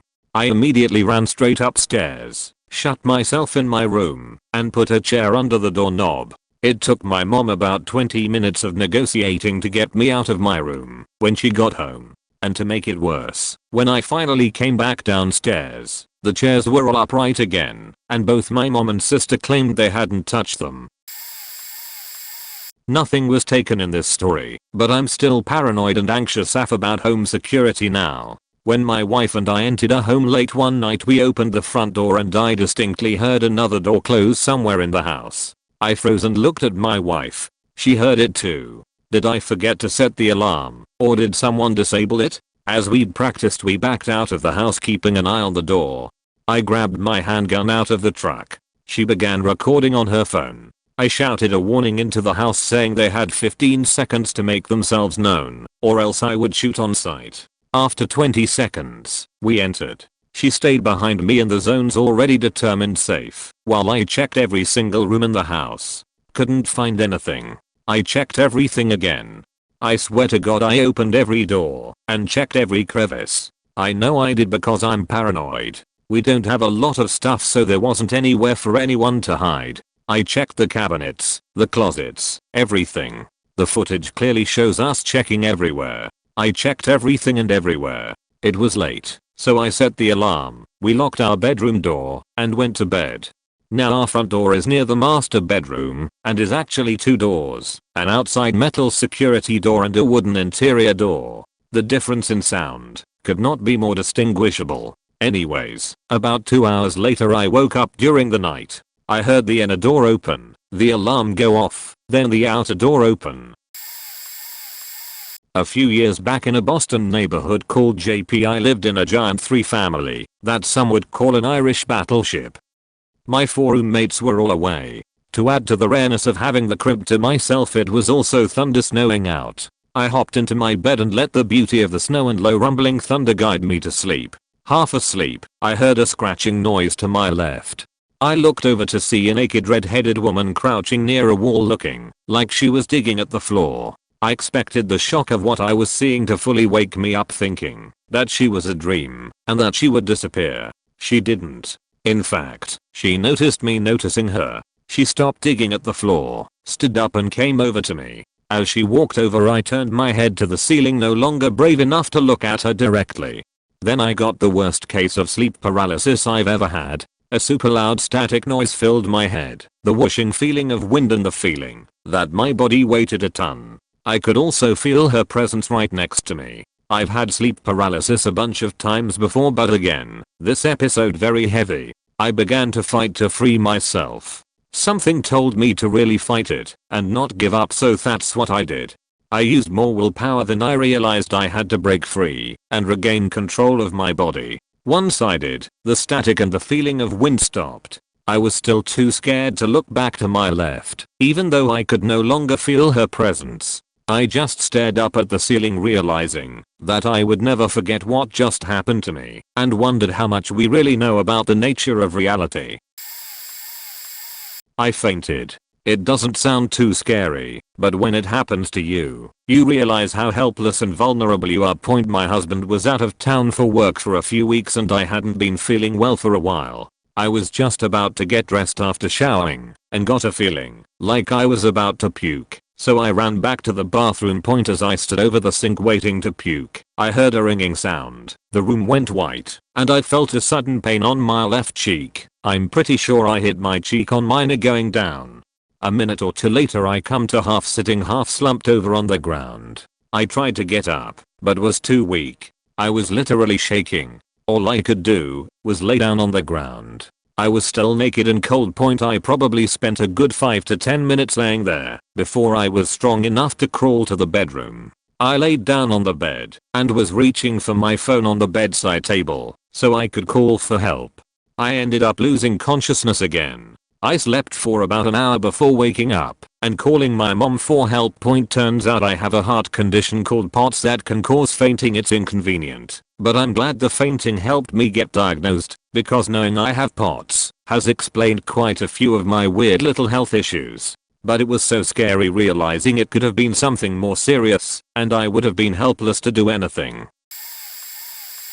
I had just dumped my boyfriend and moved into a new apartment with my sister. 3 weeks after moving in, I started to get the feeling I was being watched, but I could never see anyone. Then I catch this guy sitting on a bike just watching my house, and a few days later he rings the doorbell. We don't answer, and the next day I bought a shotgun for the house. That night I felt sick to my stomach, like something bad was going to happen. So I told my sister to lock her bedroom when she went to sleep. Turns out her room didn't have one, so she slept in my room. I woke up at 12 to a scratching noise and woke up my sister. We just laid there for an hour trying to figure out if anyone was trying to get in. We would hear really quiet noises, but then nothing for long periods of time. Then I hear a noise right outside the bedroom, and I was sure someone was there. I woke my sister up again, and we sat bolt upright straining to hear anything. Then all of a sudden someone tries to open my door. Then they bang on it and start jiggling the handle. I grabbed the shotgun and started screaming while my sister called 911. Then we hear thumping like someone is running down the stairs. The worst thing about the situation was that when the police came all of our doors were locked and they didn't believe us. Even though stuff had been moved around and our heater had been shut off.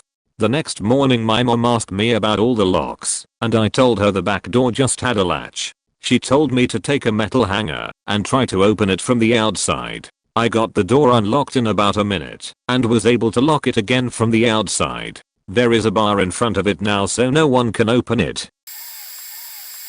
I had issues with suspicious things on the house. I was roommates with my sister. Her underwear went missing. Our door got kicked in. I had friends over and someone was on the roof, listening through the chimney. Someone called my name through the window when I was playing a game with a female friend. One night my boyfriend was coming over and I was home alone. He's 10 minutes late, then 20. It's late, after midnight.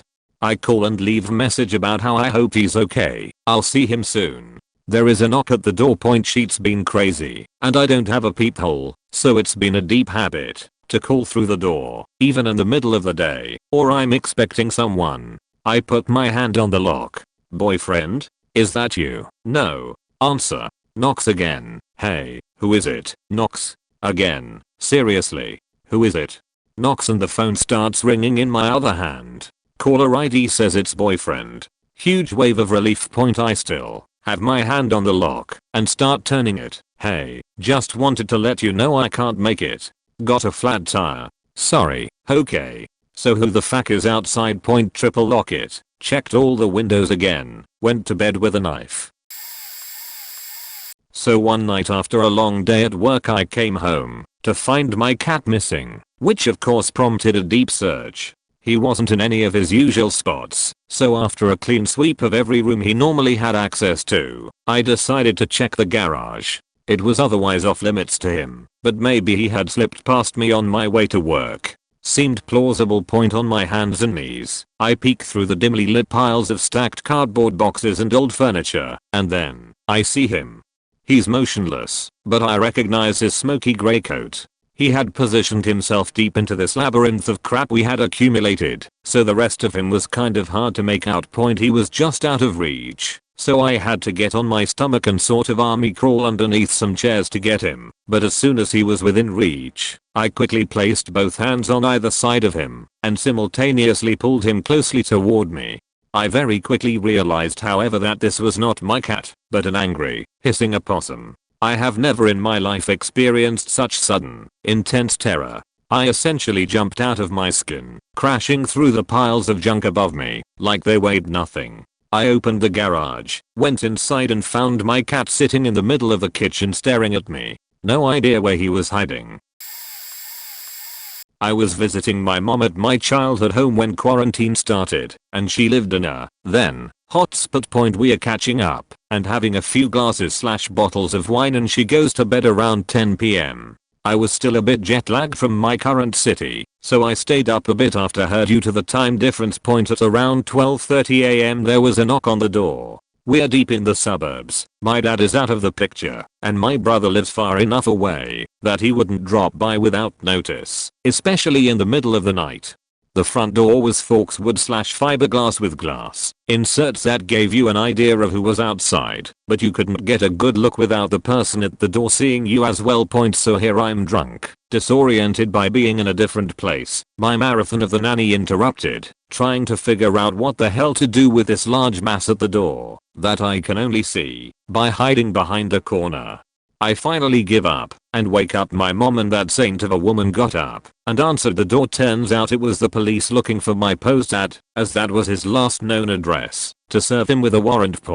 That woman taught me my whole life to never trust the police, and wasn't even upset that I woke her up, because she wouldn't have wanted me to speak to them on my own, even at nearly 30. She is the greatest.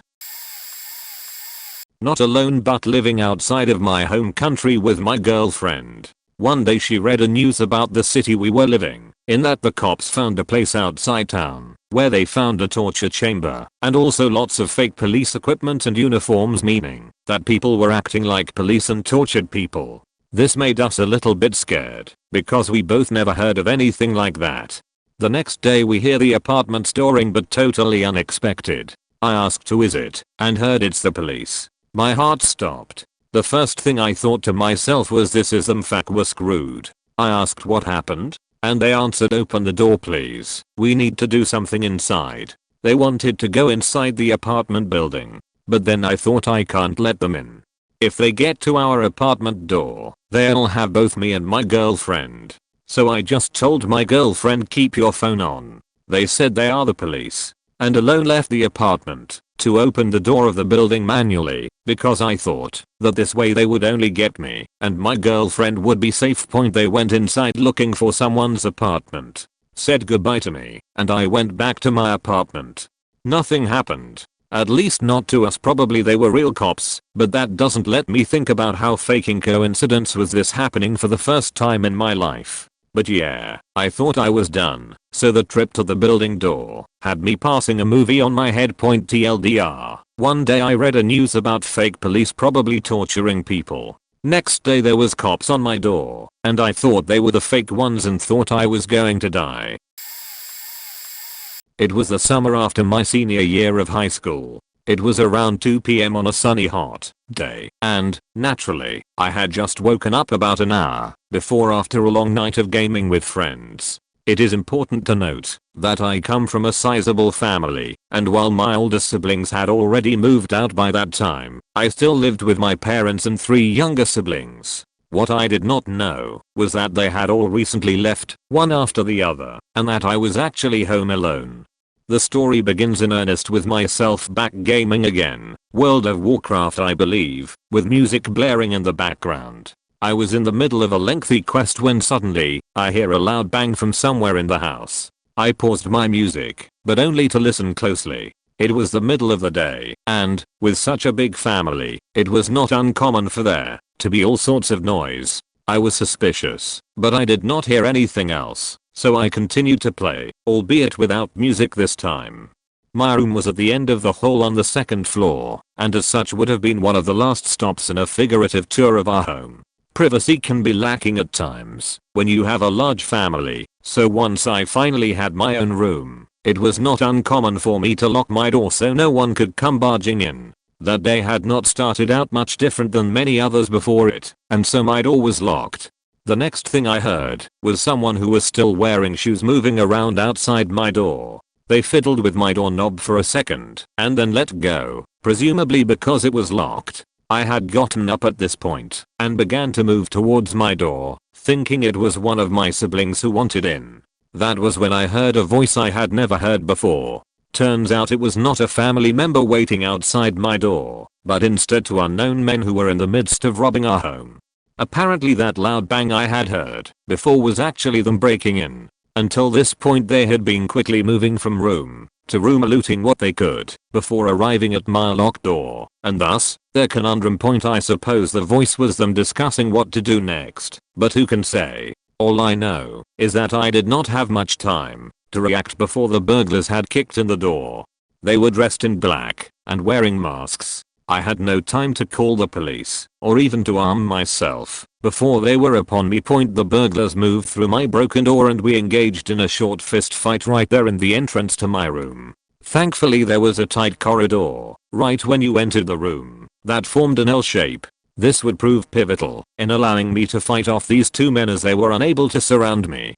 I threw a few punches and took multiple hits to the face and upper torso, but never went down. I'm not sure what triggered it exactly, but they eventually turned from the fight and ran down the hallway and out the back door. My worst injuries were a split ear and a mild case of PTSD. Lucky, I say, considering other ways the event could have unfolded.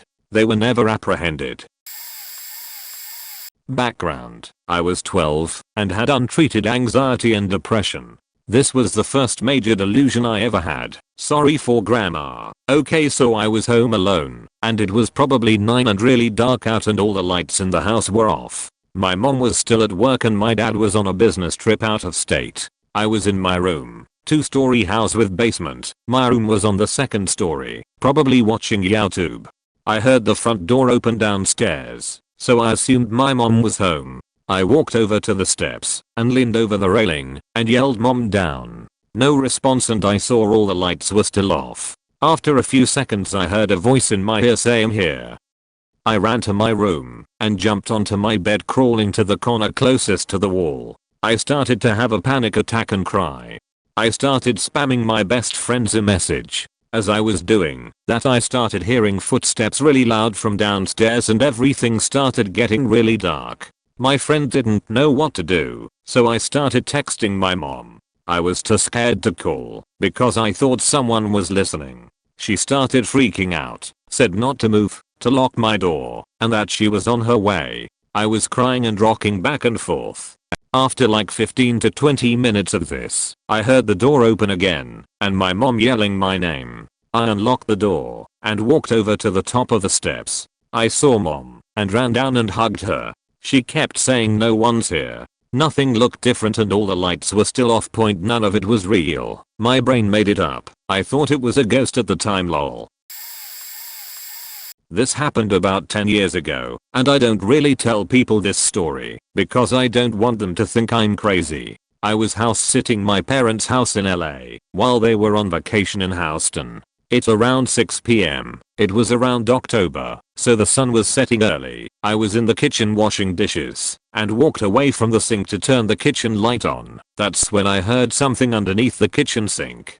I thought it was probably a mouse. My parents had mice in their house at the time, and so I turned the faucet off and opened the drawer underneath the sink as quickly as I could. I saw nothing and thought maybe I just spooked the mouse. I continued washing dishes and I heard something underneath the sink again. This time it was the distinct sound of a bottle tipping over. I quickly opened the drawer and I shit you not, I saw a little man/humanoid run insanely quickly out of the drawer and out of the kitchen. I was petrified for a few seconds and ran out of the house and did not want to go back inside. I was faking terrified and decided to go back in and turn all the lights on. I left the dishes in the sink and went to my old room and locked the door. I called my brother that evening and he asked me that what I saw was a rat or possum that might have made its way into the house somehow. I'm of sound mind. I mean, my doc says I'm sane at least, and I remember I saw its little face and eyes stare at me as it bolted out of the kitchen drawer. It even had little clothes on. It was probably 6 inches tall. I can't explain what I saw, and to this day I still wonder about what it is I saw. I'm convinced there's a gnome/dwarf city/village underneath my parents' house. Edit. A word. Honestly, I've got a number, and not all of them I was alone. I'll leave one I was, and one I wasn't, if that's alright. I'll leave a TLDR for both after first. We had just moved into a house on Charleston AFB, SC. It was a Navy base in WWII. Didn't see much action, but it did have a lot of old stuff. Like, antique old. Anyhow, we had been there for about a month, and noticed small strange things. Forks moving, a counterweighted wall clock rewinding itself, etc. Anyhow, one day, mom is out shopping, stepdad is at work. I woke up from a nap with a triangle-shaped scratches, still bleeding, on my arm. The following day, I woke up with 2 lines under it. Secondly, it was a few months later, in full. Ack and heater were off. Both cats, my mom, and I, all living beings were in the living room, no wind or breeze. We hear a thumping in the back of the house. I go look, and my basketball, which was on the floor of my closet, is bouncing. I peek around the corner and it bounces like someone is dribbling it softly. I step into the room, and it trailed off 3 times, then rolled. Both of these were, after we bought authenticated, antique German vases. We believe these may have had someone with them. TLDR, first I woke up with bloody scratches and second my basketball dribbled itself. We had just bought old German flower vases. So this might not be a Home Alone experience, but I believe that this is worth sharing. My mom once bought an antique doll and my mom was well known for buying stuff from shady people claiming it was good luck, and then she brought it in my room because I was fond of having new decorations in my room. It didn't really matter if it was girly or manly. I just wanted something to be placed in my room so that it wouldn't look so empty. So back to that doll. I felt a weird aura coming from that doll. It was made of cement, and it was a painted doll. The first couple days were nothing to be eerie of, but when the next week came, strange things started to happen. If I placed some stuff on the altar, it would suddenly be moved on the bed. Of course, I doubted that this happened cause I had foggy memory at some times. But the worst thing was that her pupils would sometimes dart in the direction on where I was sitting. In a Filipino household, any object that came from the shady parts of the city was suspected to have witchcraft added in their mix. But as usual, my mom and dad were both skeptics and they believed that I was just hungry. I believed them, and I took note of the direction the doll was facing. It was darting towards the left corner of the room, but when I came back, it was dead straight staring at the center of the room from where I was standing. I felt a chill in my spine, and I decided that it would be nice to sleep it off, since it was my bedtime. I had a nanny and she would pat my back gently, also known as pick pick here in Cebu, until I fell asleep. My nanny would stop patting my back when she was tired, so she patted the bed instead, so that I'd gently fall asleep. I awoke at some time, and I heard the gentle patting at the bed, but something was off. My nanny usually leaves at 8 p.m., and it was strange. Who could have been patting the bed? Why didn't she turn off the lights when she left? Then I laid my eyes on the doll and there she was, staring intently at me, and without a second thought, I threw the doll from the second floor of the house, and I had to stay in my mum's room for the rest of the night. I'm 18 now, but that doll, it still unnerves me to this day. I refuse to ask about it, since I'm still a scaredy cat up till today. Hope you enjoyed reading, and please do not take stuff from shady people. I grew up in a very small mountain town, roughly 300 people. Usually would take an hour to get to the city. Fishing, hunting, and farming were what I grew up with. I was never afraid of the woods, and would routinely do nighttime hunts with my dogs. I went out to feed our hens around the back of our house. We lived in almost a valley, surrounded by mountains with only our driveway going out. On nights with no moon, you can't see your hand. When I went out, my dogs, a retarded Australian Shepherd, loved that little sheet, and a border collie were freaking out. These dogs have faced hogs and have treed bears. They were scared. My family was visiting relatives a few states over, and I was 18 and had done this before. In my teens, the dogs and I were walking to get the feed, and we heard a loud running. I'm getting goosebumps as I'm typing this out. It was loud. It was coming from the left part of our land on a ridge. I couldn't tell if it was 2 legs or 4, only that it was fast.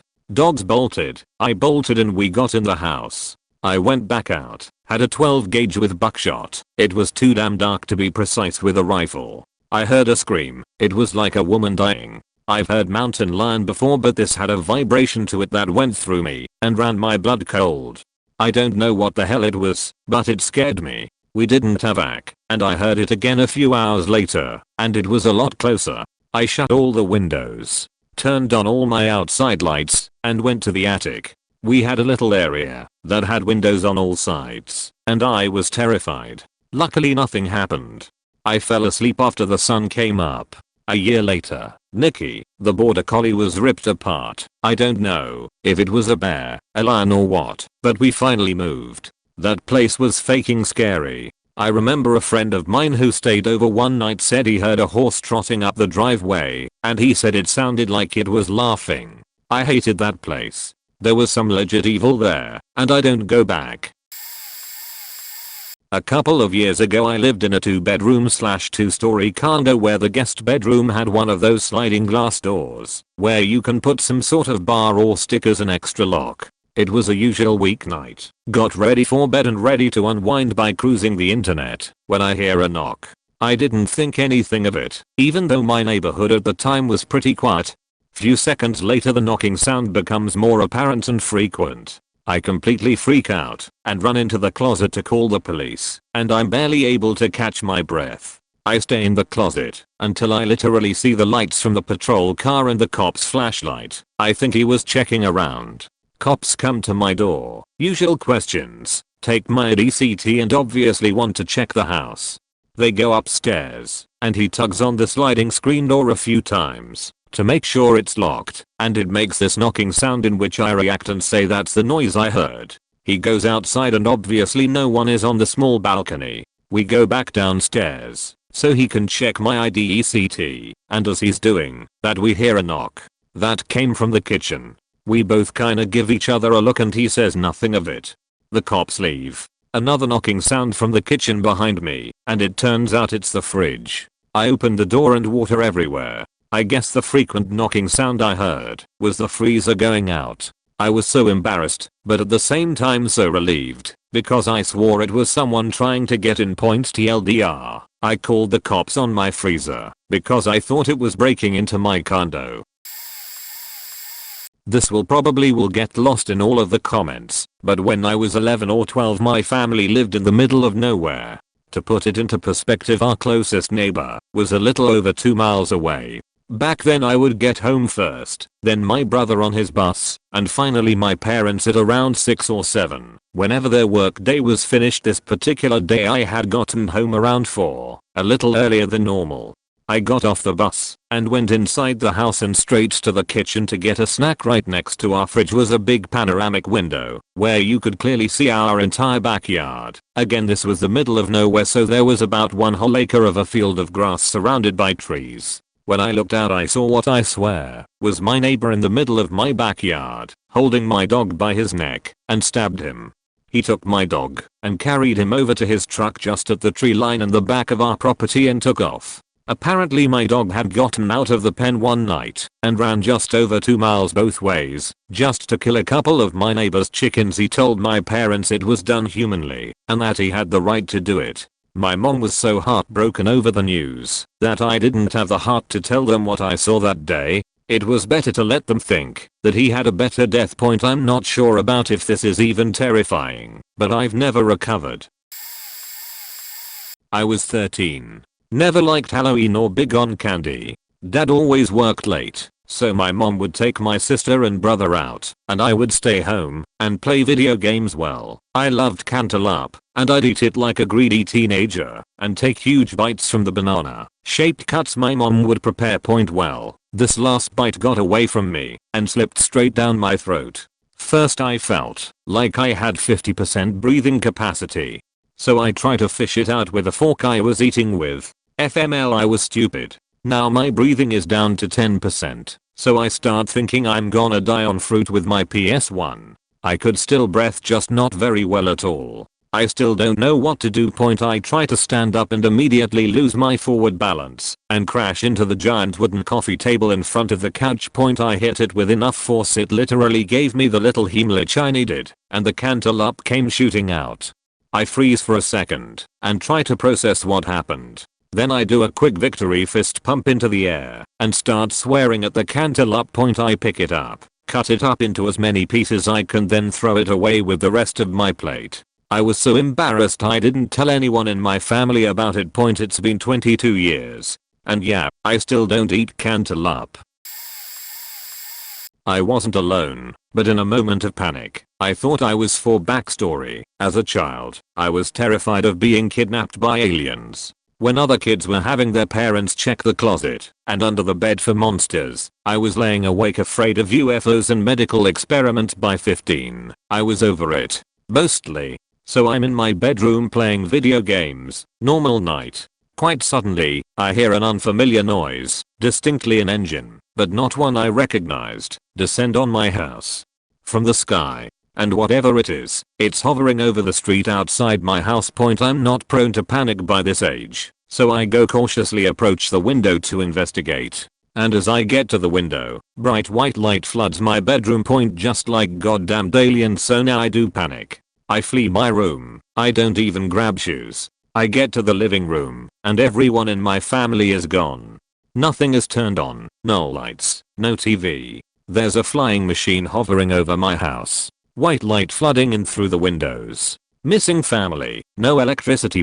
Just like the goddamned aliens. I fled the house. I make it to the front porch and down to the street before I notice my family and a lot of neighbors all gathered outside. And my mom is there and she says, "Look, it's your uncle."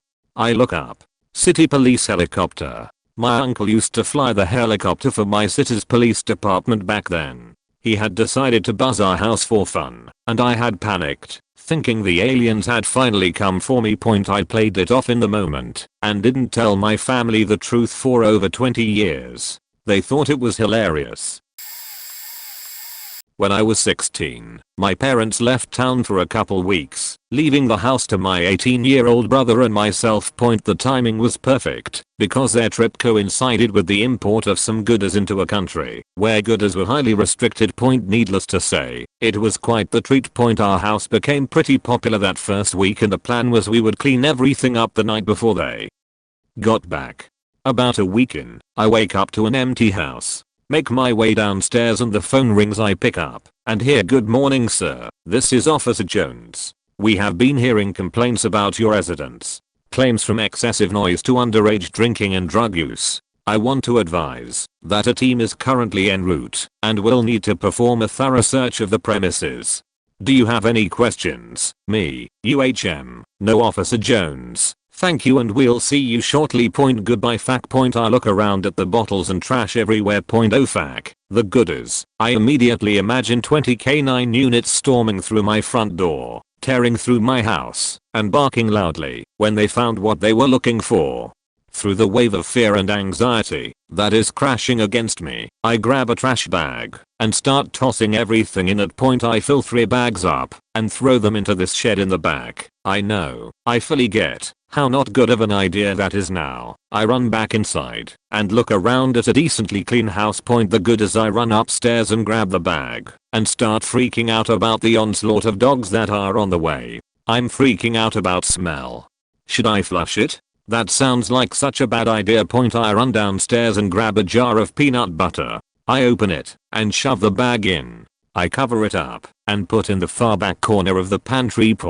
And then I wait 10 minutes, 20 minutes, 30 minutes, 40 minutes, 50 minimum. What the fuck? An hour after the call, I hear a key in the front door. My brother and his whole friends come running in, yelling and laughing about how Officer Jones is finally there. Fucking beaches. It was a tiring day as I had a project presentation in my college. I arrived home around 10 PM, had my dinner on the way at McDonald's. My family was away in a different city for vacations, and I was to join them 2 days later, so around 11 PM I fell asleep. Woke up around 2 or 3 AM as my throat was dry, and I needed water. I got up the bed, went out of the room into the corridor/gallery, into the dining/living room, and into the kitchen. It was summer, so I needed cold water, hence I opened the refrigerator, but there were no bottles. I didn't fill any of them. So I filled all of them, drank normal water, and kept all the bottles in the refrigerator. When I closed the refrigerator, the light inside turned off. Then I heard a cricket making noise. I was curious as how did a cricket came into my house. Tried to find it, but wasn't able to. Gave up and hurried back to bed. I entered my room. The AC was on with a really soothing temperature of 22 C. As soon as I climbed up the bed, I heard knocking from the window. I almost shat myself and got on the bed, took a blanket, covered myself all from it. Because I live on the 21st floor. Not terrifying, but definitely jarring as a young woman.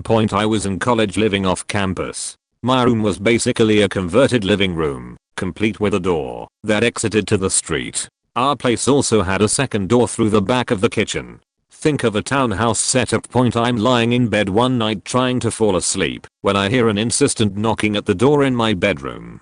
I ignore it. There's no way I'm gonna answer the door at night when I'm not expecting anyone. Then the person on the other side of the door starts begging to be let in, saying he needs help. My window is right by the door and I think they're looking in, so I just freeze in my spot in bed. At this point I'm not sure what to do when I hear him speak again in a much softer voice. I think he was on a cell phone, and he says something like, "They're not answering, try the other side." And he sounds calm, not panicking, not like he needs help at all.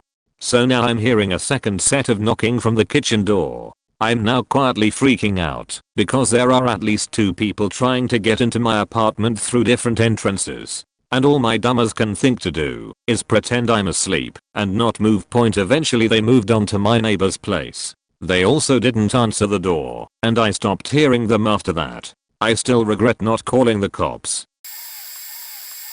I used to live in a townhome, just me and my mom growing up. The common stuff like pots banging, doors opening and closing, cabinets too, all of that would happen frequently. Mom would hear me call for her. I would hear her call for me point. But the scariest thing had to be, I think I was around 6 and there was always a constant feeling of fear in me when I fell asleep in my bedroom. At the age of 8 the feeling still didn't go away, but I got better at ignoring it. I also nearly drowned in a wave pool, so the frequent feeling of not being able to breathe kind of masked that fear for a bit too. But I want to say I was 9 to 10. Shortly after my grandfather died, I was finally able to place the constant fear with something. I started to hear scratching, banging coming from the attic. The entrance to it was in the ceiling of my room. I could hear a man yelling, red eyes following me wherever I went. I like to call the guy Shadow Man, but whatever it was clearly attached to the house, attached to me in a way, and the eyes and the yelling never stopped until I was 12 and we had to move a couple states away. I think that thing is still at the townhome, but when I was telling my boyfriend this story on a road trip he swore he saw the shadow figure I was describing in the middle of the road. It's been a long 8 years, who's to say if that thing is looking for me or not. A few years ago I was still living back home. My dad died about 6 months prior, and my mom went out of state for the weekend to visit my sister, which was her first vacation and my first time truly alone in the house since he passed away. My sleep schedule was pretty bad at the time, and on my first night alone I went to bed at about 4 AM. Nothing out of the ordinary. The next morning I woke up, went to the bathroom next to my bedroom, and when I came out I immediately noticed that across the hall my brother's bedroom lamp was on. It sits on a nightstand right next to the door. It stopped me dead in my tracks and really freaked me out. It's a lamp that you need to click the knob twice to turn on/off, so some dexterity is required. I turned it off, unplugged it, then unplugged the lamps in the other rooms. Then I started to try and rationalize it. First of all, I'm not now, nor have I ever been a sleepwalker. In fact, I sleep like a rock. Severe thunderstorms don't even wake me up. Secondly, my brother's room is kind of a junk room now which I rarely ever go in, and I definitely didn't go in there that night before bed. Thirdly, even if I was in that room, my parents were always pretty strict about turning unnecessary lights off and locking doors/windows, so it's pretty ingrained in me to make sure all of the lights are off. Fourthly, it was a clear night, no thunderstorms or evidence of a possible power outage or surge that could have tripped the lamp on. And finally, we are out in a rural area, and there was no sign of any break-in. The next night I had a pretty hard time falling asleep, especially because I lay on my back with nothing over my face. I'm pretty skeptical these days, and don't believe in ghosts or anything, but it actually had a profound effect on me. To this day I have no logical rationalization for why that lamp went on. It has never happened before or since. As a matter of fact, it was just a couple weeks ago. Up until that point, I had this really shady psychiatrist, a dry feel-good type, who would just prescribe whatever I asked for, which I thought was great since I know enough about psychopharmacology to make my own decisions on what I should be taking. The catch was that, since he didn't give a fuck about my well-being, he didn't give a fuck about my well-being. Also, I guess I should mention at this point that I live alone in a studio apartment, so home alone is really just home. One of the drugs I've been on the longest is lorazepam, acarativin. It's a benzo, and I use it mostly for insomnia, and I started running low, so I asked him to send in a refill. A couple days later, he responded, asking some nonsense question that he should have already known the answer to. I answered his question and reiterated that I really needed that refill. A few days went by with no response. Once I ran out of the pills, I started texting and emailing him with increasing urgency, reminding him that going cold turkey off benzos is notoriously dangerous and that I couldn't go another night without them. By the time he finally responded saying he'd sent in the prescription, it was too late for me to make it to the pharmacy before it closed, so I just decided to get drunk. Gotta put something in those GABA receptors, right? No? Whatever, I was not thinking straight. The next day, I woke up extremely hungover and tried to rally myself to go to the pharmacy to pick up the prescription, but by the time I was ready, it was already closed because it was the 4th of July and they were on holiday hours. I started panicking, and so I started drinking again. The day after that, I woke up even more hungover and just feeling insane, like every neuron in my head was trying to burrow out through my skull and escape. I was dizzy and nauseous and drenched in sweat. I tried to just eat and drink water to level myself out, but it only got worse. Then there's a gap in my memory for a few hours. Then I'm sitting on my floor clutching my arm with a blinding pain in my shoulder. I tried to just get through it, but it was way too much for me to handle, so eventually, I called my girlfriend and asked her to take me to the ER. Turned out I'd had a grand mal seizure, and in the process, somehow dislocated my shoulder, and also gave myself a big nasty bump on my forehead. I'm now gradually healing, but that part, where I was sitting on my floor with my head spinning, and my shoulder in agonizing pain, was probably the scariest thing I've ever experienced while home alone. I was close to home alone. My parents had gone to bed early that night. I was 11 at the time and my parents let me stay up late to watch Star Trek: The Next Generation when it aired at 10:30 p.m. One night I was watching the episode Frame of Mind. Riker is performing in a play for the crew, where his character is in a mental asylum, questioning his own sanity. His character's situation and reality start blending together, and at the moments when he realized he was hallucinating, the scene would freeze and end with an effect where the frame shatters into pieces. This happened a few times throughout the episode, if I recall correctly. I was sitting in front of the TV close to a window with a large thick curtain. Towards the end of the episode, someone threw a rock through that window and shards of glass fell to the floor, collecting at the bottom of the curtain. I immediately jumped up and ran to the other room. I thought for a moment that maybe I dozed off and woke from a bad dream. I went back into the room to see if I had imagined it all. Nothing seemed disturbed, and for a moment I felt relief. Then all of a sudden, a gust of wind blew through the busted window and the curtain started to blow around. The wind against the thick curtain made the shape of a person trying to climb through the window. I don't remember much after that other than frantically calling for my dad. It turned out it was some shat from my class that lived in my neighborhood who was going around vandalizing houses. I'll never forget that moment of sheer panic. Randomly one night heard doorbell ring around 1 a.m. Laid there for a second to see if I was tripping while trying to figure out who'd be at my house at this time and for what point. Doorbell rang again. Okay, someone is actually here. I quickly jumped out of my bed, but slowly creeped around the corner to peek at the door. My front light is on a pole near the sidewalk, so the light shines inwards behind anyone standing at the doorway. I couldn't tell who was at the door, but I could see a small shadow moving on the left corner of my porch and away from the center of the door. It was pretty clear that they were trying to be out of view. I could tell it was a female, since the shadow looked like it had long hair. The shadow was petite and small, skinny, and looks roughly 5 feet 2. My first thought was maybe it was a friend or a neighborhood friend and their family got robbed or something bad happened. I ran downstairs and turned on the porch floodlight so that the whole porch is completely lit. It was a tired looking woman, about 5 feet 2, with back length brown hair that was wavy and greasy looking. She was very slim, maybe 90 to 100 pounds, if I had to guess. Hello, I asked. She looked nervous. Can I help you? I said. She said, let me in, please. What's wrong? I asked. She grabbed the door handle and tried to open the door, but it's locked. Please let me in. At this point I'm thinking, what the fuck, this is weird and something is extremely off. I replied, sorry, I cannot let you into my home. She continues, give me back my baby. What? I want my baby back.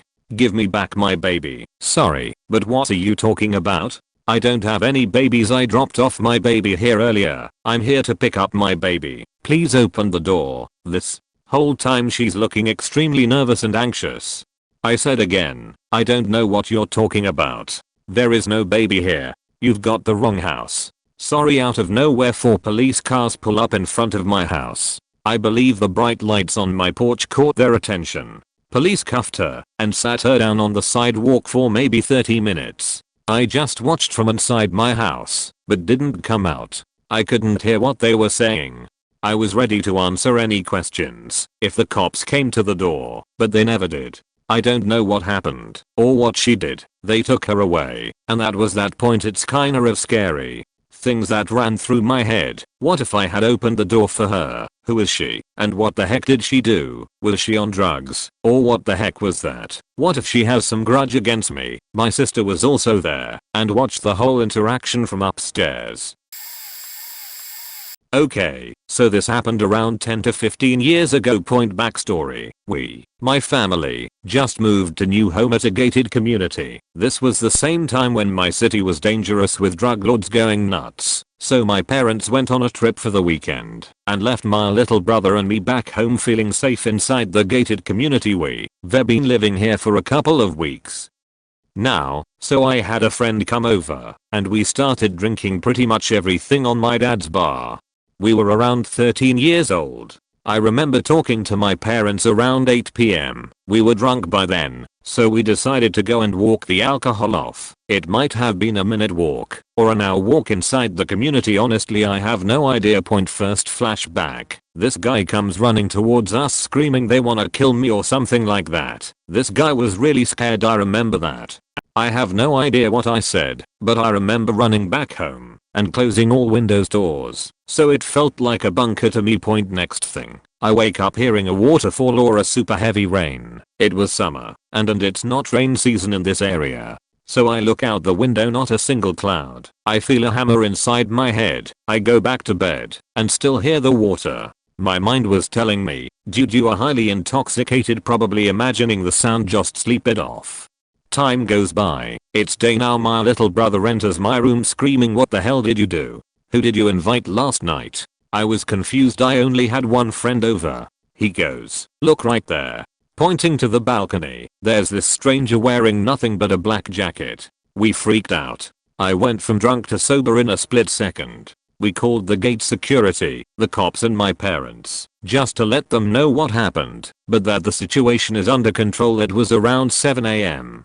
Cops arrive, enter my house. They open the balcony so they can take the guy out. The guy sees the cops, jumps off the balcony, and they grab him in the patio, who was completely flooded. Water was running to the street now and flooded too. Turns out this guy took the ladder. House was on finishing roaches after construction.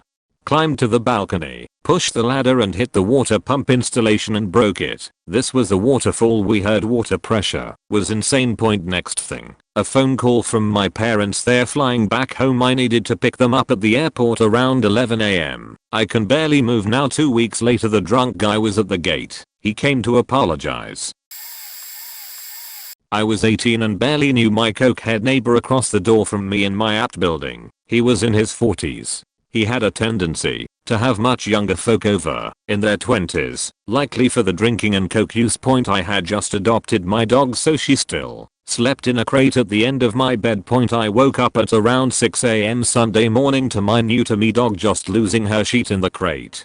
I'm talking growling, snarling, and attacking the crate door. I turn over, and there's this guy, early 20s, standing next to my bed. Another guy is nervously standing in my bedroom doorway saying shit like, man, we should go. Let's just leave. Dude turned out to be an acquaintance of coke neighbor who got wasted and stayed up all night. Met me briefly in the hallway the night before as I got home and decided at 6 AM on a Sunday he needed a ride to the liquor store for more booze, and he thought he'd ask me. Turns out the person who spent the night with me brought their dog, left my front door unlocked when they took the dog out at as o'clock at night. So this guy walked in and felt okay to ask me to drive him to get booze. Except that I didn't know this, and at this very moment that I woke up in a daze, a spider was climbing down from my ceiling toward my face.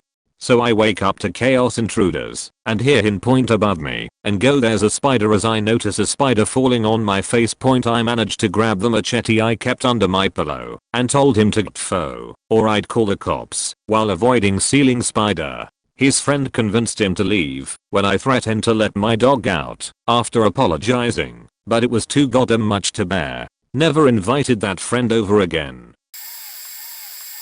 Technically, I wasn't home alone as I was with my older sister. But here goes, I was playing Terraria on my computer before we got a new computer. My mom was out shopping, so it was me and my sister, who was still asleep at the time. Then I heard the gate open, then close. Was it just the wind?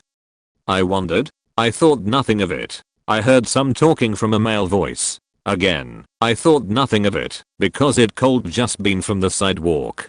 It wasn't that bad until I heard some beeping from our battery powered lock. They were trying to open it. My sister came out before that happened. She likes to collect swords. We have 5 swords in the house and she knew how to wield all of them, and she looked at me with a confused look. "Are we expecting anyone?" she asked. If we would have been told. And if we are expecting anyone, they would come in through the front door. I replied. We didn't hear anything for a while. 25 minutes later, I heard some knocking on the window. I looked behind me to see that man looking through the window. So I grabbed the home phone and dashed to a different room. My hand trembling. Note that I was 12 and that's when I learned what predators do to you. And you can bet that I was terrified as frick. I was ready to call 911, but I hesitated. Then the phone rang. It was from my mom. She must have known that I was terrified because of my voice. "Mom, there's a man at the window." I whispered. "I know," she said. "That's Uncle Jeff." "What? You mean that scary man in the window is Uncle Jeff?" "That Uncle Jeff." Now, another note, all my life, he wore sunglasses. I only remember his face as him wearing sunglasses. If you tell me to think of him without sunglasses, nothing will come to mind.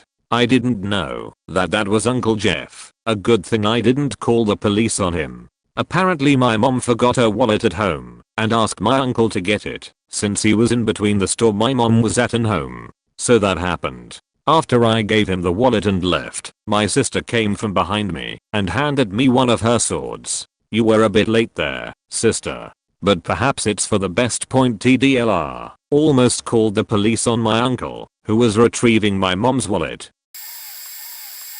In university, I worked last shift at Taco Bell and would get home around 2 or 3 am. Well, one year I ended up working during the Thanksgiving holidays when a lot of students, my roommate included, would go back to their hometowns. So I came home after my shift, changed clothes, and went straight to bed. Next thing I know I opened my eyes because the air pressure in my room changed, like when someone opens the door.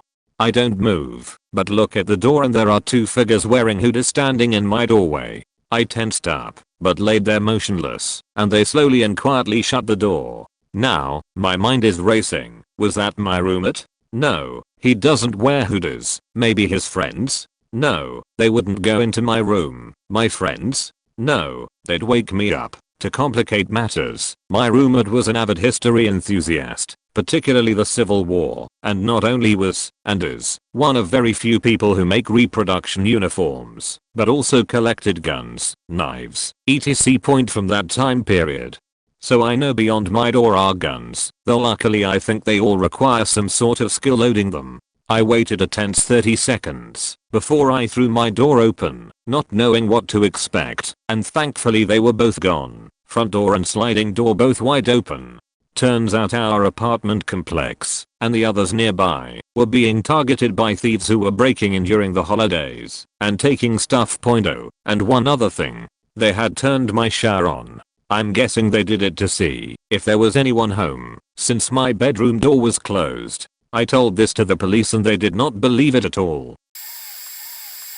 I was naked and about to get in the shower in the hall bathroom and my dog started barking out in her kennel. Our house is open planned and HOI, and so I heard the someone at the back door making a lot of noise and then the door opening. My brother often forgot his keys and would sort of bang on the door and make a lot of noise trying to open it with some small piece of plastic. So I assumed it was him until the person started walking around and it sounded all wrong.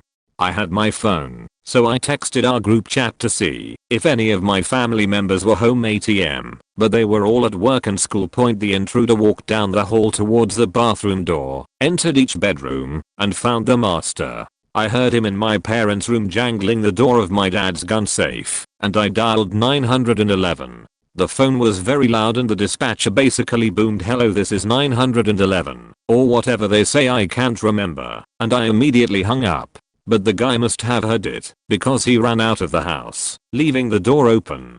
When the police showed up, my dad called them too. I was still wrapped in a towel, too afraid to leave the bathroom. The police were not helpful in any way. They said I was delirious and wasting their time. I don't really want to be responsible for leading to anyone's arrest because I don't believe in prison, but I didn't know what to do in that situation, and the police were just plain assholes. My dad took a look around the house and outside and found an empty box of cigarettes by my parents' bedroom window that looked like it had been there some time. No one we know smokes. There is a trail through the woods leading to our house from a power easement behind a trailer park that we figured they came from, since there wasn't any sign or sound of a car or four-wheeler in the drive, and we lived down an extremely long dirt road in a very rural area. I didn't stay home by myself for months. The guy apparently got too spooked by the 911 call and probably couldn't figure out how to get in the safe, cause he never came back. I heard Currency footsteps walking outside by my living room windows on snow. We had just had some snow that day and the day before, and it was almost dark. I thought it was my husband trying to scare me, so I didn't pay any attention. Then a couple minutes later the phone rang, and it was my husband. I asked him where he was, and he said he was at work. I then heard the footsteps go towards our first bedroom. We were in an apartment on the first floor. I was afraid, and my husband told me to call 911. I hung up, went to the first bedroom, then I heard the footsteps walk to our master. I peeked through our blinds in the master and saw a young guy in all black look into our window into the first bedroom. I got courage and lifted up the blinds and yelled to him that I just called 911. The police are on their way. I called 911. The police came 5 minutes later. They looked around and saw footsteps only. Nobody was caught. The next day I went to the office and told them. They acted like it was nothing. I told them I wanted a different apartment on the second floor because I felt unsafe. They were very unhelpful and told us we had to pay an additional charge. We decided just to stay until the lease ended and installed a deadbolt and a chain. The next apartment, we were on the second floor. I believe that the guy was looking in to see who was home and that he was going to rob us. That really scared me. I was home alone and felt vulnerable. I was scared for weeks that he would come back angry because I called the police. Thank goodness nobody ever came back. It was a summer night when I was 15. I was exhausted after a day of football and shenanigans. I'm fast asleep. I feel tap on my back. I ignore it. I did wake up slightly, but went back to sleep. Tap again. This time I can feel a bit cold. I'm getting annoyed. Tap. Now I can feel a wet cold sensation on my lower back. The ache is full on, and I'm shivering now. Tap. I'm fully awake now, but I'm frozen in fear. Tap. In my fear-induced state, that last tap shoots adrenaline in me. Fight or flight response loading. My mind has conjured up all sorts of supernatural scenarios. I know I won't be able to face whatever is standing over me, tapping and playing with me. I decide to make a run to the door and then onto my parents' bedroom. Tap. I fling over the thin blanket and make a run for it, still unable to stop shivering, and bang my parents' door and tell them what happened. My father casually gets out of the bed. I'd expected him to jump up, but maybe he has experience with this. He walk over to my bedroom. I can see him from my parents' bedroom, him standing near my bed looking up and down. He chuckles a bit and calls me over. I shout, "What is it?" I've calmed down a bit.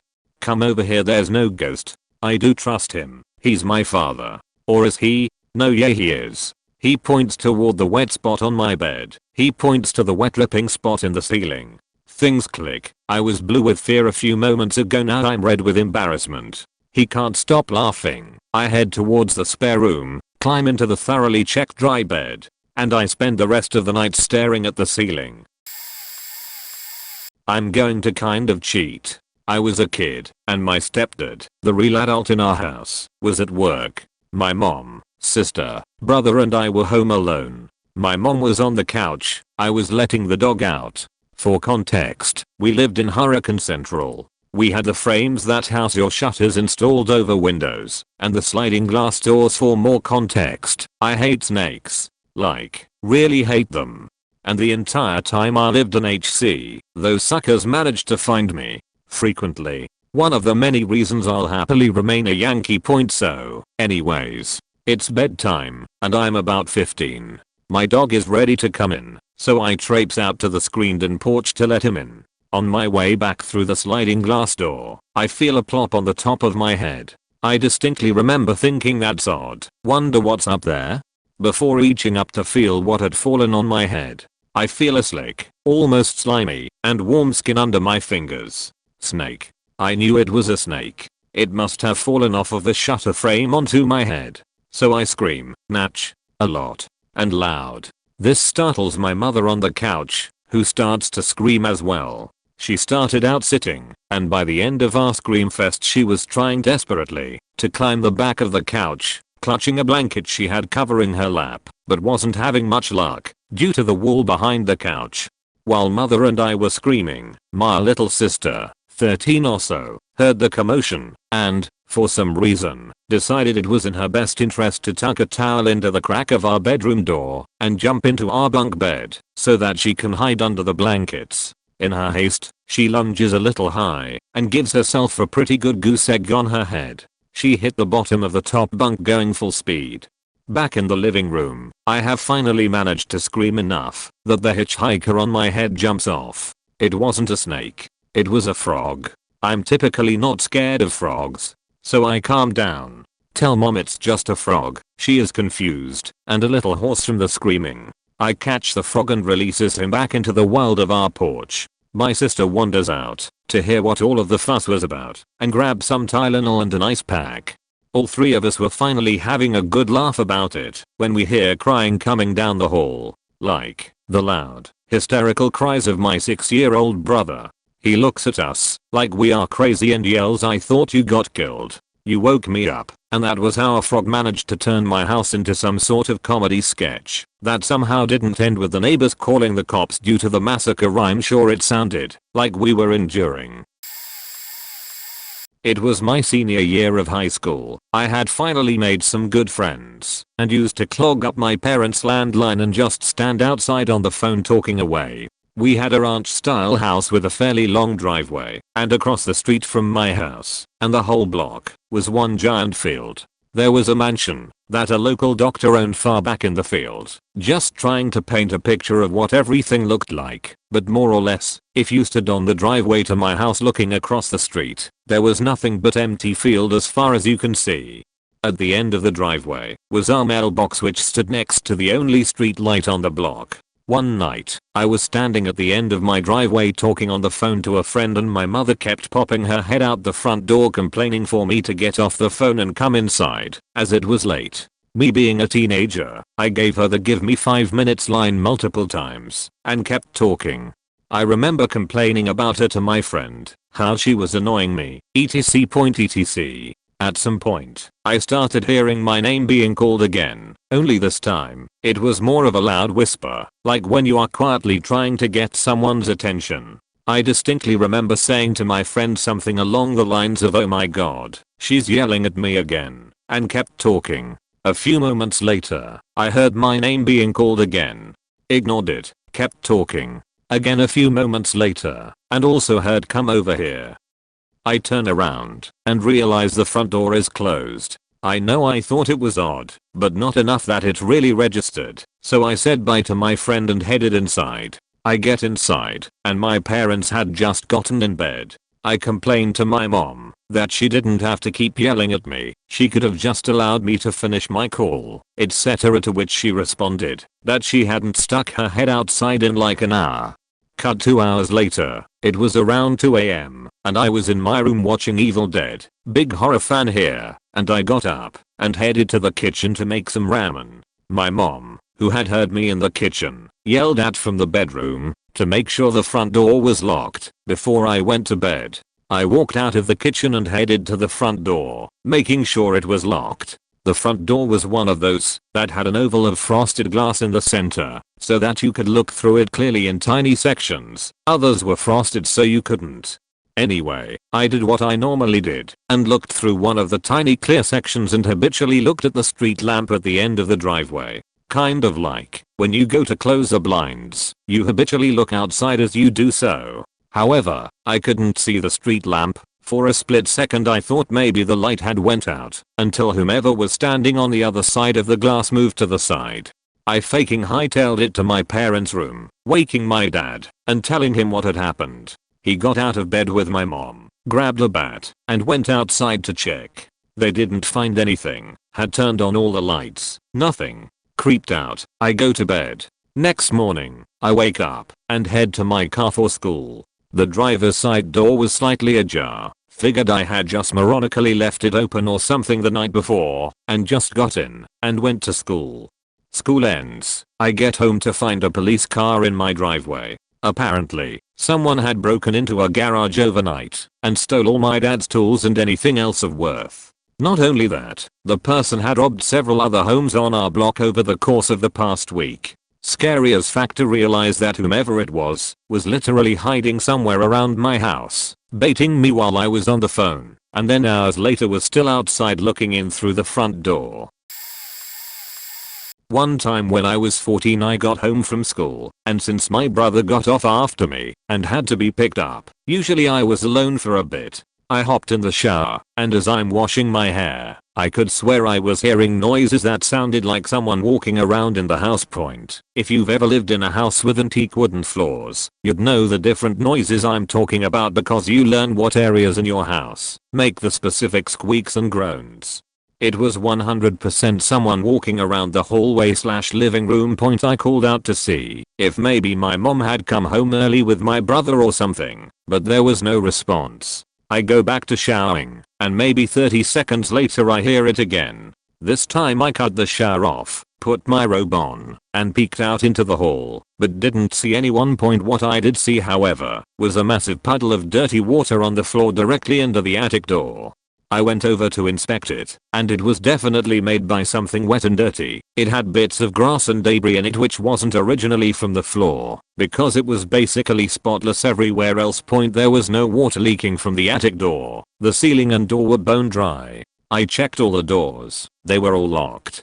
There were damp footprints leading from the Florida room door to the attic, which again was locked. Nobody was in the house though, nor was anybody in the attic. Legit looked like someone came out of the lake, opened the locked glass door, locked it back, and then crawled into the attic, while somehow still being heard on the floor in the living room. It was last December. I'd moved back home to my folks in September, and was staying in a trailer on the property. It was roughly 3 in the morning. I was laying in bed wide awake as per usual, just watching YouTube on my phone. I was watching a music video, and was lightly tapping the wall of the trailer to the kick drum in the song. The song ended, as did my tapping. But the noise didn't stop. Raccoons crawled under the trailer all the time, so bumps and taps weren't uncommon. I hit the wall of the trailer a little harder, to scare off the rodent. The tapping sound got faster. It was at the other end of the trailer, and I thought it was getting louder. It wasn't getting louder. It was getting closer. Suddenly, it got a little deeper. The sound had moved from the wall at the end of the trailer to the floor.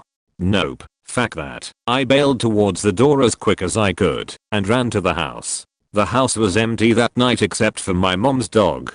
Heart still pounding, I needed to take a leak, and made my way to the bathroom. The dog greeted me heartily when I got to the bathroom door, tail wagging vigorously. He's not the smartest dog, and he'll bark at just about everything.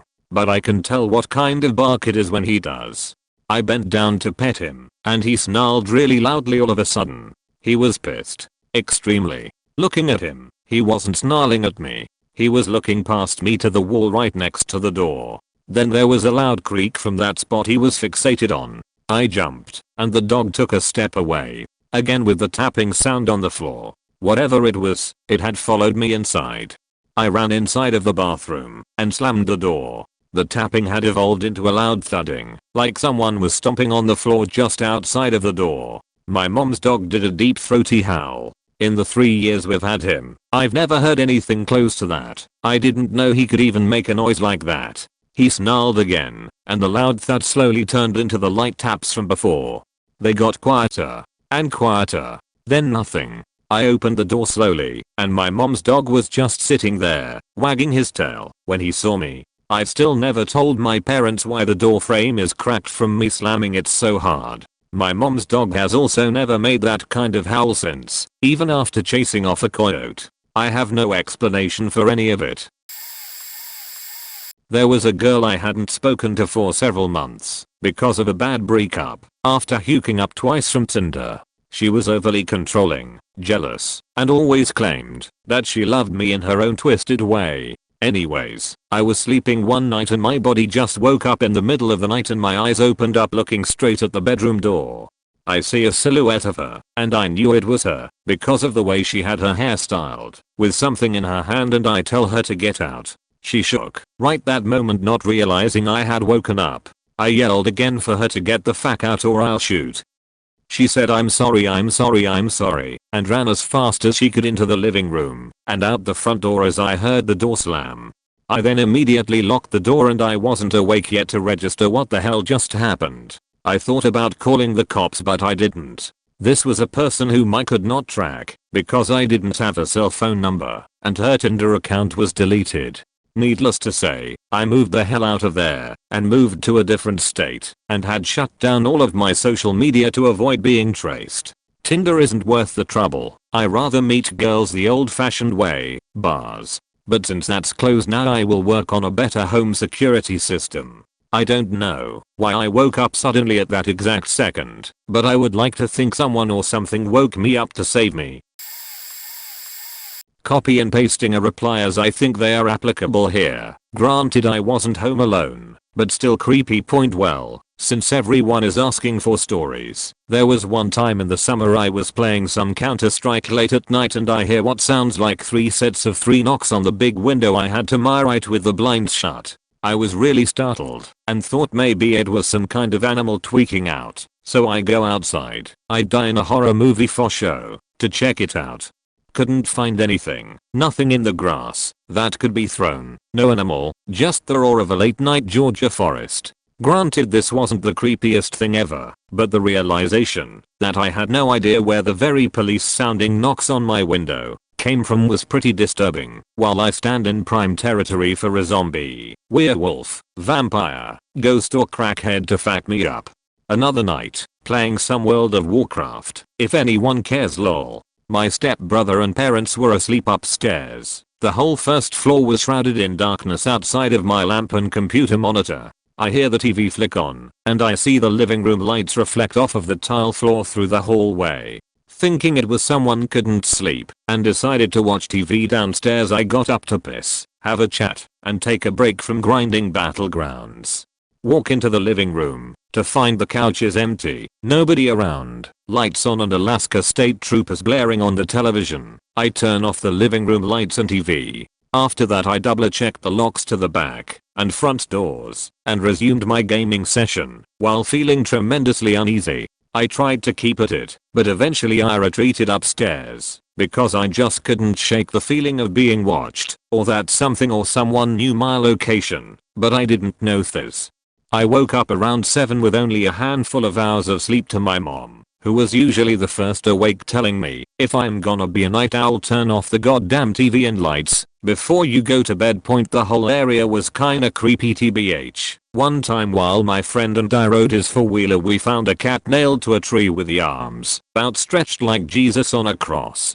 On a different occasion we found a pile of like maybe 60 or 70 bad skulls wrapped around the base of a tree. The rest isn't very entertaining. Shoes going totally missing forever or moved, bumps in the night, seeing shadows or weird movement out of the corner of your eyes, and then it's gone. Honestly, considering I was pretty young for a lot of it, I chalk a lot of it up to misremembering or coincidences, but I will always remember the paralyzing fear of the 2 stories above. These 2 you can take with a pound of salt as they weren't my experiences, but my crush who lived not far away from my house once told me that a man in her yard dressed in old-time soldier's garb once asked her where he was supposed to go. Being a young teen girl she was immediately uncomfortable and went to go get her dad, and by the time she brought him outside he was gone. The other one was my stepfather went for a bicycle ride and saw a guy in a suit walking his dog through a big field. Did a double take wondering why someone was wearing a suit so early in the morning and the guy and dog disappeared. Personally, I'm more inclined to believe my stepdad's story as my crush's story was told after I shared some of my experiences with her, so for all I know she was just trying to relate to me with a story that may have been embellished or fabricated. A little late to this party. Sorry for weird format. I'm on mobile. Here goes. When I was around 19 I lived with my brother and his girlfriend. My brother traveled for work and his girlfriend worked odd hours cause she was a bartender. I had fallen asleep on the couch around midnight and woke up to feeling like someone was watching me, but chalked it up to the fact that I had been smoking and watching Criminal Minds. I turned on SpongeBob to calm down, and his girlfriend got home around 3 AM. We exchanged pleasantries and went to our separate rooms. It's important to note that we usually use the sliding glass side door as the front door cause it was just more convenient, and I had placed the trash just outside of it to take to the bin. When it was light out. Not more than 5 minutes after turning off my light I heard the door squeaking open. It wasn't on a well-oiled track by any means. Since it was 3 AM, I was sleepy and kinda stoned still. I assumed it was Megan going for an after work smoke and opened my door to tell her to just open the fucking door cause going slow was worse than one louder squeak. Instead of Megan, I saw some big ass dude halfway through the door with chains in his hands. I didn't even process what was happening. I just said, "Oh, excuse me, what the fuck?" He bolted out the gate and ended up getting the garbage everywhere. I assume his foot caught the bag. We ended up calling the cops since we were both extremely freaked out. My brother had left that morning and both of us were uneasy about the seemingly coincidental timing. One officer ended up hanging out in the living room with us till sunup. Cause I couldn't stop crying after I realized he was there to hurt us and that I probably was being watched. You can bet your sweet as we never forgot to lock that door ever again. During the recession of 2008/2009, I, 23/F at the time, lost my job in my small hometown, so I moved out to the big city looking for work. I barely had any money, so when looking for an apartment on Craigslist, I decided to rent a room off someone to save some money. After a few days of living with him, let's call him Justin, I could tell something wasn't right in his head. I only lived with him for 2 weeks before getting my own place. The day I moved out, I asked my boss at my brand new job if I could leave work early. I got back to the apartment hours before he was supposed to be home and didn't really have too many things to pack, but wanted ample time. As I started to gather my belongings, he walked through the door and knew immediately what I was doing. His eyes then shifted to the counter where my keys and phone were. We both dashed to the counter and I grabbed my phone and he grabbed my keys. He was screaming at me about how I was going to fuck him over financially, but I was trying to remain calm and tell him that I would pay him money, but I just couldn't live there anymore. He was freaking out more and more, so I called 911. He grabbed my dog, a little pug, and told me he was going to throw her off the deck. We were on the 8th floor. Then he ran out of the apartment with my dog and my keys.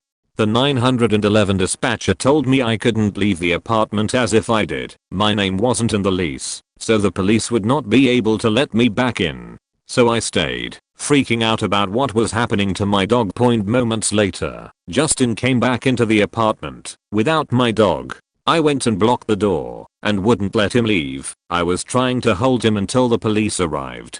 He didn't punch or hit me, but he was grabbing me and pulling me, trying to get me away from the door, but he wasn't able to until he threatened to punch me in the face, so I let him out. He ran down the hallway and down the stairs. At the exact same time, the police came up the stairs at the opposite end of the hallway. I screamed he went that way, and they ran after him. As soon as the cops went down the same staircase as Justin had, Justin came out of the stairs the police had just come up from. I will never forget the look on his face as he came at me down the hall. He was going to hurt me. But just then, the cops came running back through the door. They slammed him up against the wall and put him in handcuffs, and then immediately began asking me if I wanted to press charges. All I could say was I want my dog. I just want to know where my dog is. But the police were like, yes or no, we need an answer. Do you want to press charges? I had so much adrenaline going through my body that I had no more saliva in my mouth and my lips were sticking to my teeth as I tried to talk. No, I just want my dog, I said. Justin said he just put my dog in the hallway on the 7th floor, so I ran and got her. The cops let Justin go, but told him he needed to vacate the area for 2 hours. While I gathered my belongings prior to all of this going on, I gone on one date with someone else I met when I moved to town. I called him frantic and asked him to help me move. If you care about me at all, I really need your help. FYI, he cares. We are now married.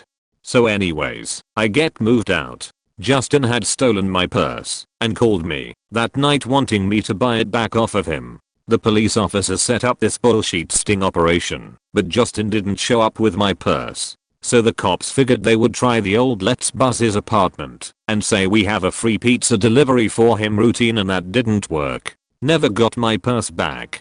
A few days later I called the police back and said yes, I did in fact want to press charges. They told me it was actually a lot of paperwork and advised not doing it. Then on I went with my life point. It turns out Justin was an outpatient for a mental health facility, schizophrenic. TLDR, I have a strong dislike for the Vancouver Police Department and don't move in with people from Craigslist. I was working as a farm manager for a large farm here in South Africa. I didn't want to live on the actual farm, so I got a place on a nearby small holding point. The farm workers always got paid in cash, and it was always a stressful time. The owner was away for a few days, so dropped off the wages at me 3 days earlier than normal, and I would pay the staff just before the weekend point. Word must have got out that I had the cash.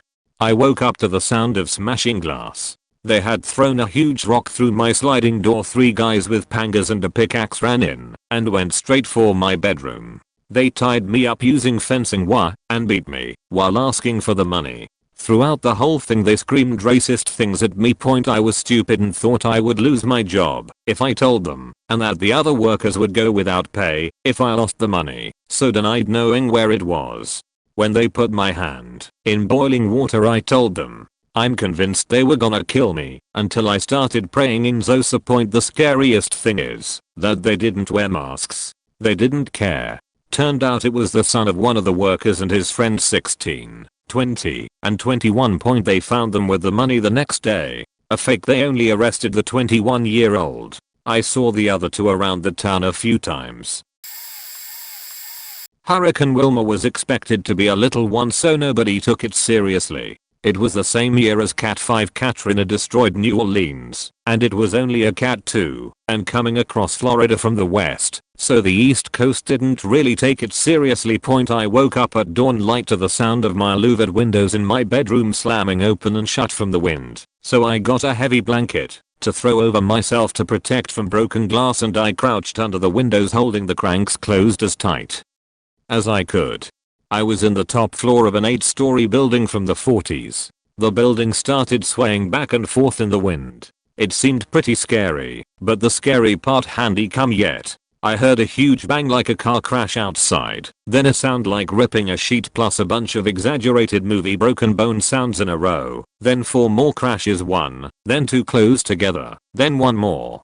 Then the ripping cracking sound again, and now the building really started swaying. At this point I had abandoned the windows and I was trying to herd my 2 cats into carriers so I could sprint down 8 flights of stairs into the ground floor parking garage. The swaying feels like a ship listing at sea. Everything has fallen out of my kitchen cabinets. My record collection has jumped off the shelves. I notice a strange light coming through bathroom exhaust fan. I don't have time to inspect, so I get the other cat and we get downstairs. The storm calms down and we figure it's the eye, so we wait another hour and the storm never hits again. I think the eye brushed the side of our neighborhood. Well, we went up into the roof to see what was there, and I'd figured out the noises. The car crashes were 5 of the 8 account units falling 8 stories into the houses and cars surrounding the building. The ripping and snapping was the roof rolling up like a sardine lid and pulling chunks of rafter out. Like, have you ever split a set of chopsticks and it goes way off by the end? It was like that, but huge partial strips ranked out of the rafters. As for the swaying, anybody who has built a TV hutch knows that if you don't nail in the backboard, the hutch is all wobbly. The roof was performing the same function to the building, so when it peeled back the building wasn't just swaying back and forth, the corners were flexing toward each other. It took 3 months for the engineers to okay the roof reconstruction and then another 2 before I could move back in. It was a great apartment the rest of the 5 years I lived there though. TLDR, Big Bad Wilma almost succeeded in blowing my house down. I had to take my car into the shop and left it overnight for repairs. My boyfriend at the time left for early for work and I was out hard sleeping. Someone knocked at the door and I ignored it and drifted back off to sleep. Suddenly I hear voices. I jerk awake and my heart is hammering so hard I can hear and feel it in my ears and head. I quietly got off the bed and got down as low as I could and called the police. My hands were shaking so badly I dropped the phone several times, once needing to radio. The police come banging at the door and yelling, "Police, open up, police," and I hear the people take off. I tell the officers they sounded like a couple teenagers. I run to the door yelling, "I'm coming." I was sobbing by this point. I was so relieved they were there. I noticed the balcony door was open because wind was blowing the curtains back. I told the officer there is no way to climb up and they definitely couldn't have gotten down that fast. I was really shaken up. The officers check around and then come back. The police suspected that the neighbor diagonal to me that had several teenagers that looked winded and red-faced had climbed over top the roof from their balcony to mine. They told the officer it was not hard to pop the lock and showed him how even. They denied doing it, but the officer strongly suspected they had. I assume they thought I wasn't there because my car was gone. We got a piece of wood and a metal bar for the balcony. Being in your home and then realizing you're not alone is terrifying. I wondered how many times they or someone had been in my apartments before and it really bothered me. My boyfriend ended up coming home from work because I was an emotional wreck.